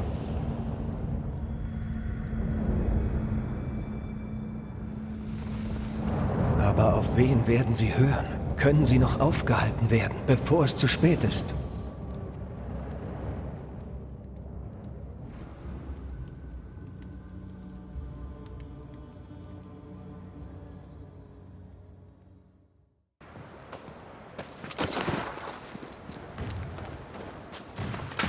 klingt nach Ärger. Schemen greifen das Fort an. Keinen Schritt zurückweichen! Feuer einstellen! Der Kerl lebt noch! Shepard, ich sag dir, Feuer einstellen! Bastard!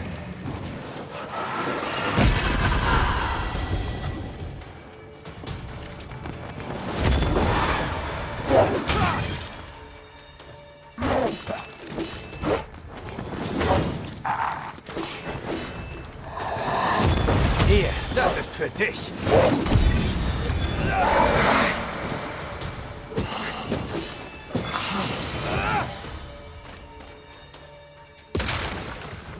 Ich komme mir vor, als wäre ich eine Zielscheibe.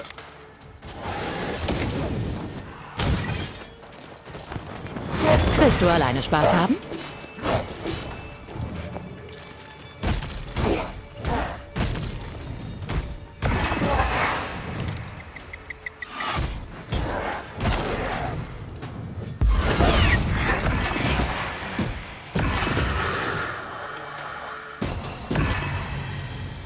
Stehen geblieben! Niemand kommt rein oder raus, egal ob lebend oder tot. Mein Name ist Red McWraith. Ihr seht, ich bin ein Verbanner. Macht auf und lasst mich rein. Ich habe hier zu tun. Was ihr zu tun oder nicht zu tun habt, geht mir, verzeiht mir den Ausdruck, am Arsch vorbei. Der Befehl lautet, dass niemand hier reinkommt. Ich verstehe euer Dilemma, mein Freund. Wie heißt ihr? Mein Name ist Andrew White. Ihr macht einen freundlichen Eindruck und ich mag Schotten. Aber jetzt bin ich im Dienst und da bin ich nicht euer Freund. Wir haben hier genug Probleme. Ich kann nicht auch noch Befehle missachten. Priest oder Pennington würden mir einen Einlauf verpassen. Das möchte ich vermeiden. Pennington kennt mich. Er weiß, dass ich hier bin, um zu helfen. Das tut er sicher. Aber für jeden Toten, den wir erledigen, kommen am nächsten Tag 3 weitere zurück. Siege zählen hier draußen nichts mehr. Jedenfalls ist der Captain im Moment nicht verfügbar. Und ich will nicht, dass ihr seine Situation noch komplizierter macht. Wenn ihr helfen wollt, Mrs. Priest und ihr Trupp sollten schon wieder hier sein. Den Außenposten könnt ihr nicht verfehlen. Er überblickt das Tal. Wenn ihr sie finden und dafür sorgen könntet, dass sie nicht krepiert, würdet ihr sicherlich in ihrer Gunst stehen. Und die öffnet bekanntlich Türen. Kämpfen, eure Vorgesetzte finden und sie aus der Scheiße ziehen. Verstanden. Das kriege ich hin. Die Schemen setzen ihnen wirklich zu. Wir vernichten zuerst das Nest in der Nähe, dann kümmern wir uns um die vermisste Vorgesetzte. Wie steht es um das Fort? Wie es um das Fort steht? Schlecht natürlich. Wir verlieren immer mehr Männer und unser Schießpulver ist so gut wie aufgebraucht. Priest ist mit Williams und einem anderen Soldaten ausgezogen, auf der Suche nach Vorräten. Die sind noch nicht zurückgekehrt. Es ist gefährlich dort draußen. Die Sucher werden häufig selbst zu Gesuchten. Natürlich. Wir werden uns wohl wiedersehen. Findet unsere Freunde, Verbanner. Oder erlöst sie von ihren Qualen. Ich werde sehen, was ich tun kann.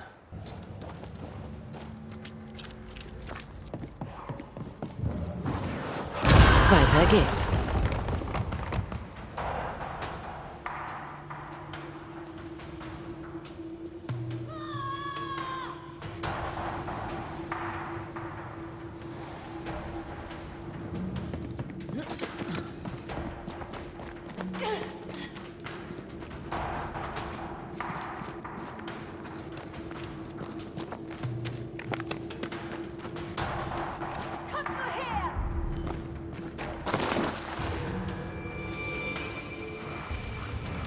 Mein Bolzen ist hinüber!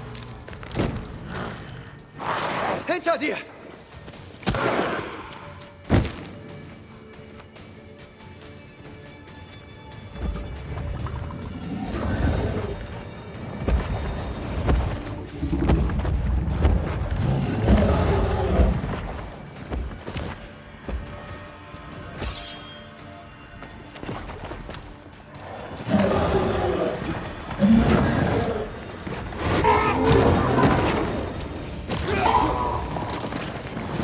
Haben wir ein paar übersehen?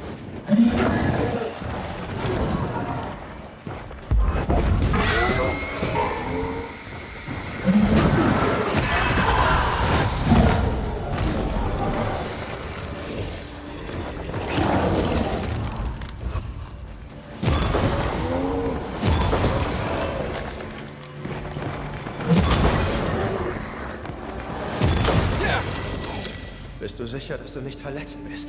Mir geht es gut. Entspann dich. Gerade rechtzeitig. Ihr müsst Haskets Verbanner sein. Vielen Dank. Vielen Dank euch beiden. Ihr könnt mich sehen. Glasklar. Ich sehe ja auch mein... Das ist mein Mann. Ich bin Herrn Priest. Antea Duarte. Das ist mein Partner, Red McGrath.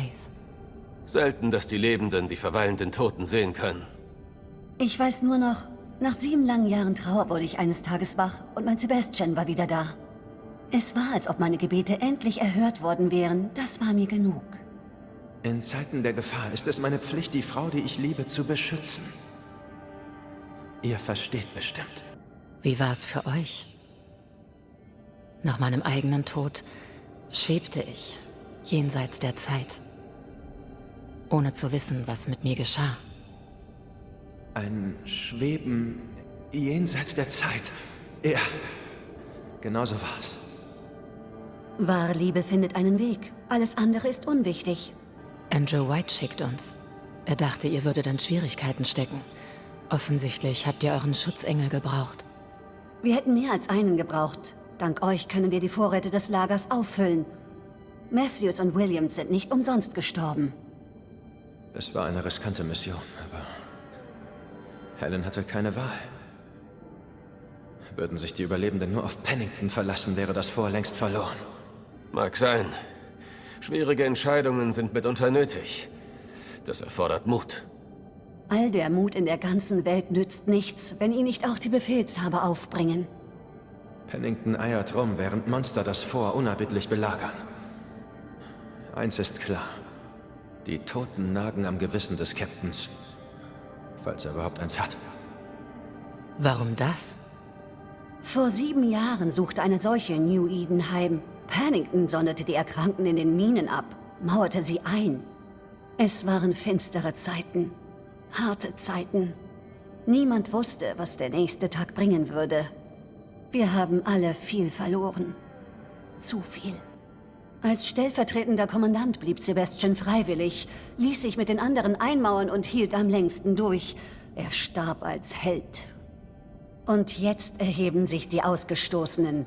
Sie verlangen nach Rache. Wer könnte es ihnen verübeln? Ich habe sie sterben sehen. Soldaten, Minenarbeiter, krank, hungrig, um Hilfe bettelnd, die niemals kommen würde. Captain Pennington hat viel Blut an seinen Händen. Mein Beileid. Ihr habt viel durchgemacht. Haben wir. Machen wir. Und wir werden bis zum Sieg durchhalten. Wir sollten uns auf den Weg zurück zum Fort machen. Wir werden euch begleiten.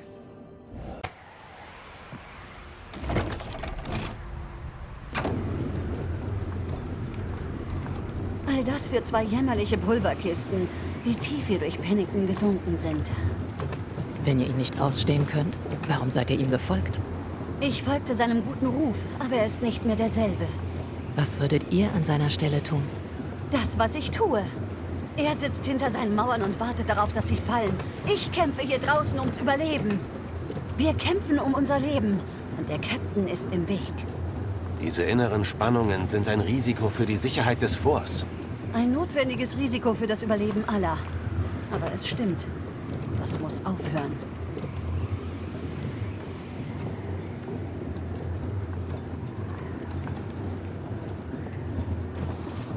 Lasst die Kisten hier. Ich schicke jemanden, um sie zu holen. Der Weg sollte sicher sein. Wir haben die Gegend von Schemennestern gesäubert. Dem Himmel sei Dank. Folgt mir.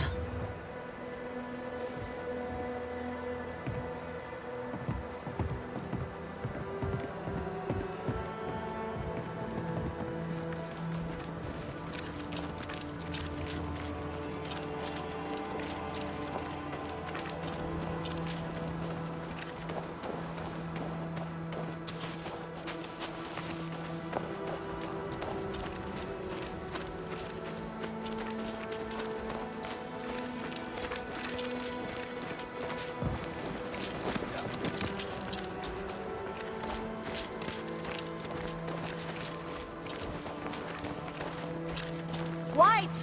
Macht das Tor auf! Priest! Worauf wartet ihr noch? Macht das Tor auf!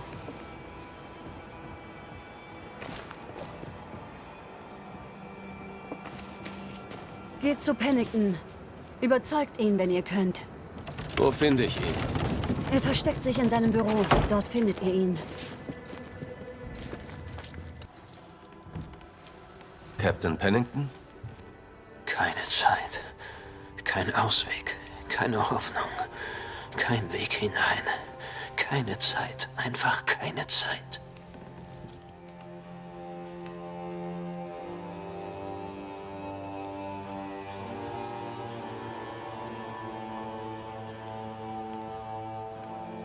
Captain Pennington, Sir.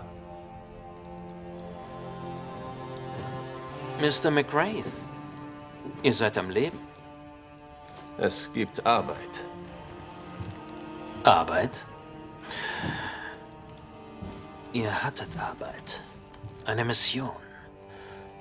Uns ein letztes Fünkchen Hoffnung bringen. Unsere Herzen erfreuen, bevor uns der Abgrund verschlingt. Ihr dämlichen Geheimniskrämer wart auch keine Hilfe. Die Sache ist erledigt. Es gibt keine Hoffnung mehr und kaum mehr Zeit. Nun bleibt nur mehr der Abgrund.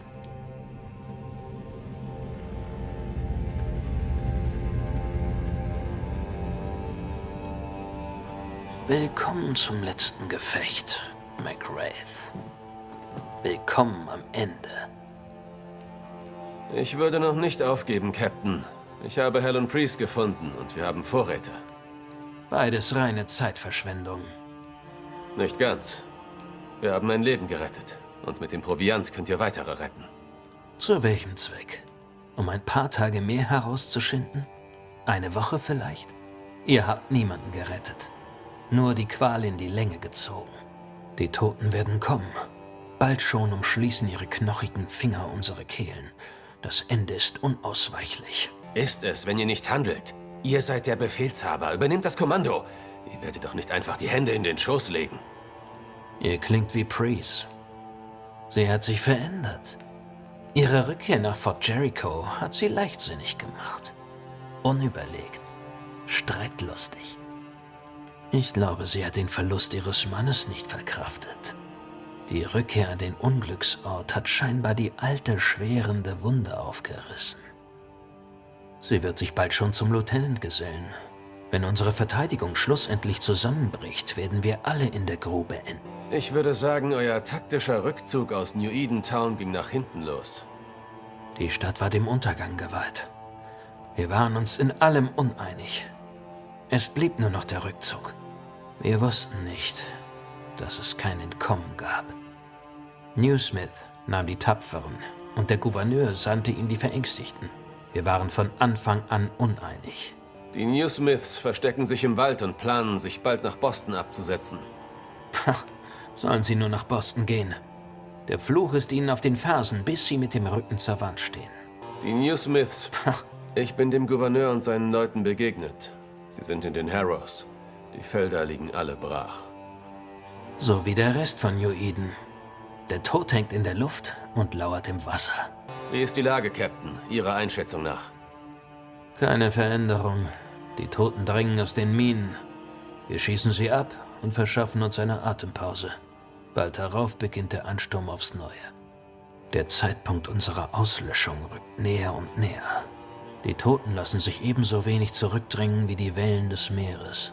Die Leute haben bereits genug Sorgen. Und ihr führt sie noch weiter in die Dunkelheit. Ich habe das Geflüster vernommen, das Gemurmel, das Schattennetz der Intrigen. Wir kämpfen bis zum Letzten. Wir setzen uns zur Wehr, bis die Vergeltung sich aus dem Abgrund erhebt und uns alle in die Hölle hinabreißt. Dann habt ihr ja was, auf das ihr euch freuen könnt. Ich sehe den Reiz dieser langwierigen Tortur nicht. Wie bedauerlich. Denn dank euch und der Zeit, die ihr uns verschafft habt, wird unsere Tortur umso langwieriger. Bitte um Erlaubnis, mich zu empfehlen, Captain. Und wenn ich sie nicht erteile? Versucht ihr mich anzuwerben, Captain? Glaubt ihr wirklich, ich würde den Schilling des Königs annehmen? Wenn ich euch genug Schilling böte, ganz sicher. Ich brauche keinen neuen Lieutenant. Aber wenn ihr es wünscht, dürft ihr bleiben. Das ist der Schlüssel zum unbenutzten Wachturm, euer Quartier für die Zeit.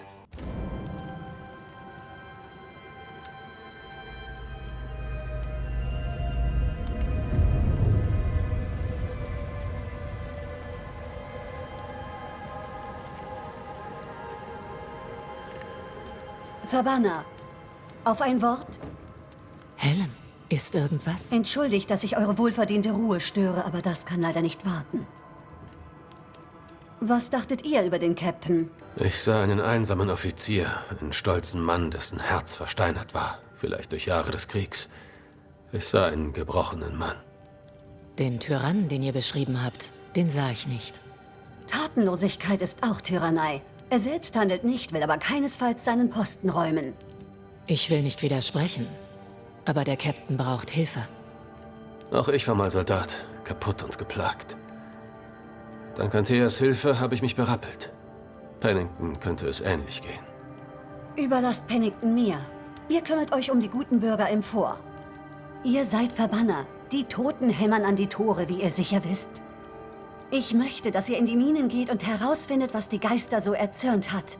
Und dass ihr tut, was der Captain verweigert. Und während wir uns mit Horden aufgebrachter Schemen herumschlagen, was gedenkt ihr zu tun? Sobald die Minen gesäubert sind, gebe ich Pennington den Laufpass. Denkt ihr, dass Penningtons Quarantäne die Wurzel des Übels hier ist? Dass die Toten deswegen so zornig sind? Was sollte sonst der Grund sein? Er hat sie lebendig begraben. Bergarbeiter, Krankenschwestern, Soldaten, gesund oder krank, und es dann vertuscht. Ich nehme seine herzlose Feigheit nicht länger hin. Wo müssen wir hin? Es gibt einen zweiten Tunnel, der in die Minen führt. Während der Quarantäne wurde der Eingang versiegelt. Es wird nicht leicht werden, dorthin zu gelangen. Leichter ist es wahrscheinlich, die Barrikade zu zerstören. Was folgt? Wer weiß. Wieder in den Untergrund. Herrlich. Falls es euch beruhigt, auch ich gehe ein erhebliches Risiko ein. Der Captain sperrt Unliebsame gerne ein und lässt sie verrotten. Vor einigen Jahren hat er eine unschuldige Frau in New Eden Town eingekerkert. Ein Schicksal, das ich nicht teilen möchte. Pennington, der Kerkermeister. Sprecht ihr von Deborah? Was hat er getan? Ich war damals nicht zugegen. Gerüchten zufolge war sie eine Hexe. Auch der Captain war dieser Meinung und der Richter stimmte ihm zu. Wer weiß, was den Captain damals motivierte. Er ist ein Geheimniskrämer, das war er schon immer. Wir sollten weiter. Abgemacht. Wenn ihr soweit seid, werdet ihr die Minen erforschen. Nehmt den Seilzug zum Wasserfall beim Außenposten, wo wir uns trafen. Von dort ist es nicht mehr weit bis zum Tunnel. Viel Glück und bleibt wachsam.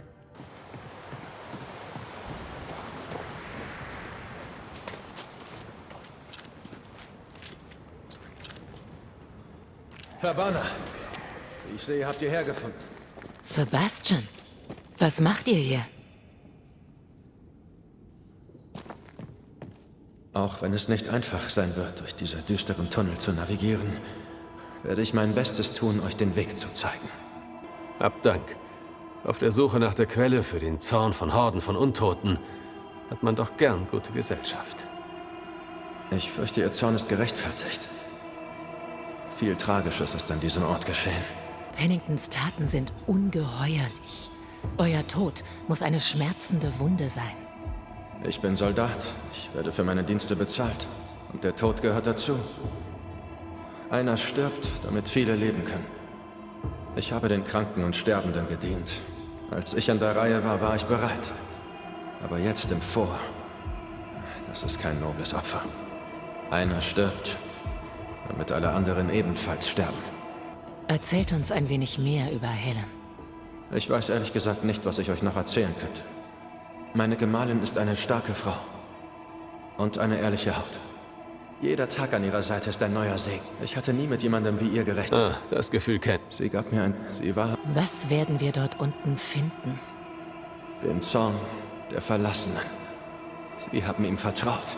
Er hat sie hintergangen. Er hat sie zurückgelassen. Ich bezweifle, dass sich ihr Zorn besänftigen lässt. Man sieht sich, Sebastian. Natürlich. Wann immer ihr soweit seid.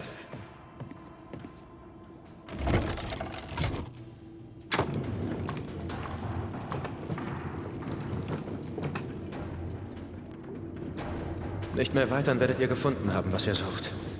Hoffe ich. Schade. Dabei habe ich unseren kleinen Spaziergang doch so genossen.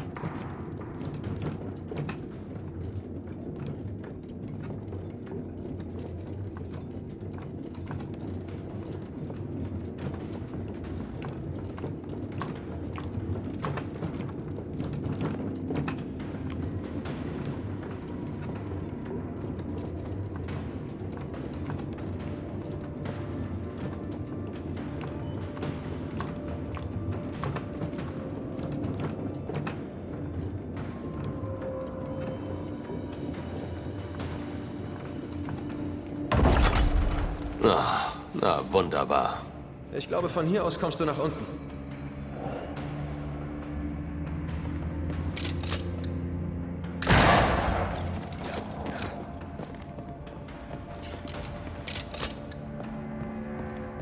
Ist alles in Ordnung? Bringen wir es einfach zu Ende.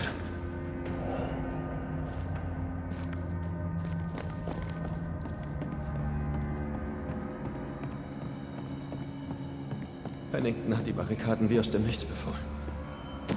Ich hatte kaum Zeit, mich von Helen zu verabschieden. Das muss furchtbar gewesen sein. Ein Soldat muss Opfer erbringen.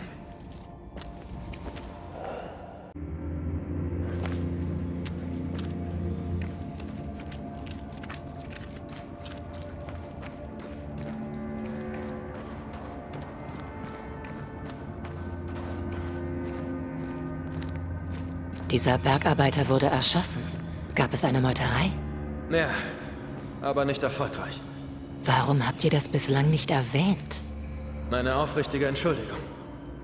Die Erinnerung daran muss zu schmerzhaft gewesen sein.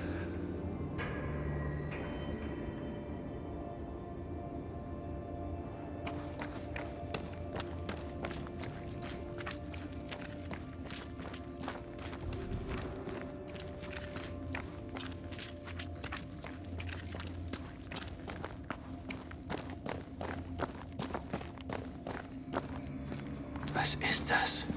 Das ist auf jeden Fall kein gewöhnlicher Schemen. Vielleicht hat unser Schmerz, als wir nach Freiheit schrien, dazu geführt, dass wir an diesen Ort gekettet sind. Noch wichtiger, wie brechen wir diese Ketten? Ich sehe ein schwaches Glied.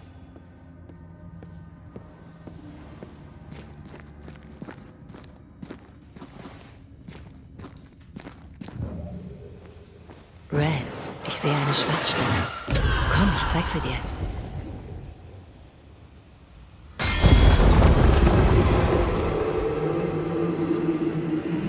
Was immer sich hier unten rumtreibt, war nicht erfreut darüber. Legt eure Waffe nieder, Bergarbeiter, und geht zur Seite. Ich sage es nicht zweimal. Hört mich an! Ich bin nicht euer Feind! Befolgt den Befehl! Weg mit der Spitzhacke! Deine Uniform wird dir nichts nützen, Jungchen. Dein verdammter Offizier wird uns alle hier begraben! Uns alle! Er wird uns alle begraben. Mit er ist Pennington gemeint, oder? Wer sonst?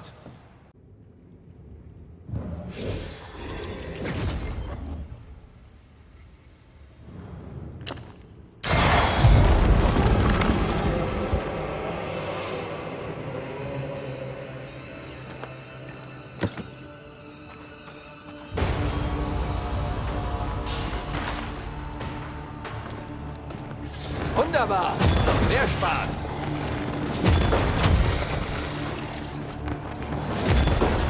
Achtung! Ein Schemener greift Besitz.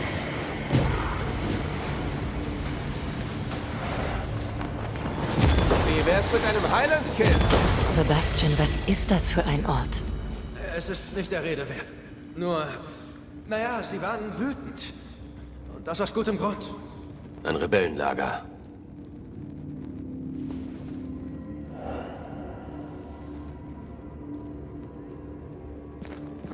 Ein Echo. Es flüstert mir zu.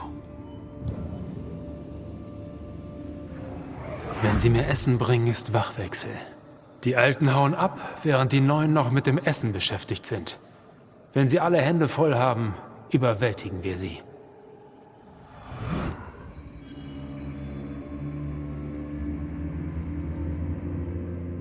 Also gut, Sebastian, raus mit der Sprache. Was geht hier wirklich vor sich? Es zählt nur, dass Pennington bestraft wird. Alles andere ist bedeutungslos.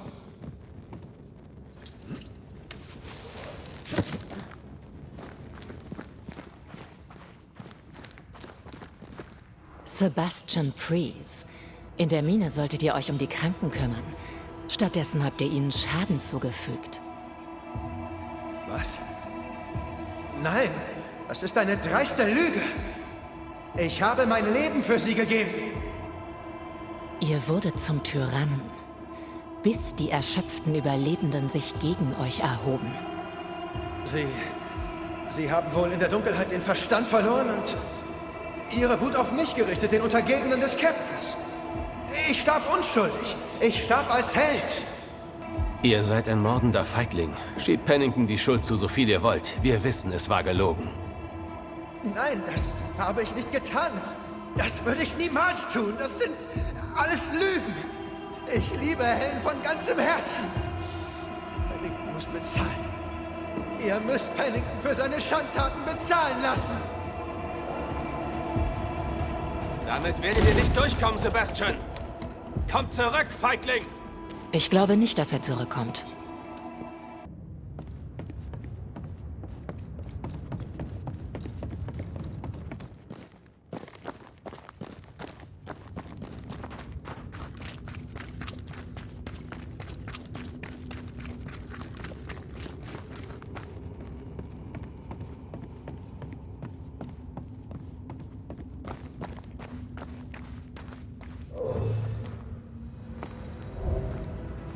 Das müssen Sebastians Überreste sein.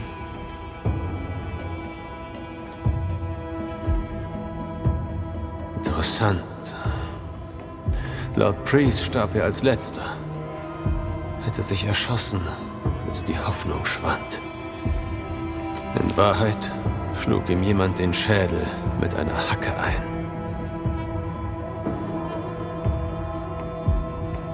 Es war kein romantischer Suizid, sondern eiskalter Mord. Außerdem gibt es hier keine Geisterfessel. Und hier, wieder dieses Zeichen. Keine Geisterfessel. Warum ist er dann nicht verblichen und wie alle anderen zu einem Schemen geworden? Sebastian hat Helen einen Bären aufgebunden. Seine markante Brustverletzung war ein Teil der Geschichte. Das war alles nur eine Lüge. Ich zweifle langsam am Geist des Lieutenants. Er könnte ein Abbild von Sebastian sein, um zu Helen zu gelangen. Vielleicht auch zu Pennington. Kein Schemen. Etwas Höheres. Aber was und weshalb?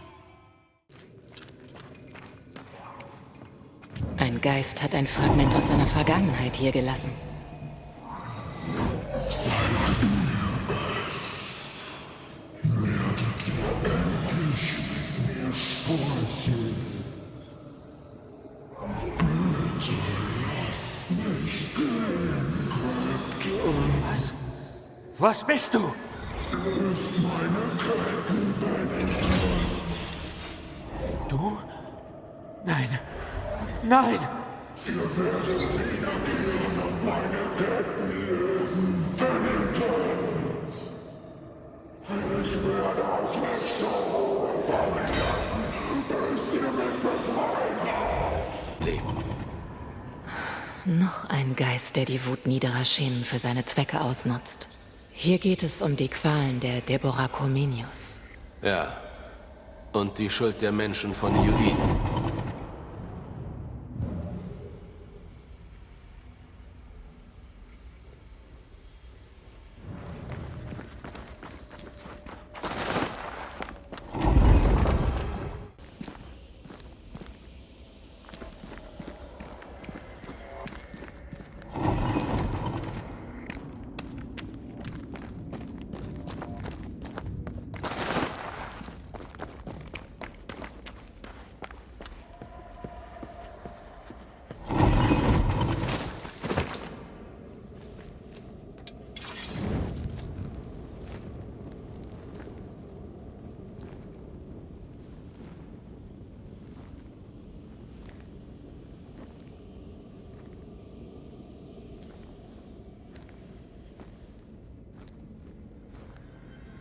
Kannst du ihn sehen? Noch nicht.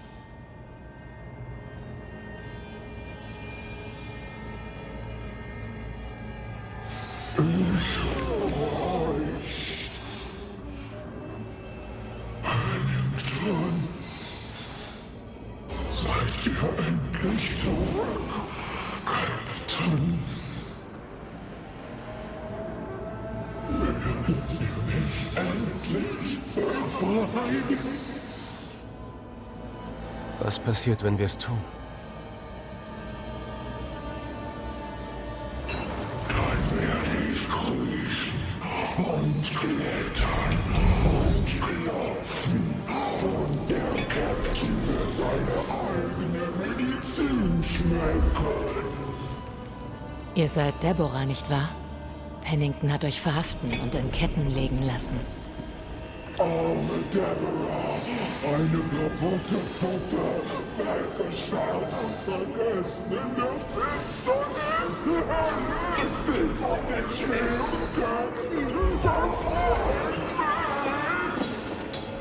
Wenn wir es tun, sprecht ihr dann mit uns?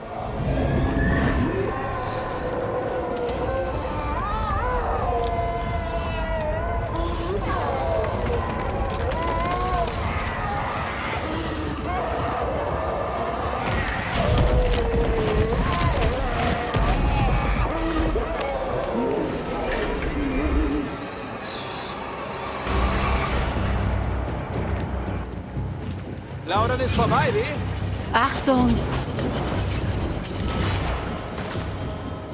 Der letzte Angriff hat die Ketten in Mitleidenschaft gezogen. Befrei sie! Ich bin an diesem Ort gebunden!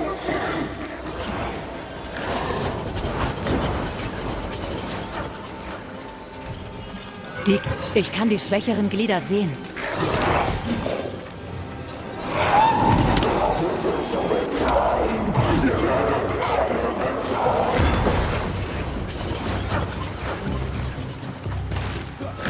Der letzte Angriff hat die Ketten in Mitleidenschaft gezogen. Nutz meine Kraft, Red. Über dir. Die Decke stürzt ein. Verdammt! Sie greifen alles an, was ihr im Weg steht.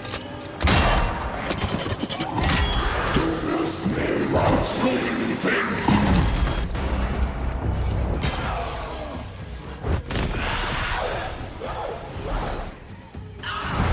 Antea! Niemand hat sich für mich eingesetzt! Niemand wird sich für dich einsetzen! So lange in der Dunkelheit angekettet! Lass sie gehen! So lange, dass ich das Licht fürchte.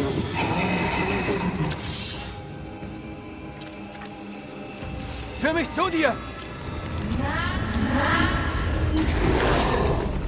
Na los, kommt schon, ich besiege euch alle!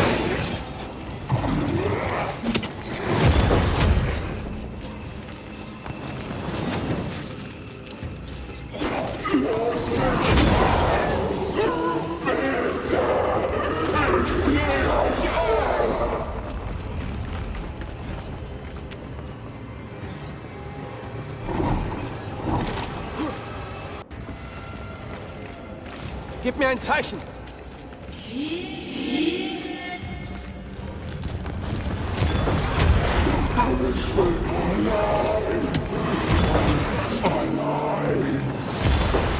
Wo bist du hin?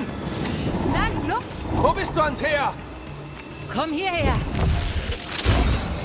Hab dich!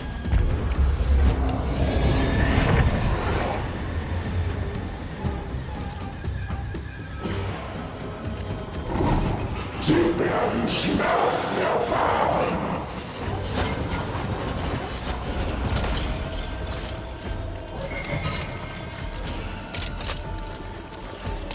Schlechtes Timing.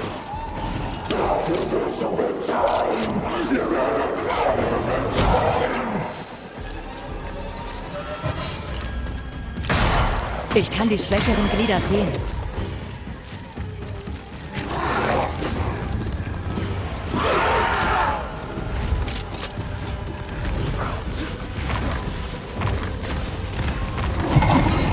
Nutz meine Kraft, Red.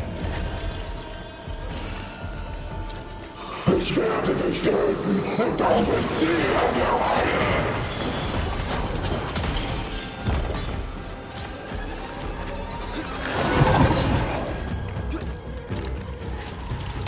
So knapp. Ich kann die schwächeren Glieder sehen.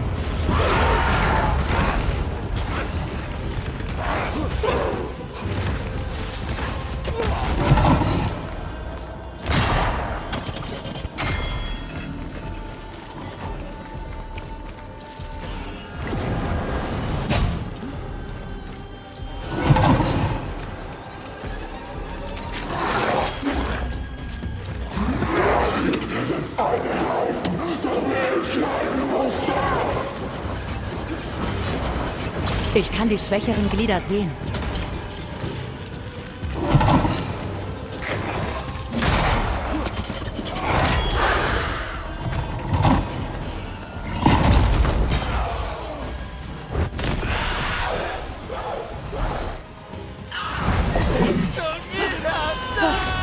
Such mich, Red!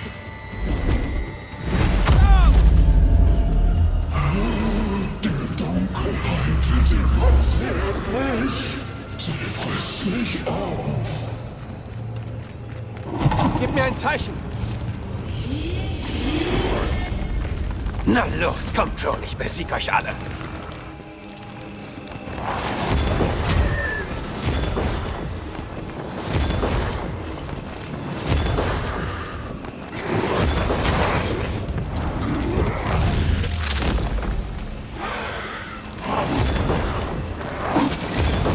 Ich brauche ein Zeichen!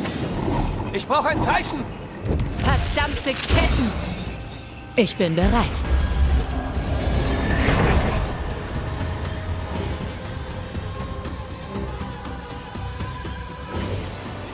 Sie werden die Grube kennenlernen.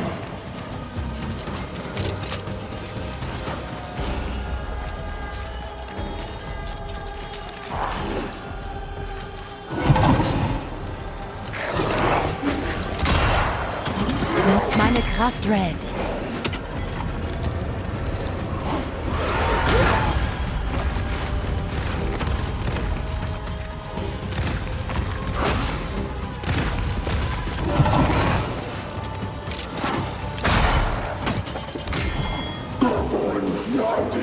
Ich kann die schwächeren Glieder sehen.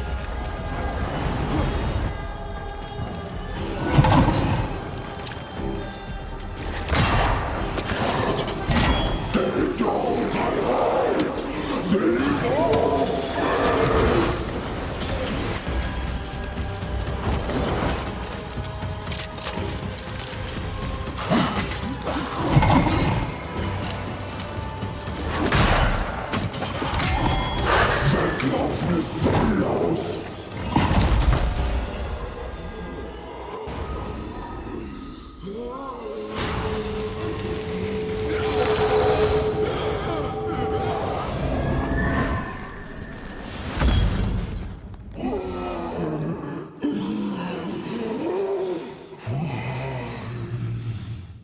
Es ist vorbei. Geht in Frieden. Kein Frieden, keine Gnade, nichts als Finsternis und Verfall. Nein, es muss aufhören und ihr müsst es beenden. Finsternis und Verfall und die Worte eines Wahnsinnigen, eines widerwärtigen Menschen. Wessen Worte? Penningtons?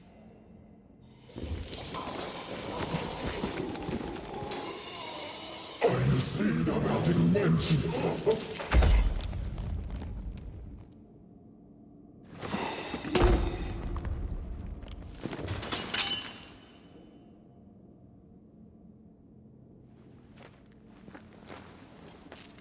Wenn die unerträgliche Stille zur finsteren Nacht wird die leiseste Stimme als der Anbruch eines neuen Morgens gefeiert. Deborah.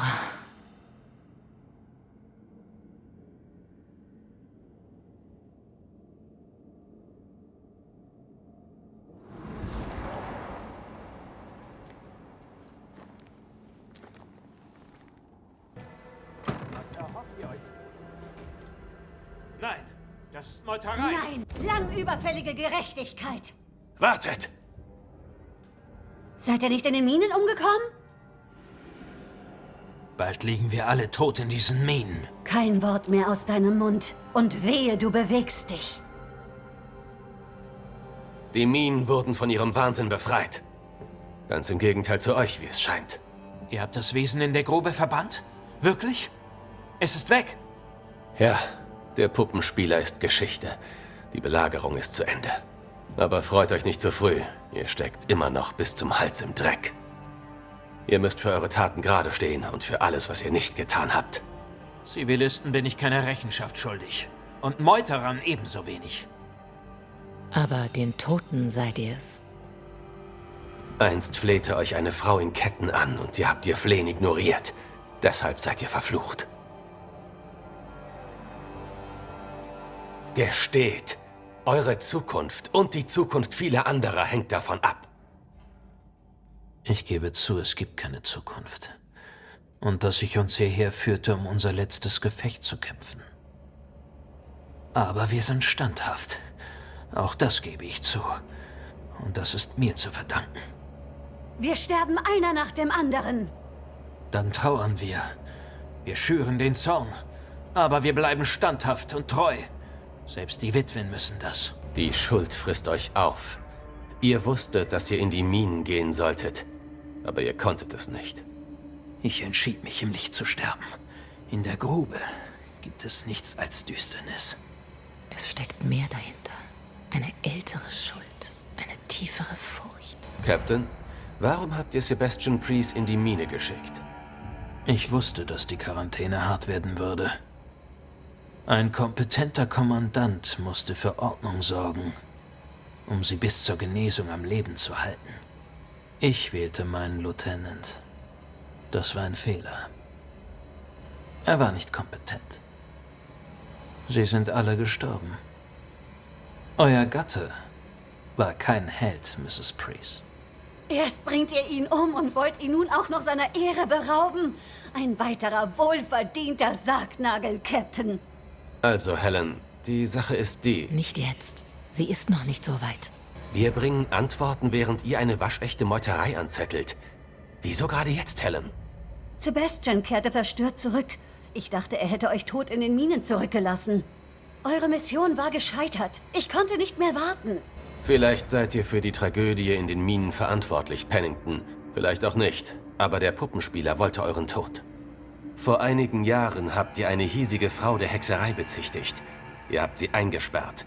Der Puppenspieler war recht erzürnt deswegen. Auch Fairfax Haskell war am Tod von Deborah Comenius beteiligt.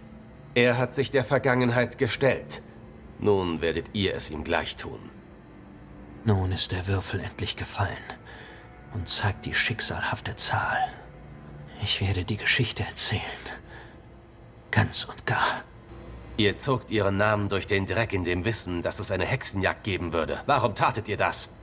Ich habe sie nicht verleumdet. Es war die Wahrheit. Sie war verdorben. Sie war böse. Und sie war die Lehrerin unserer Kinder. Jemand muss an die Kinder denken. Das ist Schwachsinn, aber er scheint davon überzeugt zu sein. Wir kommen der Wahrheit näher. Ihr habt sie in Ketten gelegt und ins Gefängnis geworfen. Ihr habt ihr ihre Würde genommen. Ihr habt sie im Puppenspieler wiedererkannt, richtig? Was war das? Puppenspieler? Das war doch in den Minen, nicht? Ihr habt's gewusst. Gebt es zu. Seit wann? Wie lange wusstet ihr es schon? Was ich weiß und ihr nicht, könnte eine ganze Bibliothek füllen. Helen ist verblendet. Und unter Sebastians finsterem Einfluss bleibt sie das auch. Aber Pennington ist keinen Deut besser. Was würdest du sagen? Ich glaube an Helen Priest. Eure Zeit ist vorbei, Captain. Vielleicht könnt ihr nun an der Aufarbeitung eurer Schuld arbeiten. Tut, was ihr müsst. Und lebt mit den Konsequenzen. Werft die Würfel. Das werde ich. Keine Lügen mehr. Kein Hass. Und Schluss mit der Meuterei. Ihr mögt hehre Motive haben, aber so etwas geht niemals gut aus.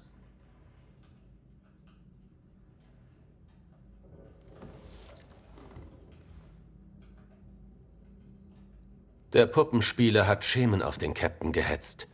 Und einen ahnungslosen Meuchelmörder. Euch. Helen Priest. Der Geist neben euch ist nicht euer Gemahl. Es ist nur eine Hülle, ein Schein, ein raffiniertes Simulacrum.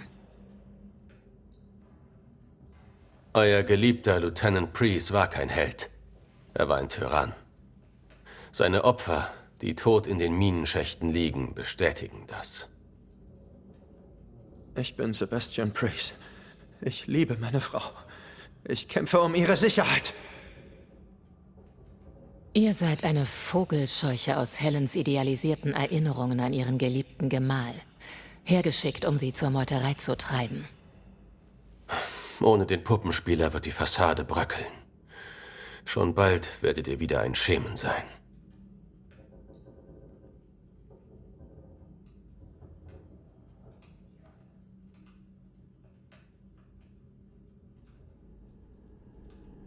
Ich habe dich geliebt.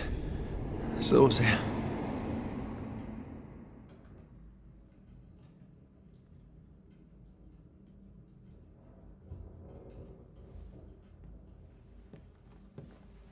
Ich bin mir nicht sicher, was gerade vorgefallen ist. Aber ihr, Helen Preece, steht hiermit unter Arrest. Immer noch ein Scheißkerl.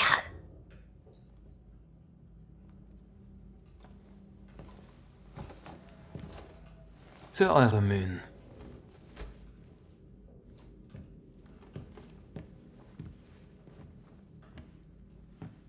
Ihn zu lieben, ob es nun richtig oder falsch war, hat mich zu der Frau gemacht, die ich heute bin.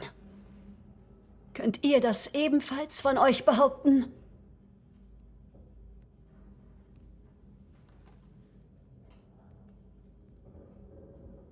Vermutlich nicht wirklich.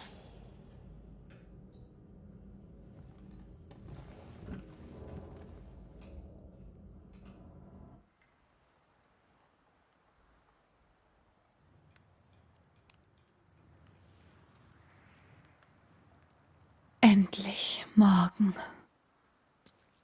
Der Fluch des Albtraums scheint hier nun gebrochen. Unsere Arbeit ist getan.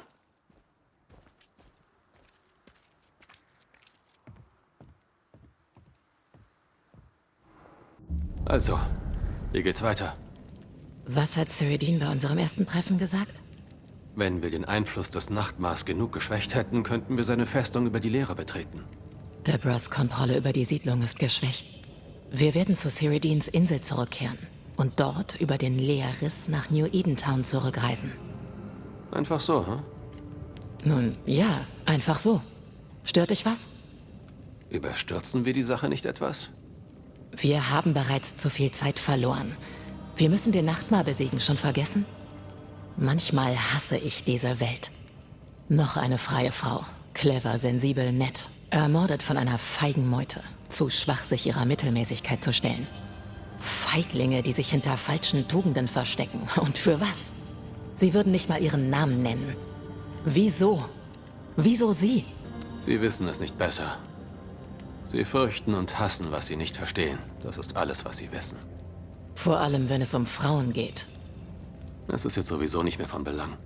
Eine Frau ist gestorben und es soll nicht von Belang sein? So habe ich das nicht gemeint. Aber die Arme ist tot. Alles, was wir jetzt noch tun können, ist ihr ewigen Frieden zu spenden. Vielleicht möchte sie diesen Frieden aber nicht. Als ich damals Kuba verließ, hätte mir alles Mögliche zustoßen können.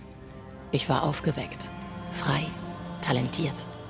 Ich sprach die falsche Sprache, hatte das falsche Geschlecht, die falsche Hautfarbe und doch habe ich dem Leben getrotzt. Ich hatte mir so viel mehr von der Welt erhofft. Was für eine Anmaßung. Zu glauben, niemanden zu brauchen.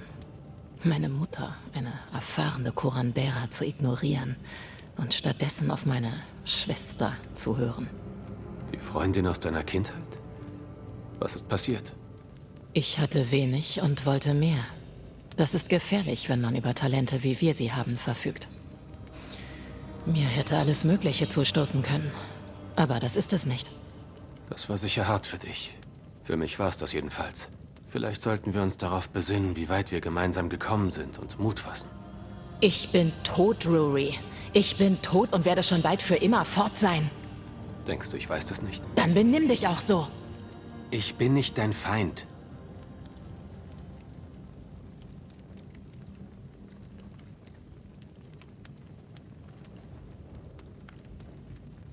Hör mal zu. Das alles. Es ist nicht leicht, das zu verkraften. Wir sind beide erschöpft. Ich auf jeden Fall. Ich kann nicht müde werden. Ich weiß. Ich weiß, wie schwer es für dich ist. Du hast keine Ahnung. Überhaupt keine.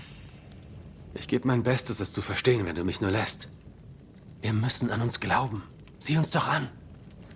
Natürlich werden wir unser Ziel erreichen. Halt den Mund, Red. Halt den Mund. Es geht nicht darum, was wir erreicht oder geschafft haben oder wie weit wir gekommen sind. Ich soll uns ansehen. Sieh mich an. Ich verabscheue, was ich geworden bin. Siehst du das nicht? Ich wollte nur helfen.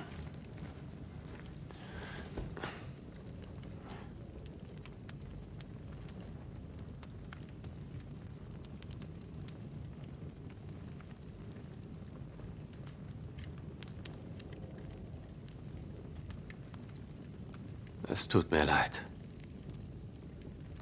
Hör auf, dich zu entschuldigen.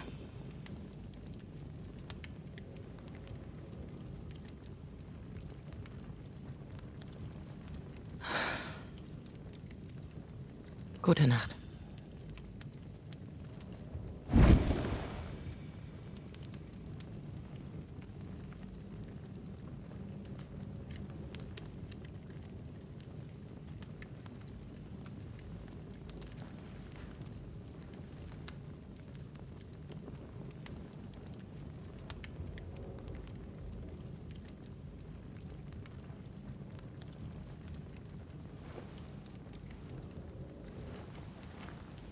Antea? Antea? Ich wäre mit dir gekommen. Nicht witzig. Jetzt muss ich zu Fuß zu dieser verdammten Insel laufen.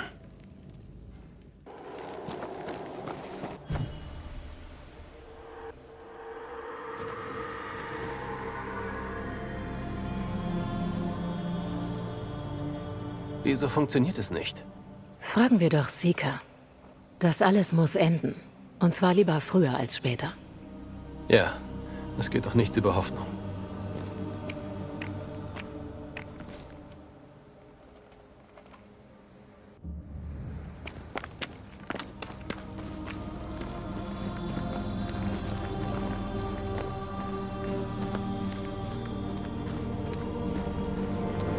Hier ist ein Spektralnetz, aber es ist neu.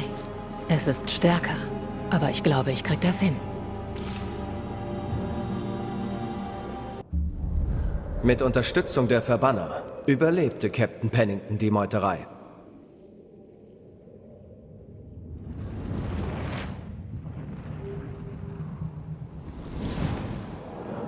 Jetzt müssen die, die überlebt haben, alte Sünden hinter sich lassen und sich um die Zukunft kümmern. Mit Pennington oder ohne ihn.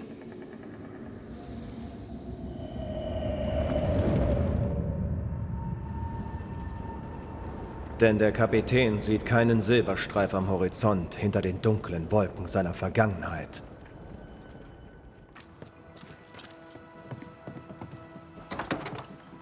Was habt ihr ihr angetan, Highlander? Lasst die Unschuldsmine.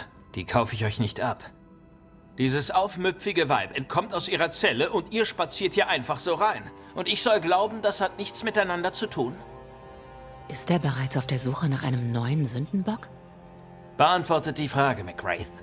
Wo ist Helen Preece? Keine Ahnung. Ich wusste nicht einmal, dass sie entkommen ist. Was sie auch vorhat. Nur sie weiß es. Sie kann nicht ohne Hilfe entkommen sein. Ich wittere erneut den widerlichen Gestank der Rebellion. Wie dramatisch. Er hätte Schauspieler werden sollen. In Ordnung, Captain. Beruhigt euch. Und sagt mir genau, was passiert ist. Ich weiß nicht, was passiert ist. Nicht genau. Die Zellenschlüssel sind verschwunden. Und die Aufrührerin mit ihnen. Sie ist wie eine Mixtur aus Essig und Verdruss. Wer weiß schon, welch finsteren Verrat sie gerade plant. Bei allem nötigen Respekt, werter Herr, das ist nicht mein Problem. Nichts, was ein Verbanner lösen könnte. Soweit wir wissen. Solange sie da draußen wie ein loses Hauptsegel im Wind herumflattert, gibt es kein Vertrauen hier drin. Findet sie, McWraith, dann glaube ich euch. Findet sie und tut, was getan werden muss. Ich bin über dieses Päckchen gestolpert. Es ist für die Garnison. Der Bote hat leider nicht überlebt, aber ich möchte es dennoch abliefern. Endlich. Der lang erwartete Sold, wie Fairfax versprochen hat. Das könnte die Moral doch noch verbessern. Leider gibt es keinen Sold, nur ein Stapel Briefe. Ich vermute, das Geld wurde gestohlen. Vielleicht war es falsch, es abzugeben. Ach, eine Schande. Aber eigentlich kein Wunder. Habt dennoch Dank für die Lieferung. Vielleicht können die Briefe die Gemüter beschwichtigen. Nun gut, Captain. Ich werde sehen, was ich bezüglich Helen Priest tun kann. Sie tat in der Waffenkammer Dienst. Dort haben wir sie auch eingesperrt. Ihr habt meine Erlaubnis, euch umzusehen. McWraith, Fort Jericho wird nur überleben, wenn ich die Einheit der Männer bewahren kann. Sollte Helen Priest tot aufgefunden werden, hätte ich kein Problem damit.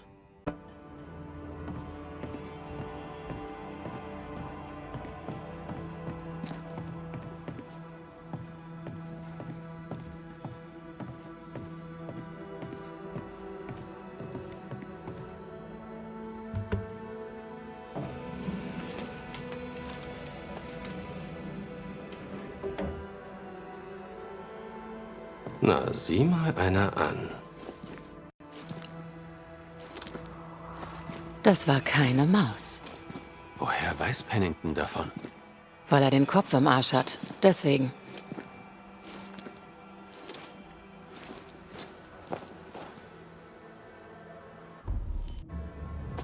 Wenn das kein gewaltiges Kaninchen war, kam sie hier entlang. Gewaltiges Kaninchen? Daran will ich nicht mal im Traum denken.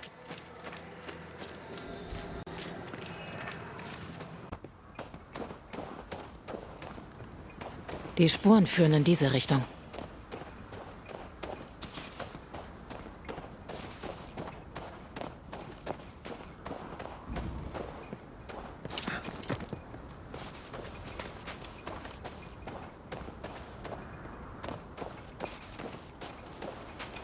Ah, die Hütte aus Helens Zeichnungen.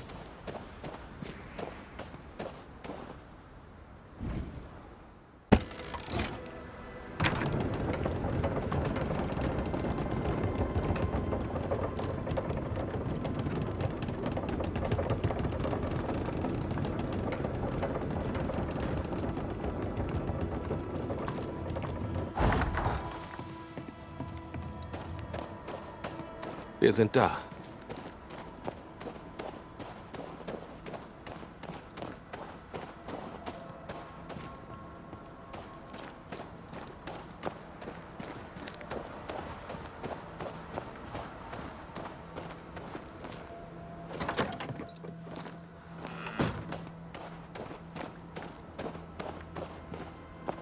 Was macht ihr hier? Ich ahnte doch, wir würden uns wiedersehen.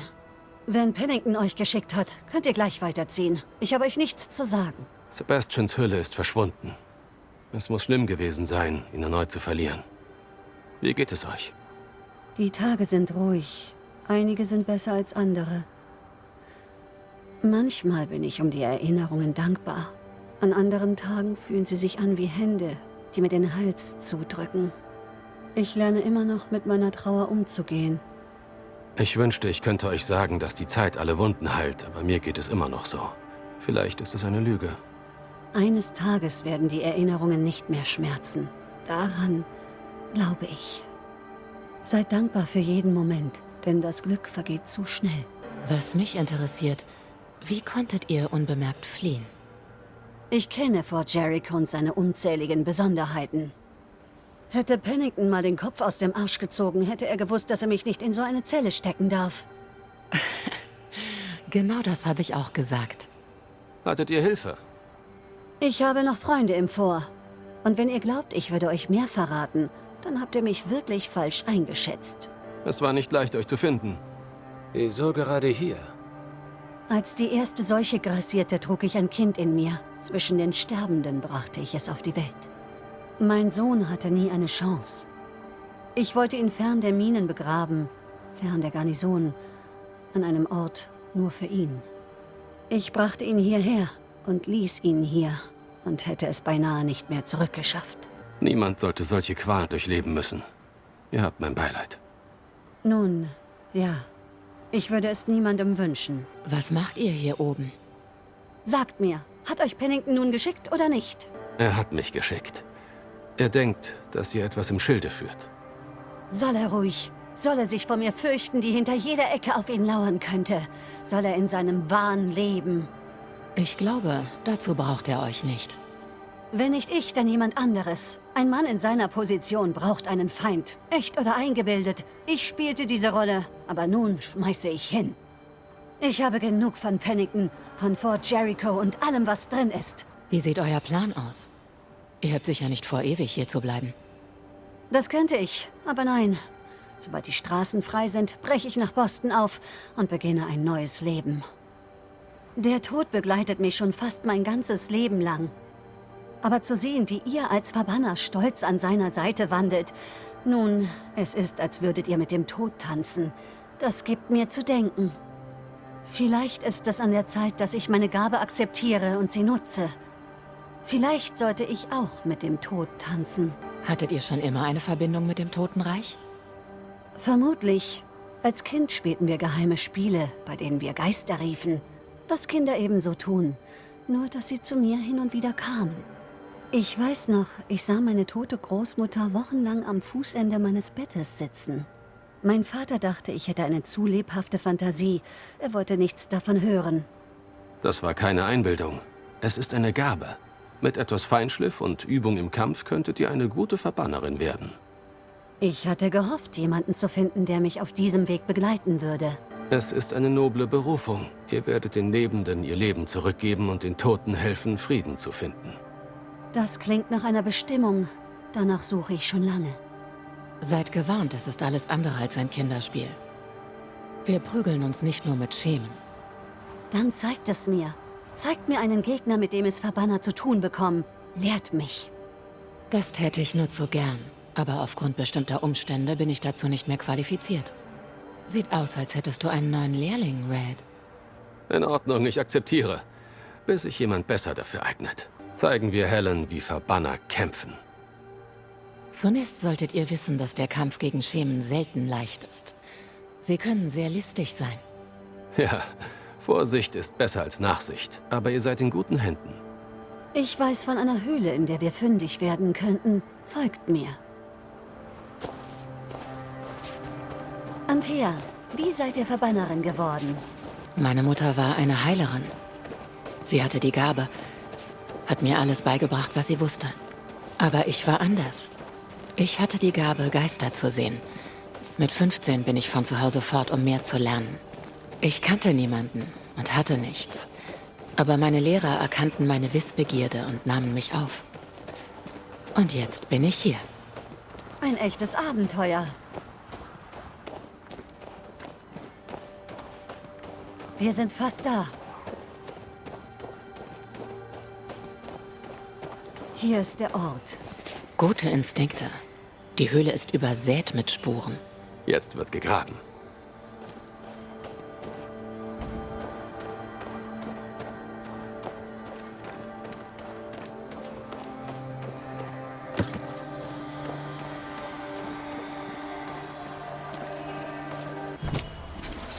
Lasst euch sehen!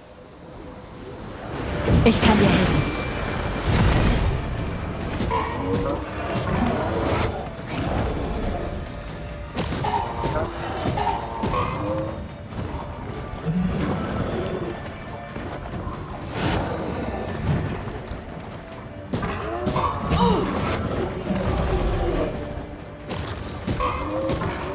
Da kommen noch mehr!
nicht gut.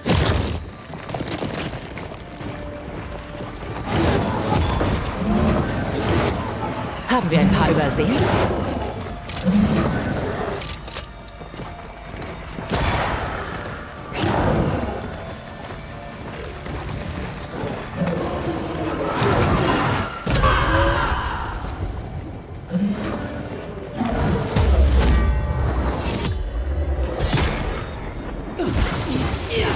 Denkt ihr könnt es mit einem Geist aufnehmen?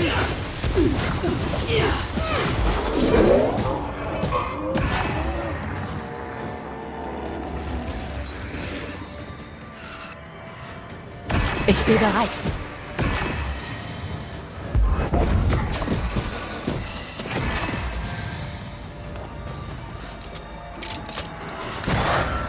Ihr kämpft gut, Verbanner. Ihr auch. Ja, sonst wäre ich sicher schon tot. Wenn ihr wirklich den Weg des Verbanners einschlagen wollt, kenne ich da wen in Boston, der euch vermutlich helfen könnte. Sie heißt Elizabeth Grey. Ihr findet sie im Green Dragon, wenn sie gefunden werden will. Keine halbe Meile von der Werft entfernt. Sagt ihr, ich schicke euch. Wenn ihr sie findet, sagt ihr bitte... Sagt ihr, dass sie jetzt die beste Verbannerin im Land ist. Sie ist speziell. Lest ein paar Bücher. Das sorgt sicher für einen guten Eindruck. Ich empfehle dieses Buch. Es hat mir gute Dienste geleistet. Ich werde es hüten. Danke. Ich danke euch beiden von ganzem Herzen. Gebt auf euch Acht, Helen. Noch einen letzten Rat für eine halbwegs junge Elevin, bevor ihr aufbrecht? Liebt das Leben. Selbst wenn es euch zum Halse raushängt. Vielleicht sehen wir uns wieder. Hoffentlich, so Gott es will. Und? Habt ihr sie gefunden? Unter uns Soldaten und, das bekommt ihr nicht schriftlich von mir, ihr müsst euch um Helen Priest keine Gedanken mehr machen. Wirklich? Welch schreckliche Kunde. Habt Dank. Ihr habt damit natürlich nichts zu tun. Ich ebenso wenig. Unter uns Soldaten. Und das kriegt ihr nicht schriftlich. Wenn ich mich umdrehe und der Beutel Münzen hier verschwindet, wäre das kein Drama. Wie geht es euch, mein Herr? Wie es mir geht? Ja, wie geht es mir? Es ist seltsam. Helen Priest ist mir kein Dorn mehr im Auge. Die Wut lässt nach. Die Armee erholt sich. Und obwohl die Gefahr vorbei ist, spüre ich sie noch.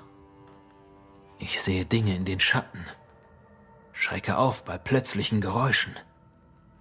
Aber das ist noch nicht alles. Das Schlimmste ist, ich vermisse es. Ich vermisse die Schlichtheit des unausweichlichen Endes. Die Dunkelheit ruft mich zurück. Es ist wirklich zu seltsam.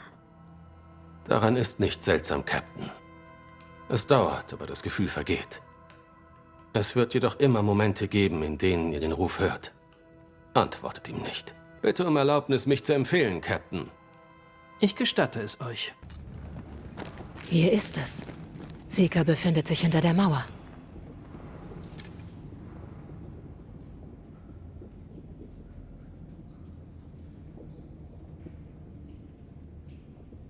Möge der Schleier der Unwissenheit gelüftet werden. Lasset uns durch die Augen von Grace Pennington sehen.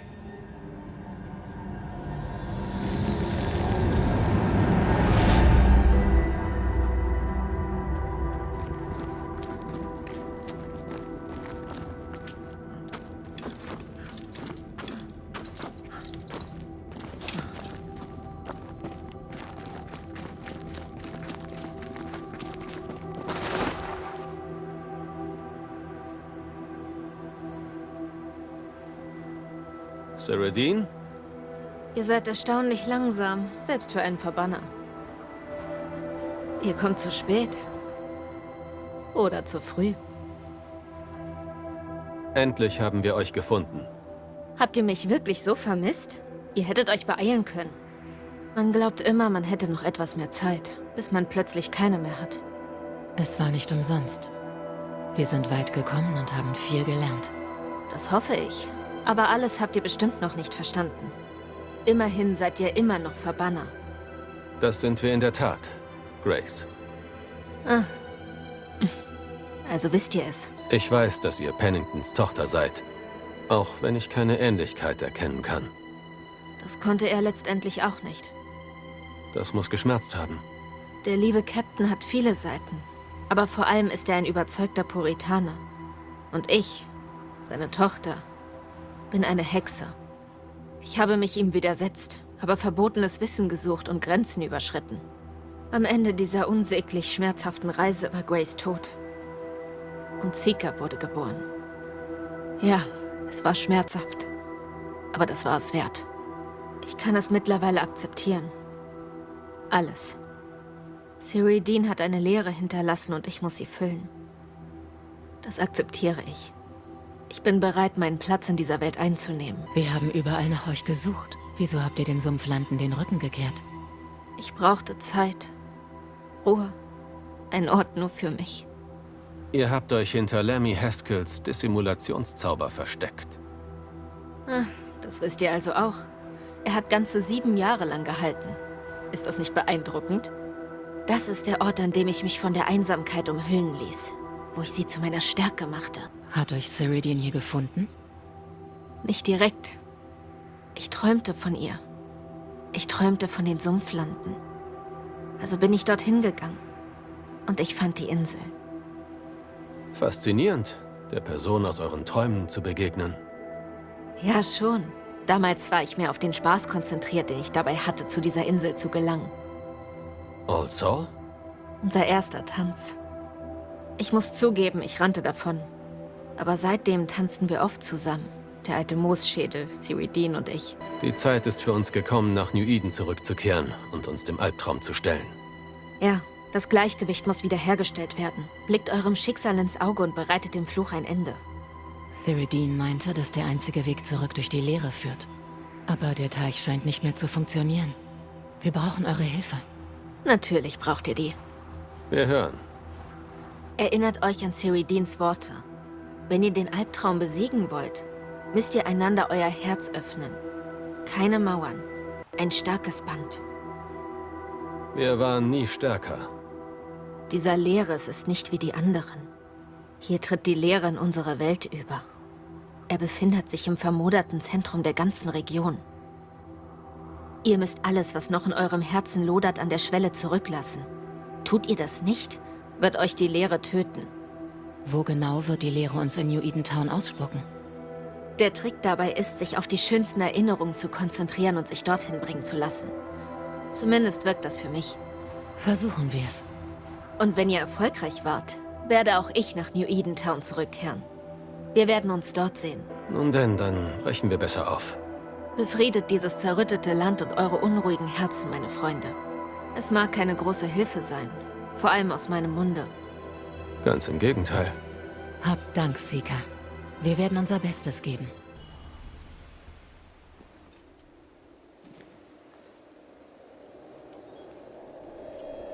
Warte.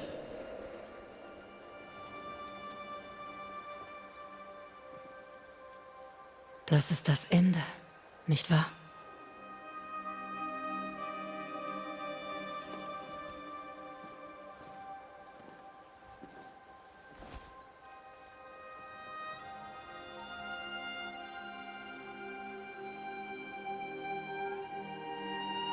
Das ist es. Man glaubt immer, man hätte noch etwas mehr Zeit, bis man plötzlich keine mehr hat. Bereust du irgendwas? Wenn ich eine Sache als Verbanner durch die Arbeit mit dir gelernt habe, dann das. Die Menschen sehen die Welt immer in dem Licht, in dem sie sie sehen wollen. Und deshalb gibt es keinen Platz für Reue. Wir machen alle Fehler. Wir machen alle das Beste aus dem, was uns gegeben wurde. Also nein, ich bereue nichts. Ich sehe die Welt heute durch andere Augen als damals. Ich habe mich damit abgefunden, wie ich gelebt habe. Du meinst also, Menschen können sich ändern? Interpretier nicht zu viel hinein. Ich hatte ein erfülltes Leben. Mit dir. Ich werde dich so unfassbar vermissen. Es gibt noch viel zu tun, bevor wir uns Lebewohl sagen. Gehen wir es an. Danke, dass du trotz allem nicht von meiner Seite gewichen bist. Danke für alles. Auf ins letzte Gefecht? Mit dir immer.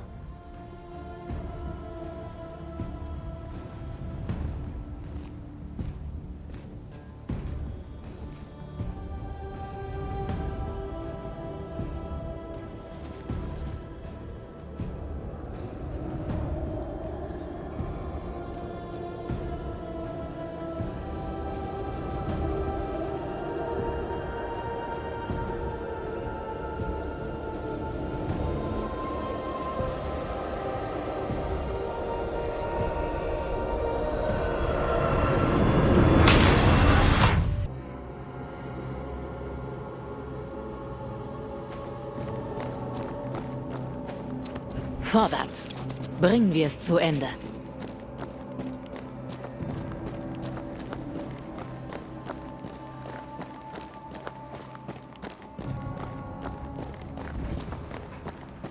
Hat der Efeu die ganze Stadt überwuchert? Ihr Einfluss muss immer noch gewaltig sein.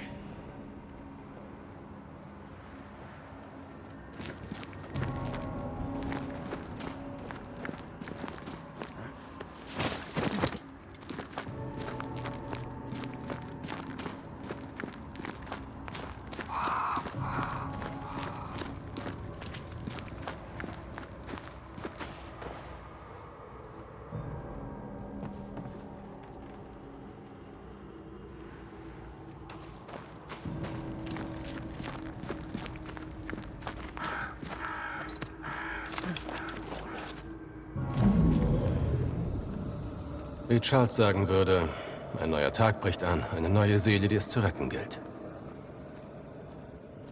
Diese Leute haben keine Ahnung, mit was sie es zu tun haben.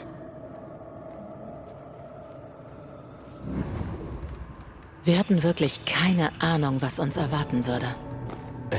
Wenn ich die Bedrohung ernster genommen hätte, wärst du vielleicht noch am Leben. Alles, was jetzt zählt, ist, dass du mich aufsteigen lässt.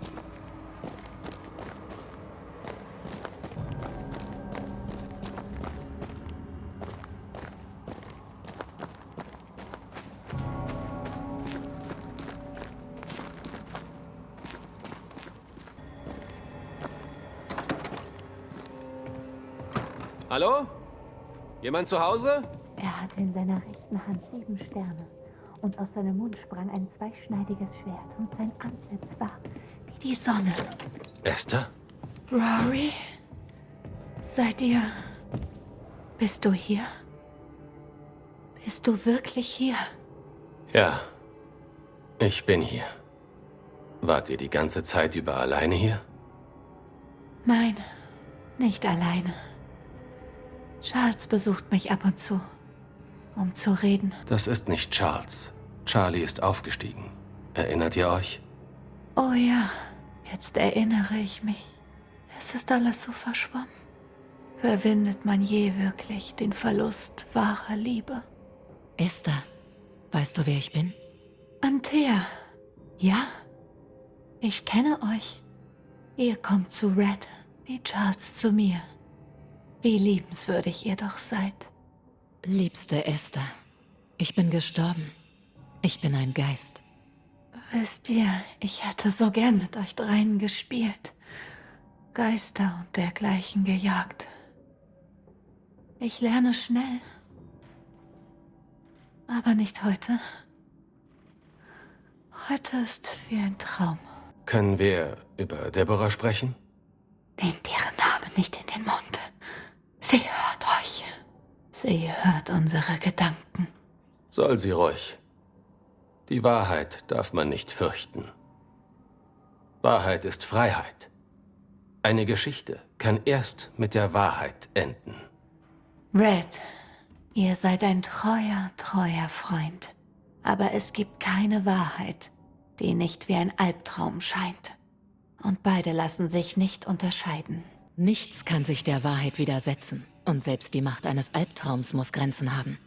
Aber was, wenn diese Grenze ganz New Eden umfasst? Wenn sie hier allmächtig ist und es kein Entrinnen gibt? Was geschehen wird, wird geschehen. Und wenn wir erfolgreich sein werden und das Land befreien, was wirst du dann tun? Ich werde nach London zurückkehren. New Eden ist verloren. Jetzt und für die nächsten Jahrhunderte. Ich bin ein Geist und Geister haben keine Träume. Das ist real. Wir sind hier und du bist es ebenfalls. Das verspreche ich dir. Vielleicht ist nichts von all dem echt. Vielleicht ist das alles nur ihr Traum. Vielleicht ist das der Fluch. Ja, und vielleicht ist das Leben ein Traum, aber verdammt, ich hoffe es nicht. Auch New Eden war ein Traum. Wir träumten von einem Stückchen Himmel auf Erden. Stattdessen hat sich die Pforte zur Hölle geöffnet. Was geht da oben im Haupthaus vor sich? Darüber stelle ich keine Fragen. Und das solltet ihr auch nicht. Zu denken, dass wir hier einst Gottesdienst hielten. Dass Charles hier seine Predigten hielt. Ausgerechnet hier. Alle Dinge gehen einmal zu Ende, ob gut oder schlecht. Das Haupthaus ist nur ein Ort. Und wir werden ihn aufsuchen und das beenden. Ihr seid ein guter, tapferer Mann, Red McWraith. Ich werde euch nicht vergessen, wenn ihr fort seid. Wenn ich nicht alles bis dahin vergesse. Was erwartet uns im Haupthaus? Das wisst ihr. Ihr wisst, wer dort lauert. Hinter den unheimlichen Ranken. Das Haupthaus ist jetzt ihr Garten. Ihr Hass sitzt tief. Und ihre Schlingpflanzen ranken sich durchs ganze Land. Wie der Blutbaum, der eurem Herzen entwächst. Vielleicht sehen wir uns wieder. Ja, vielleicht. Es ist so angenehm, mit neuen alten Freunden zu sprechen. Hin und wieder und wieder.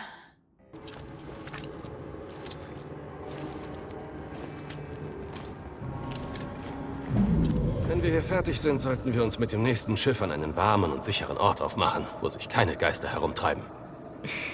So einen Ort gibt es nicht. Aber die Idee gefällt mir. Was soll ich dir sagen, wenn ich dir deinen Aufstieg gebe? Ich weiß es nicht. Alle Geister haben einen Grund, warum sie verweilen. Komisch, wieder hier zu sein.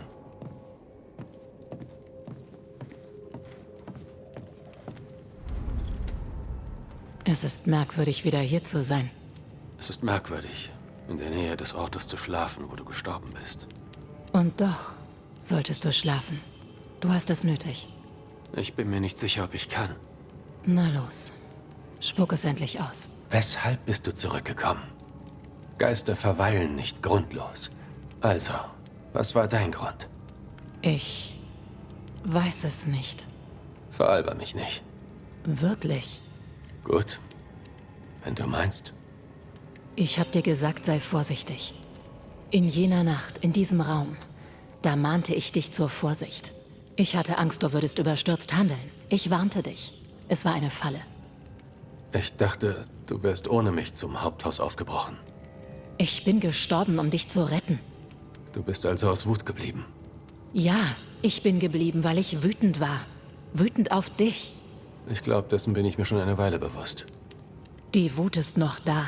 Ein Teil von mir verachtet dich noch immer. Wegen der Schmerzen und der Angst, der Qualen, meines Todes. Dafür verachte ich dich. Antea, es tut mir aufrichtig leid. Das weiß ich.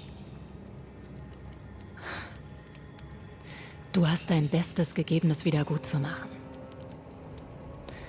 Aber das ändert nichts an meinem Tod. Und dass du mich bald gehen lassen musst.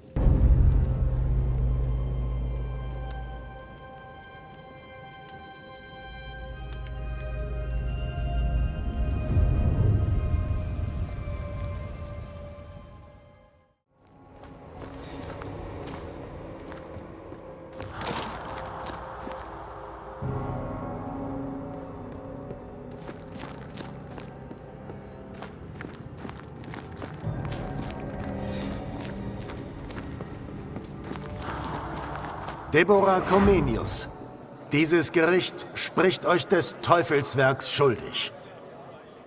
Im Namen der Gnade Gottes ergeht mein Urteil über die Hexe. Steinfolter. Gesteht! und benennt eure Mitschuldigen. Oder sterbt für eure Sünden. Ich habe nichts zu gestehen. Wie konnten Sie das zulassen? Keine Menschenseele ist für sie eingestanden. Hier gibt es keine Gerechtigkeit. Es ist eine Farce. Sie hat genug gelitten. So wie wir auch.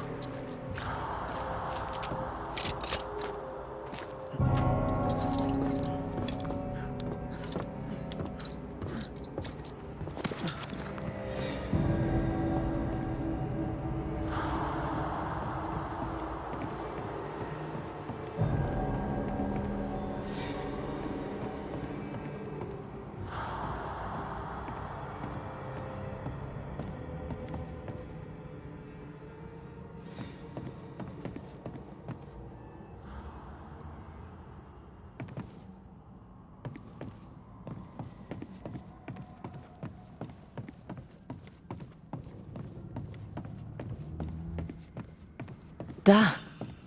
Mein Körper, mein Leib. Zur Schau gestellt wie eine Trophäe. Eher wie ein Köder.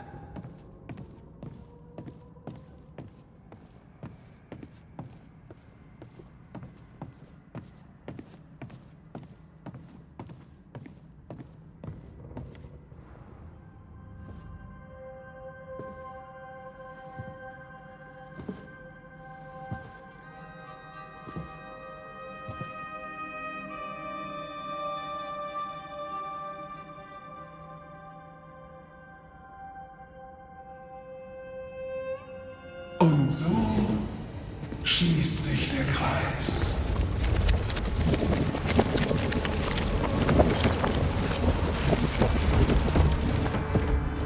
Kehrst du an den Anfang zurück? Oder ist das der Anfang deiner Rückkehr?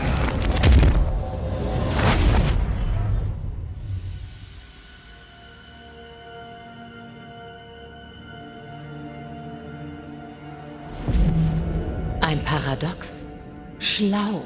Wie du es doch liebst, mit der Zeit zu spielen. Ich spiele nicht. Deborah! Wir wissen, was mit dir geschehen ist. Wir wissen, was sie dir angetan haben. Was sie mir angetan haben? Was sie mir antun? Ich leide immer noch darunter. Wir sind nicht hier, um dir weh zu tun.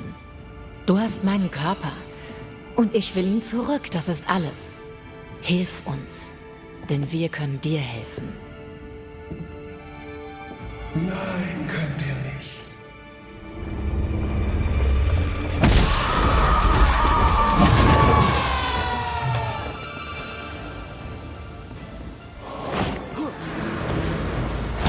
Dein Versagen ist so leichtgläubig.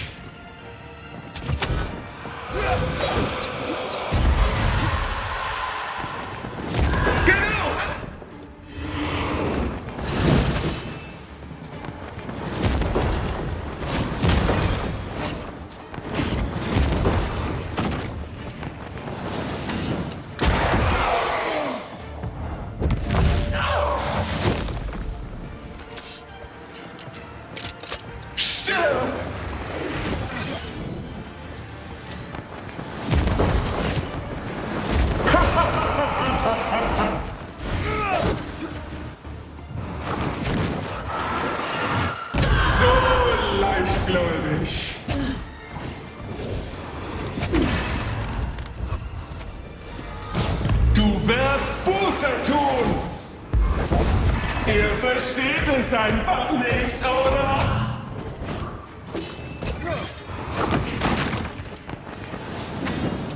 Ihr werdet bezahlen!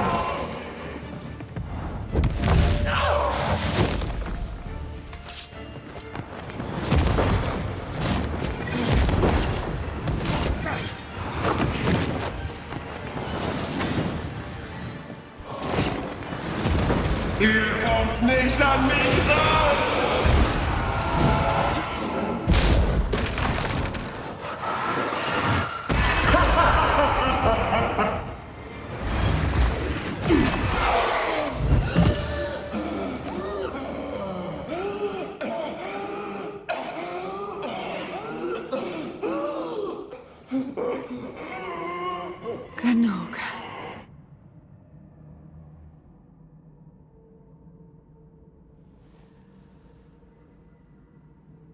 bis ich. Und doch stellst du dich mir entgegen.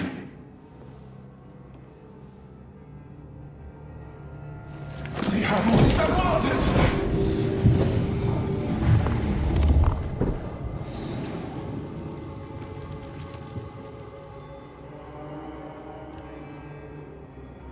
Dafür müssen sie büßen.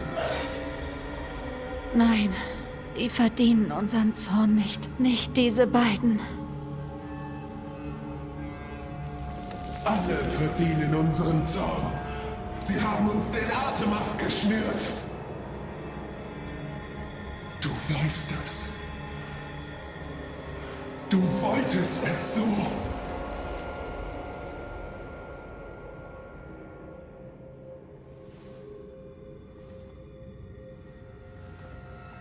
Jetzt nicht mehr.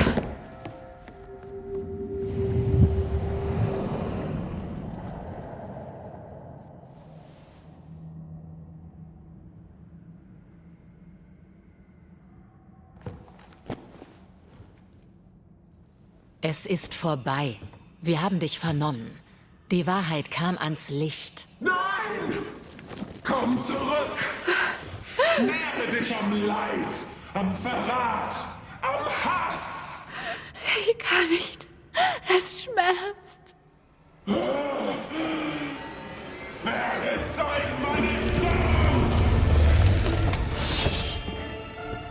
Sie werden dich einmal mehr unterjochen!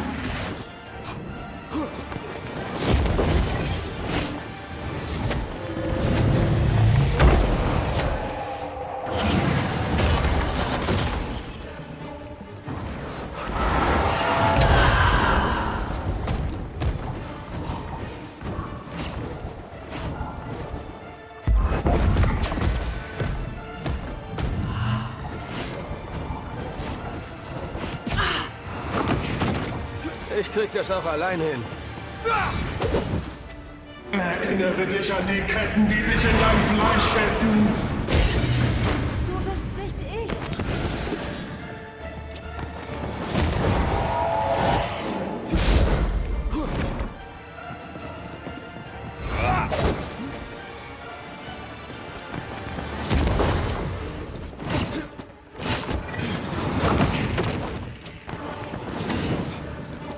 Sie werden dich einmal mehr unterjochen!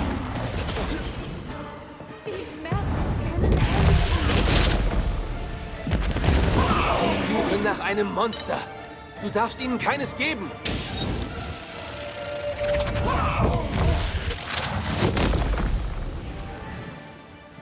Niemand hat sich für uns eingesetzt! Ich habe genug davon.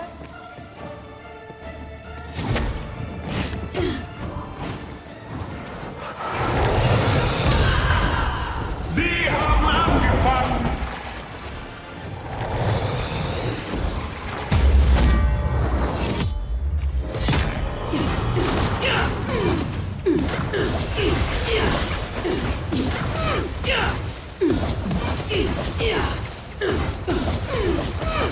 Ich stehe bereit.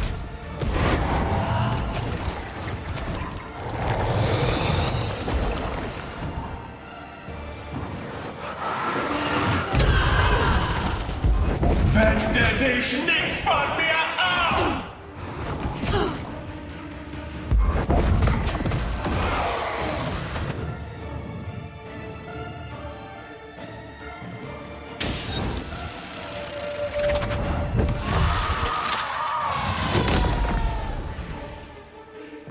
Sie haben uns den Rücken gekehrt!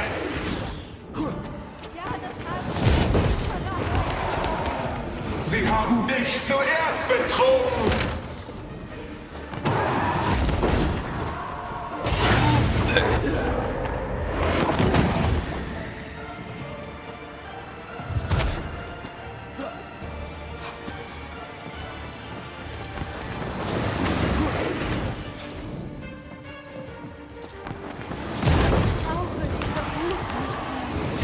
Deine Wut hat mich herbeigerufen!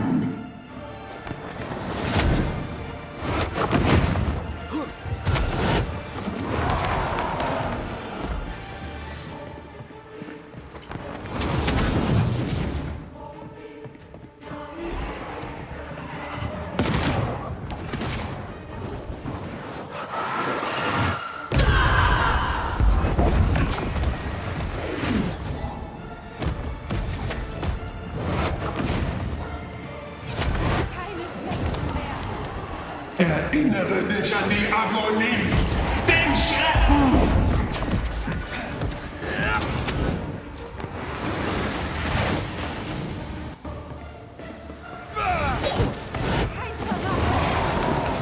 Sie haben dich zuerst betrogen!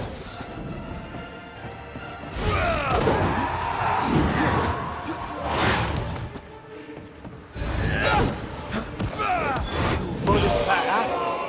Du warst unschuldig.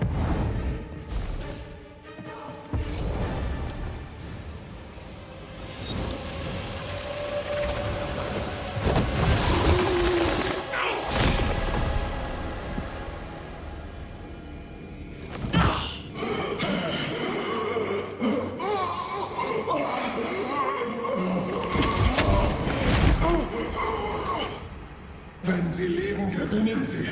Sie alle. Genug der Schmerzen. Sie müssen Rechenschaft ablegen.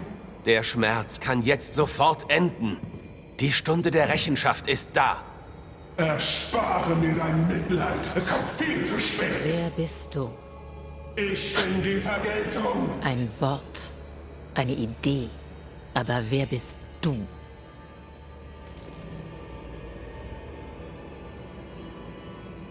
Ich bin ihrer Wut. Jetzt nicht mehr. Ich bin ihr Albtraum. Warst du?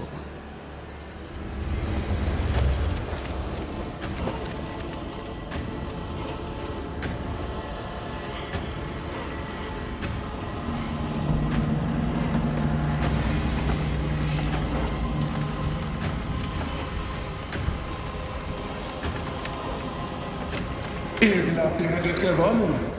Aber so einfach ist das nicht.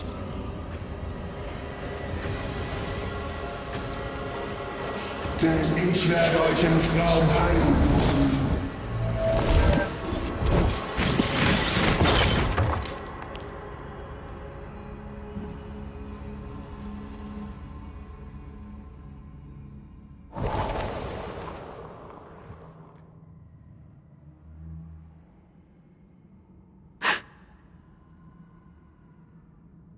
Ist es endlich vorbei? Ja, wenn ihr das wollt. Seid ihr sicher?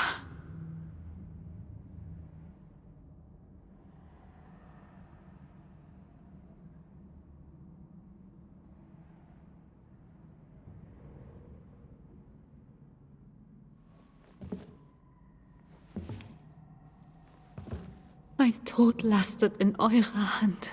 Der letzte Stein, der auf meinen geschundenen Körper gelegt wurde. Es tut mir so leid. Wirst du gehen? Bist du bereit? Ich habe so lang verweilt.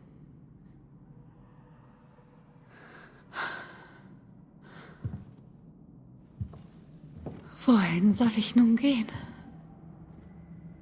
Ich weiß es nicht. An einen besseren Ort, denke ich. Einen stillen Ort. Still klingt gut.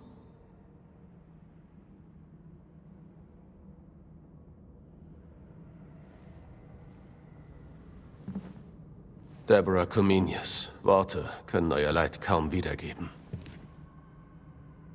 Und selbst wenn sie es könnten, würde ich schweigen. Euch ist genug Unrecht widerfahren.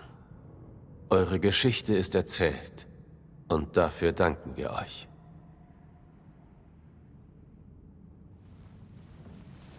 Ihr wurdet gehört. Und dürft nun gehen.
Ich bin bei dir. Ja, bist du. Meine Zeit ist gekommen. Ich muss gehen. Das war mein Versprechen an dich.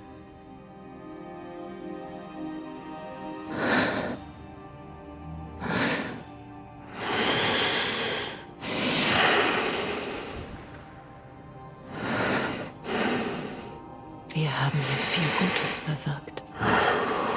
Mein Tod war nicht umsonst. Eines Tages werden wir uns wiedersehen. Lass dir alle Zeit der Welt.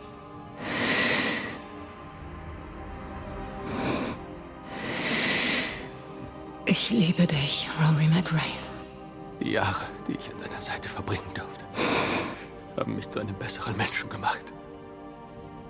Du hast mir beigebracht zu überleben. Du hast mir beigebracht zu leben. Danke. Ich danke dir aus ganzem Herzen. Leb wohl, meine Liebste. Tod den Toten. Das Leben gehört den Lebenden.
Wenn Trauer eine Odyssee durch die Hölle ist, dann ist das scheinbare Ende erst der Anfang. New Eden hat sich nie davon erholt und Red viele Jahre ebenso wenig.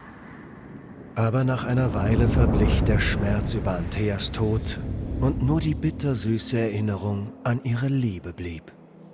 Und wer weiß, vielleicht wird ein legendärer, grauhaariger Schotte in vielen Jahren seinen Kindern und vielen Lehrlingen eine Geschichte erzählen. Die Geschichte über seine geliebte Anthea, wie sie lebte und starb und wie sie gemeinsam den Fluch von New Eden brachen und den Albtraum besiegten.